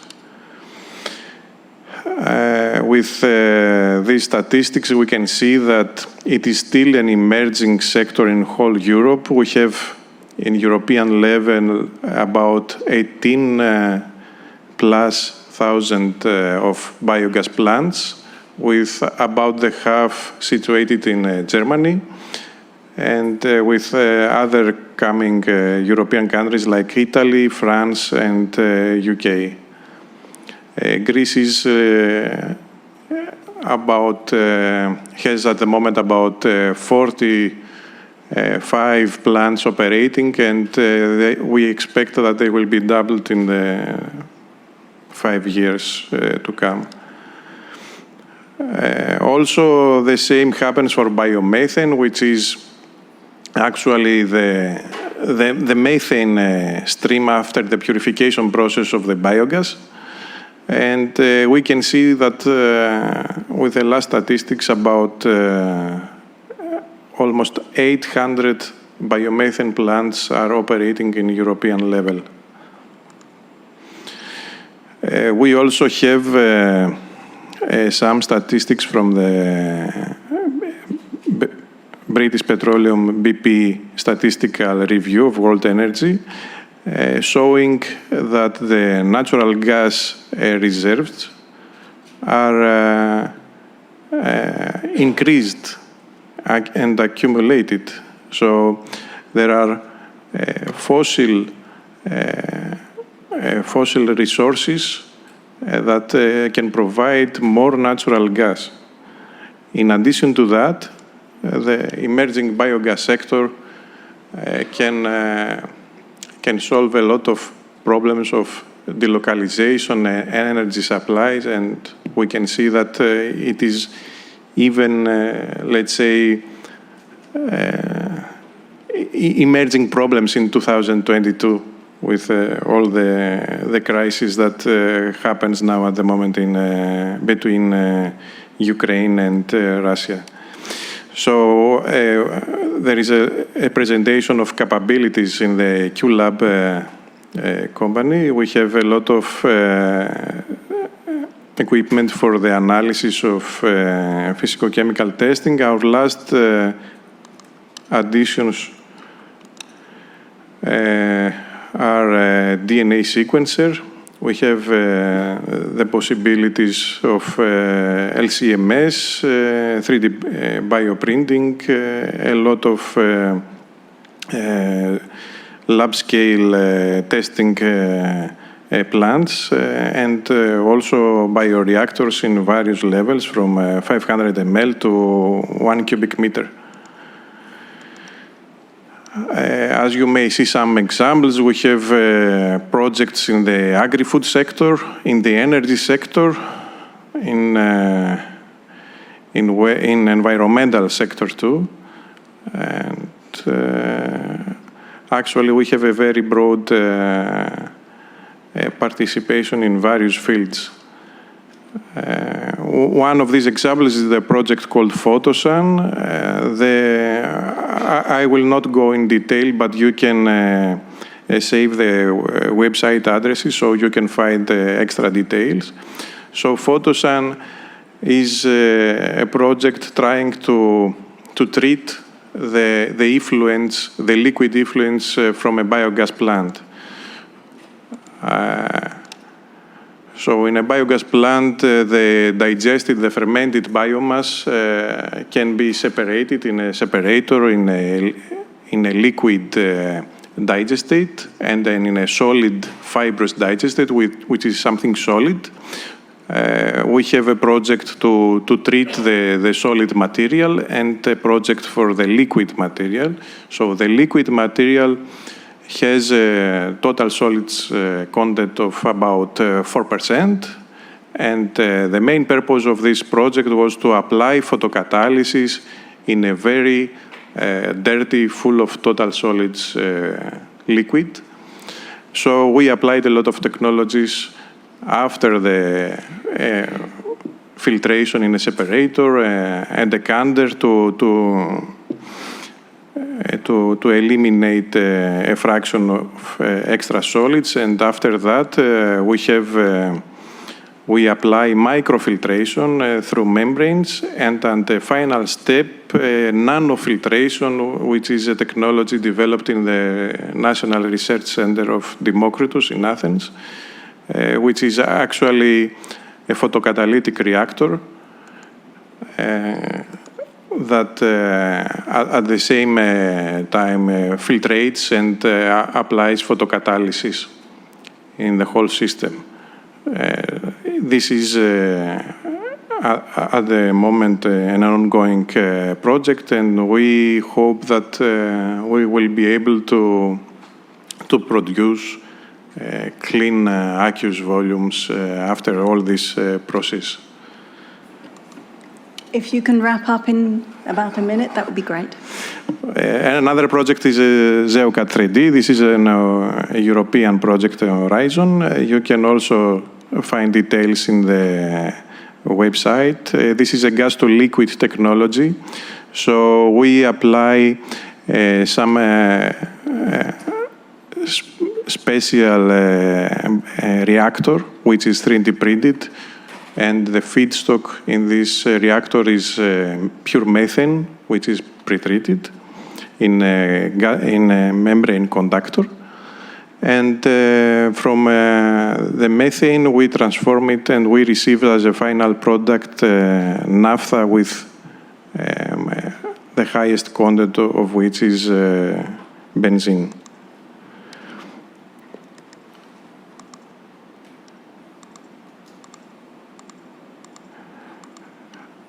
Another project we also have, it's called PyroD, and actually we try to solve the problem of the solid digestate. We apply pyrolysis to the digestate after the anaerobic digestion. This is there is a lot of potential in this project. We can apply the biochar produced after the slow pyrolysis at 500 Celsius degrees for additive in the anaerobic digestion, for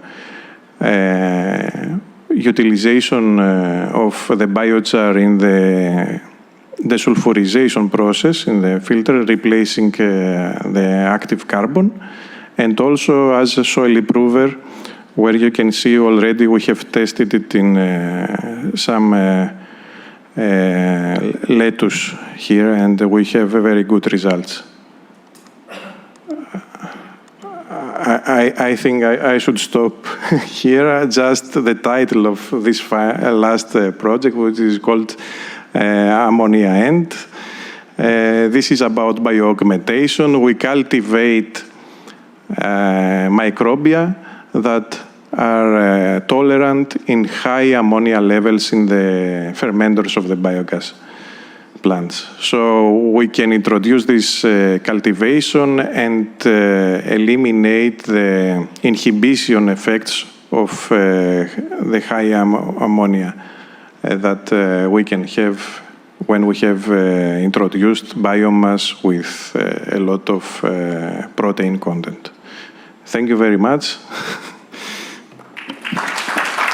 Thank you. You obviously have lots of activities that you wanted to share with us. Okay, so we're now going to move on to, here she is, Blanca, from the Agency for the Management of Agriculture and Fisheries of Andalusia. Welcome from Zoom to Blanca. Please make your presentation.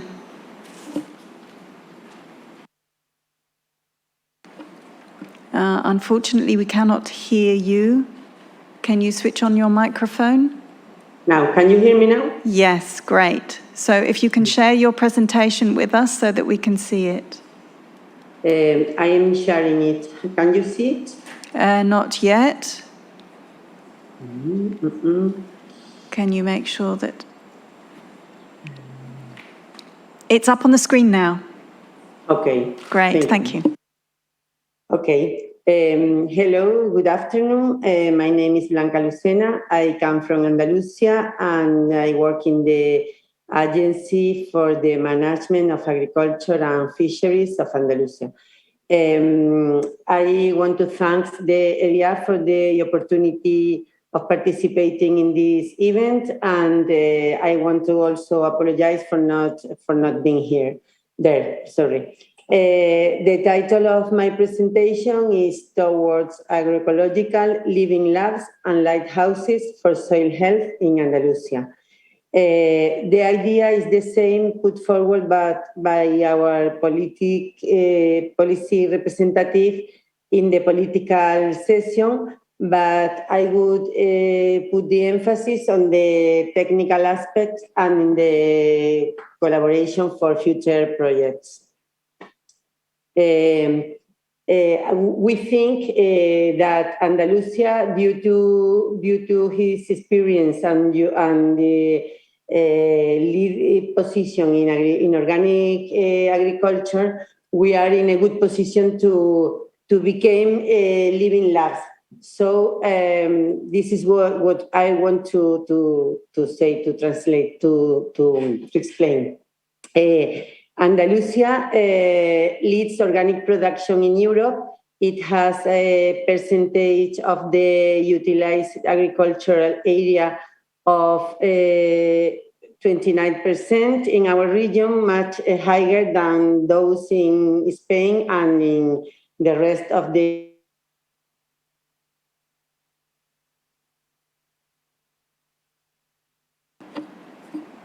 We've lost the connection. European Union. In 0.46 organic farming area in looking at the soil deal mission that want to to create 100 living labs and lighthouses for the soil health in 2030, and also to the European partnership on agroecology living labs and research infrastructures. Our regional ministry of Agriculture, Livestock Production, Fisheries and Sustainable Development aims to promote a participatory and innovative process through the consolidation of a network of agroecology living labs in Andalusia, where there are already numerous initiatives working with this approach. We think both initiatives could be related, so as agroecology can be very useful for the soil health.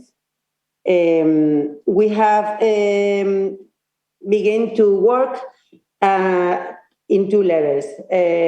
At the institutional level, we have organized through a working group, an internal working group, in which the regional ministry is participating together with two public bodies, two agencies. One is AGAPA, my agency, another is IFAPA, which is an institute for research and training in agriculture and fisheries, which has many premises along the geography and demonstrative experience interesting. So, beside this institutional level, we have made a diagnosis of the agroecological local network in Andalusia. And that we think, to some extent, they could be considered living lab, at least in their first stages. This is the network of initiative we are referring, and we from the regional government, we've been working for more than 15 years in many projects regarding or related to agroecology. They are projects of consultancy services on organic production, like advice, training and transfer, support for regulation, support to policymakers. We have a project on biodistricts, which are geographical areas in which proximity markets are articulated and dynamic, and also food networks are created between producers and consumers, as well as other agroecological dynamization activities. We made marketing support with guides of organic food outlets, producers with home delivery, etc. We've made, during many years, a project for social consumption of organic food in school canteens. We have a project Anda el Huerto, which transfer knowledge to the society in general through innovative trials. And we have also included in our rural development program some measures in the last time regarding the organic production. We think this project has important characteristics related to the living lab methodology, like large number of participants and contacts, the multi-stakeholder approach. They are participatory actions. They are not isolated. We try to create synergies between each other when it's possible. They provide a close insight into the needs of the sector and allow the multi-stakeholder collaboration. We think this has a high correspondence with the 5 elements that annul say that must to be present in the living labs, like user involvement, real-life setting, multi-stakeholder, multi-method, and co-creation. We think also our agroecological network have also two characteristics that Benjamin Jimeno has named this morning, like they are strongly embedded in the territory locally, and they are diverse and heterogeneous. So, well, I would like also to say that we are leading from AGAPA the project Smart Food Life Watch for the development of the Research Life Work ERIC infrastructure. The project will develop research infrastructure for the monitoring of the impact of agriculture and fisheries on biodiversity and ecosystem services. And in this sorry. And in this context, we are very interested in ERIAFF collaboration and in the following topics of the soil mission and the cluster 6.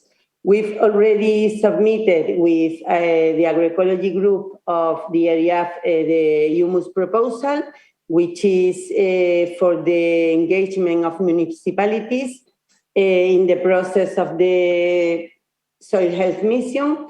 And we are interested in the topic for 2023 0108, co-creating solutions for soil health in living labs. And of course, we are very interested in participate in the way it be possible in the European Partnership on Accelerating Farming System Transition, Agroecology Living Labs, and Research Infrastructure. We think ERIAFF can be a good ally to be able to be there. And that's all from my side. Thank you for your attention, and I will stay here for if you have any question at the end. Thank you. Thank you very much, Blanca. Thank you.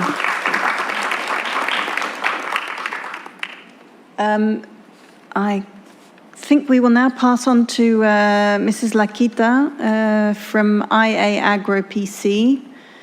If you'd like to come up to the podium and talk to us about state-of-the-art greenhouse climate control systems.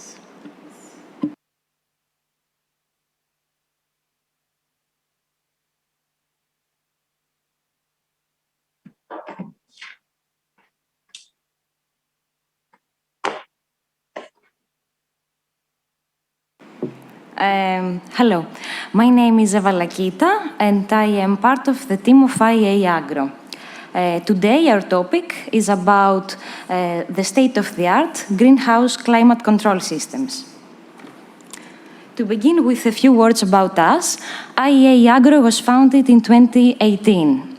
Our activities fall under the description of agricultural research and engineering, with a particular focus on the development of intelligent agriculture and Internet of Things applications, as well as years of expertise in the field of pharmaceutical cannabis production, with projects in more than 5 countries, as you can see in the map behind me. Here you can see a more detailed overview of our activities. We provide consulting on greenhouse design, integrated solutions on aquaponics and hydroponic systems, as well as indoor farming. We also employ various agricultural automation applications, such as the one I will present you a few moments later. We offer renewable energy solutions to both individuals and businesses in the most efficient, effective, and sustainable way, as well as services regarding fertigation systems and microgreens cultivation. Last but not least, a big share of our activities is also the consulting on pharmaceutical cannabis production. And finally, all of these activities are coupled with continuous involvement in research and development. On the field of pharmaceutical cannabis production, we offer turnkey solutions, starting from the acquisition of land up to the stage of certification according to the European standards, GACP and GMP. For more information regarding these projects, you can check this slide. However, it is important to note that in order to obtain the certification according to the European guidelines on good agricultural and collection practices, it is mandatory to have environmental control in the cultivation areas. But environmental control at the same time means better yield per plant. So, our company has identified the gaps and the needs in this sector, and for the past years has been developing sustainable climate control systems. The climate control system at stake controls the following parameters: fertigation, photoperiod, temperature and humidity, as well as vapor pressure deficit and daily light interval. The control is achieved through a centralized electrical board, whereas the values of the parameters are collected from strategically allocated points in the greenhouse. All parameters can be observed and monitored by a user interface on the cloud, which is also mobile-friendly, thereby allowing for also remote control of these parameters. And here you can see a photo of a facility in Thessaloniki, where our project has been applied on a pilot scale. And moving forward, allow me to walk you through the main settings of the user interface. So to begin with the main dashboard, it gives an overview of all environmental conditions, both outside the greenhouse as well as inside the greenhouse. And for optimal control, it is divided in sectors and subsectors. Next, there is the History tab, where the user can view historical data from the last hour up to 1 year ago. And another option that the user interface provides is the automated irrigation control, where the user can set and manage anytime timed intervals for irrigation. And moreover, the user can apply set points for all the parameters mentioned before, according, of course, to the needs of the cultivation. And finally, we reach to the state-of-the-art weather forecast for the next 3 hours up to the next 24 hours.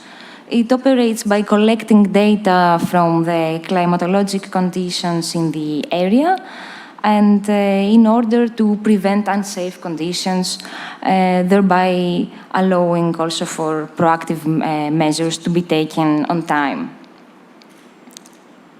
So that was all from me. Thank you very much. Hope to see you all later. If you have any questions and you need more information, you can check our website. I would be glad to see you in Agrotica too. Thank you. Thank you very much, Mrs. Lakita. I've actually skipped a presentation. I didn't realize that Mrs. Rossi is in fact here. Yes, you're here. I'm so sorry that we skipped your presentation earlier. Thank you. But now the floor is yours. Thank you. So I'm Francesca Rossi from the Institute of Applied Physics of the Italian National Research Council, and I'm here with my colleague Lucia Cavigli. And we are based in Florence, in Tuscany, and we are part of a group that is the Biophotonics and Nanomedicine Lab.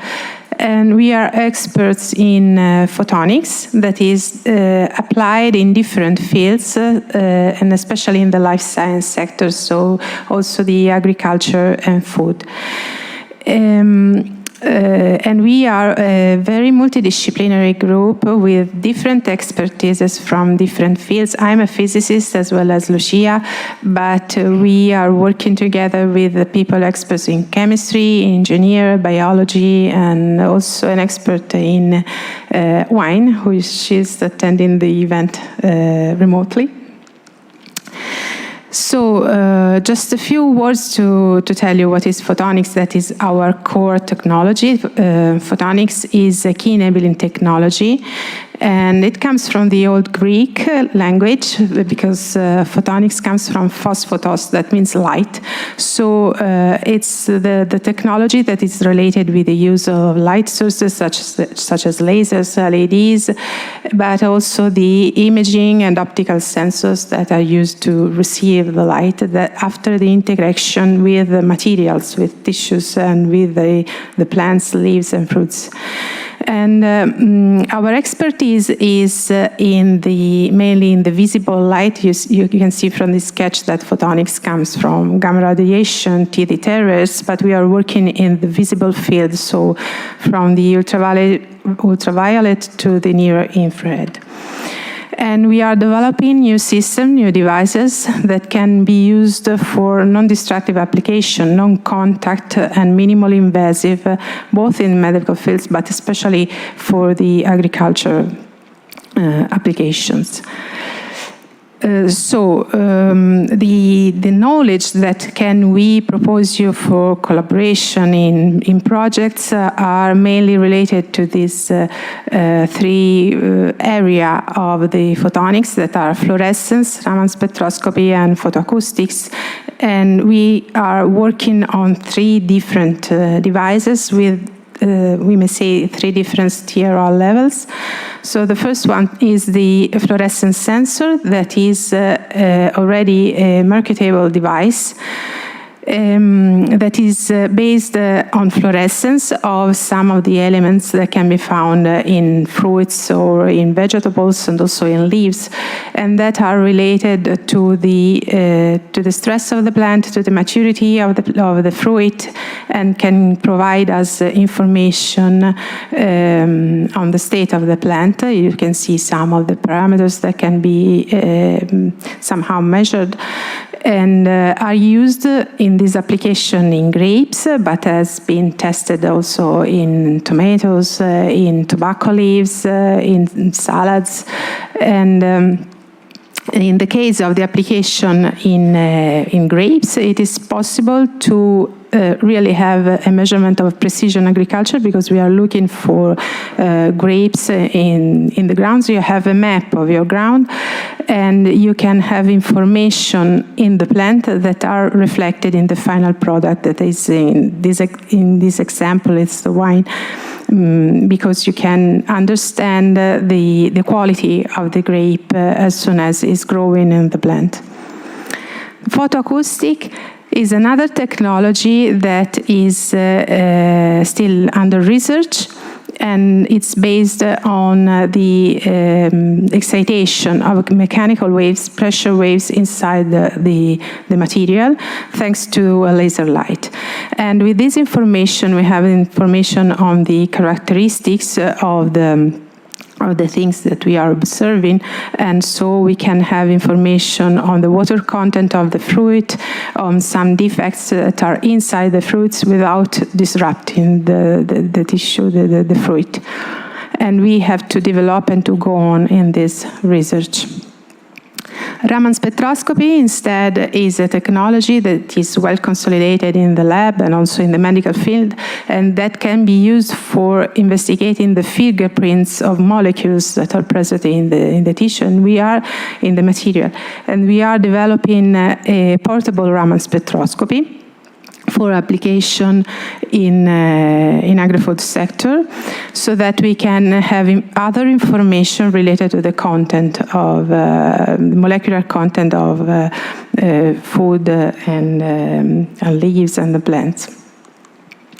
So with this technology, we are open for collaboration in different projects, but in particular now we are studying this call. We would like to participate to this ERANET call. So we are looking for partner and especially research centers, because in this call it's important to share the data and to involve research centers.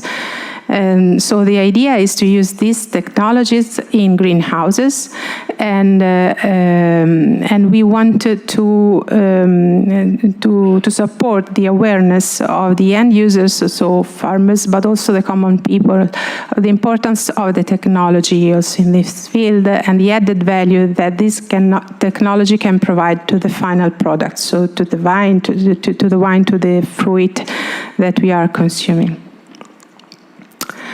At the moment, we are partner of this important European project that is Photon Hub Europe.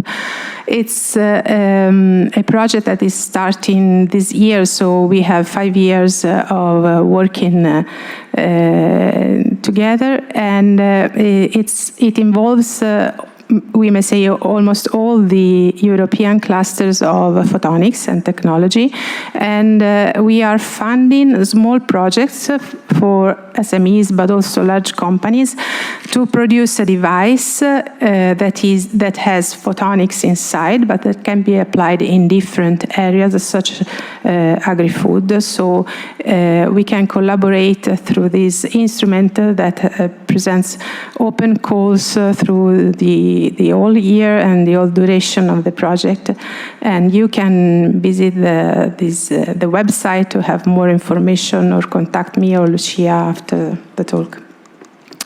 Thank you for your attention. Thank you very much, Francesca.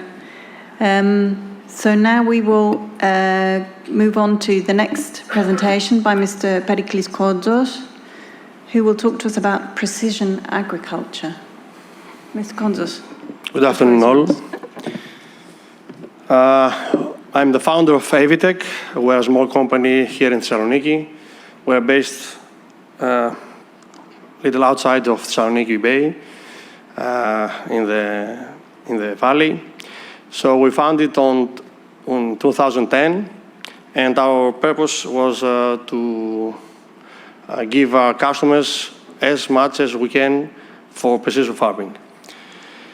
As you already know, precision farming involves many things, and many of these things are IT. So many of the farmers don't know about IT, so we are coming on that point to give some solutions on that and to give our knowledge on them. As you already know, in the past, IT was not really applied on small farms. But nowadays, with the knowledge that we have and all this information that's on the web, it's possible to go on that way and to go to smaller farms to apply all these new things that are coming out. Evitech gives solutions not only to the guidance, not only to the crops, to the yield mapping, to the sensing of the crops, but it's a whole bunch of products that we give to the customers, and we give solutions to them. Our associates are, most of the 3 of them are AG Leader, Raven, and TZ. These companies are sophisticated on this point, and they give solutions, different solutions. Some of them were being heard already here in this auditorium from other companies that do the research. These companies are applying the research on their products. So, as a matter of sense, we, let's say, get all the technology that the researchers do, and we apply them on our products. Some of the products are on this slide. Some terminals. There's an OptiRx sensor that gives us, in real time, as we walk on the field, we can apply a new map in a way that it sends and it gives back feedback on the machine to do something. Also, we see some other products like a visual guidance. The visual guidance is a very nice feature that, let's say, shows the way, the path to go straight and to go perfectly on the path that is on the field and not to ruin anything inside the field. Some techniques are mostly used in the area are from the line of seeding, fertilizing, when we're spraying, and when we're doing the yielding. So when we're doing the yield, it's also a feature for us. So it gives us back some information about the yield that we produced all this year. In the last slides, I will give you some information about what you see when we do this kind of things with machines and information that we give back from the customers and to the customers. You can see some real, this is a real map that we have created 2 or 3 years ago to a customer. You can see some different variation of the color in different fields. This is due to the soil, to the plant, and to the irrigation that was not applied perfectly or was too much on the field. So we have a different variation on the color. So we create a map. If you go back, you can see over here, we create a map and we give prescription on the fertilizing machine or on the spraying machine to do a very good job, instead of wasting time and money. That's it. Thank you very much. Thank you very much. Very precise presentation. And now we have our next speaker, Mr. Fernando Blanco, who's just walked into the room. Fernando, if you can join us and come up to the podium and present to us controlled deficit irrigation techniques for crop resilience to climate change. The floor is yours. Thank you.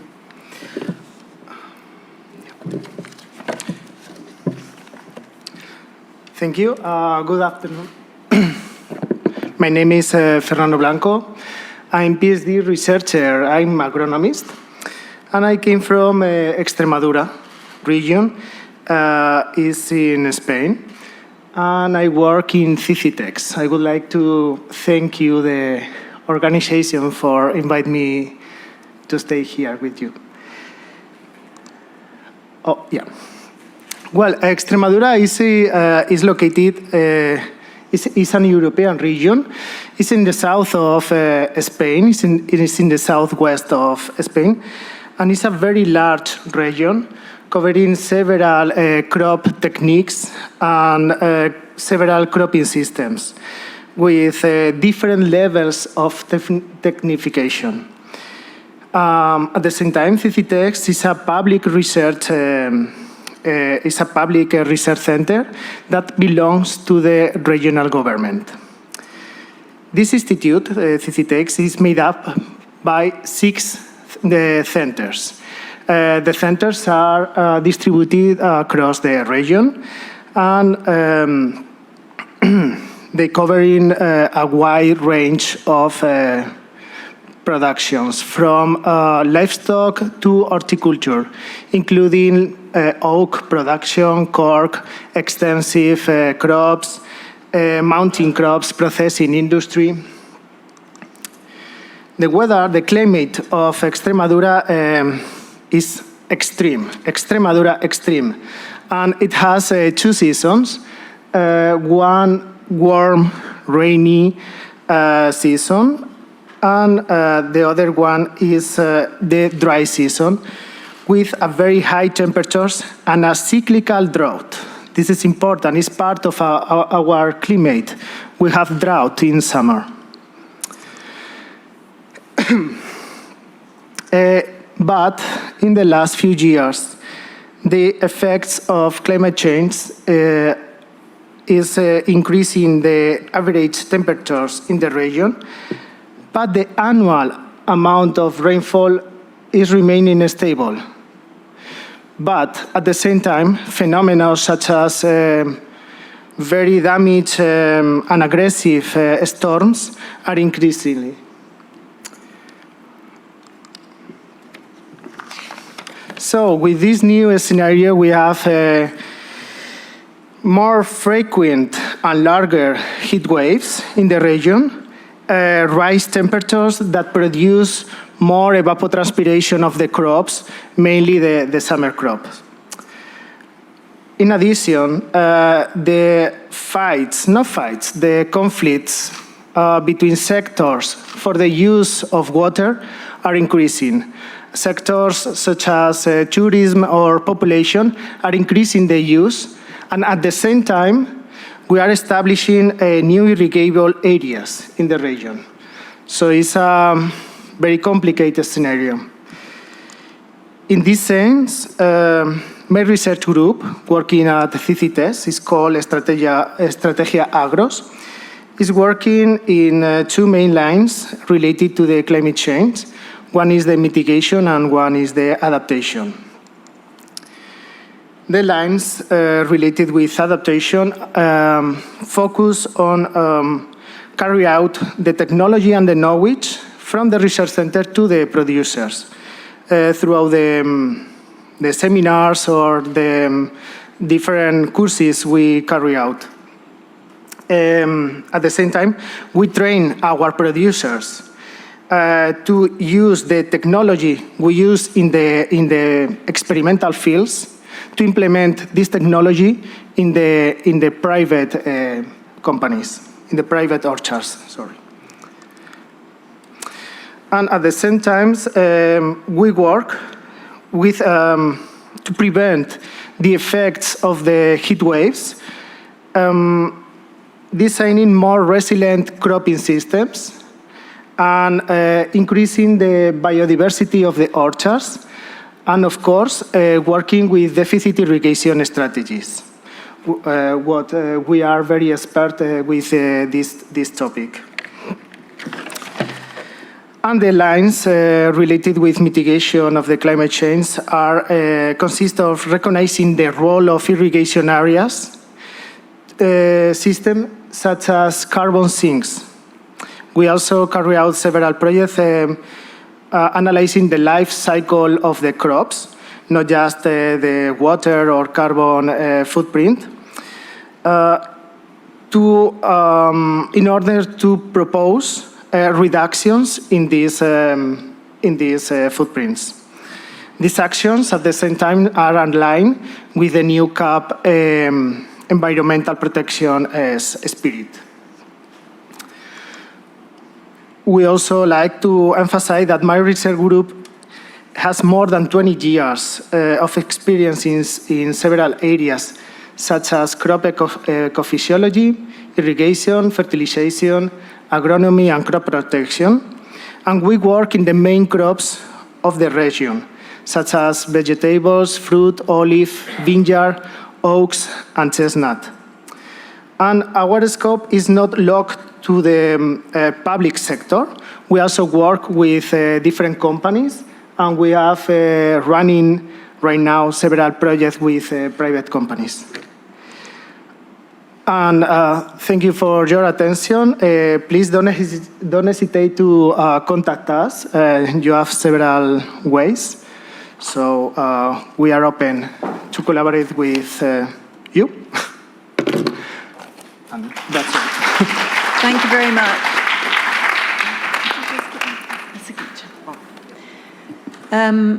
As far as I remember from the program, we're finished now. So I don't know if the audience has any remarks, any questions to make, anything that they would like to add. Any offers to collaborate with any of our speakers? Perhaps that would be interesting.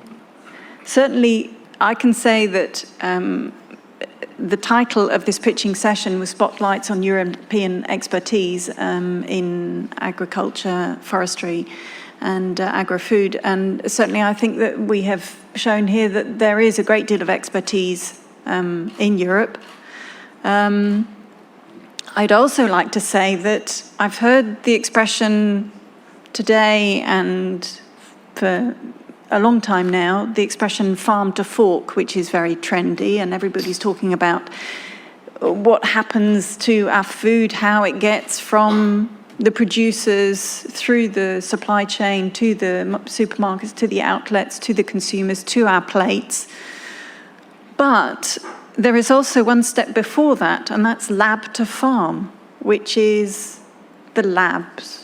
And not just the labs, but research centres and innovative SMEs and people who have technology, who have scientific solutions that they can provide. So there's that step behind even getting to the farm where there are collaborations that can take place, there is expertise and know-how that can be shared, there are ideas that can be exchanged, there are projects that can be put together with groups of people and networks, and obviously just from the few speakers that we've had, it shows that there is a great deal of innovation, there is a great deal of expertise available. There are technologies that are being developed, and perhaps it needs support, perhaps it needs funding, perhaps it needs a magic mass of people who can get together and actually push things forward. So that's my sort of take on what I've heard. I'm certainly not an expert in the field, but that's definitely what I can take away. As a consumer, I'm just a simple consumer. You're the experts, and obviously you have a great deal to offer. So thank you very much for that. Are there any other comments that perhaps any of the speakers would like to make? Any remarks, anything that you would like to add? I sort of kept you very strictly to your 10 minutes as far as I could. And you were all very, very sort of strict as well, very disciplined. So I think we can probably call it a day. It's been a very full day. I don't know, there is still time. I think perhaps the room is available. So if people want to mingle, network, speak face-to-face, I'd also like to thank, obviously, not just the speakers here and the audience, but also the speakers who were with us via Zoom, who couldn't be here in the room with us, but very luckily were able to link up with us via Zoom. So thank you to them. Have a lovely evening. Bye-bye.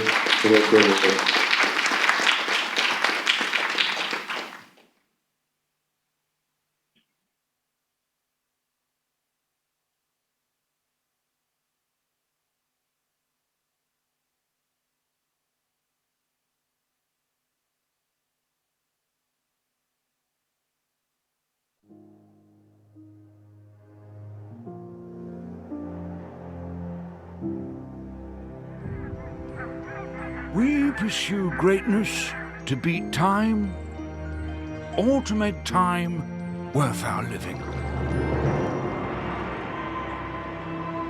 Is greatness an echo to eternity? Or is it the best way to linger in the present for a bit longer?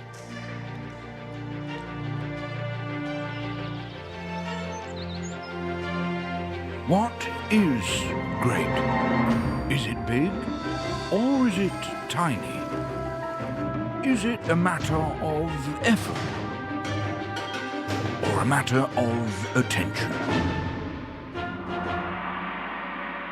Is it a trip one has to take alone, or something that really matters only when it is shared?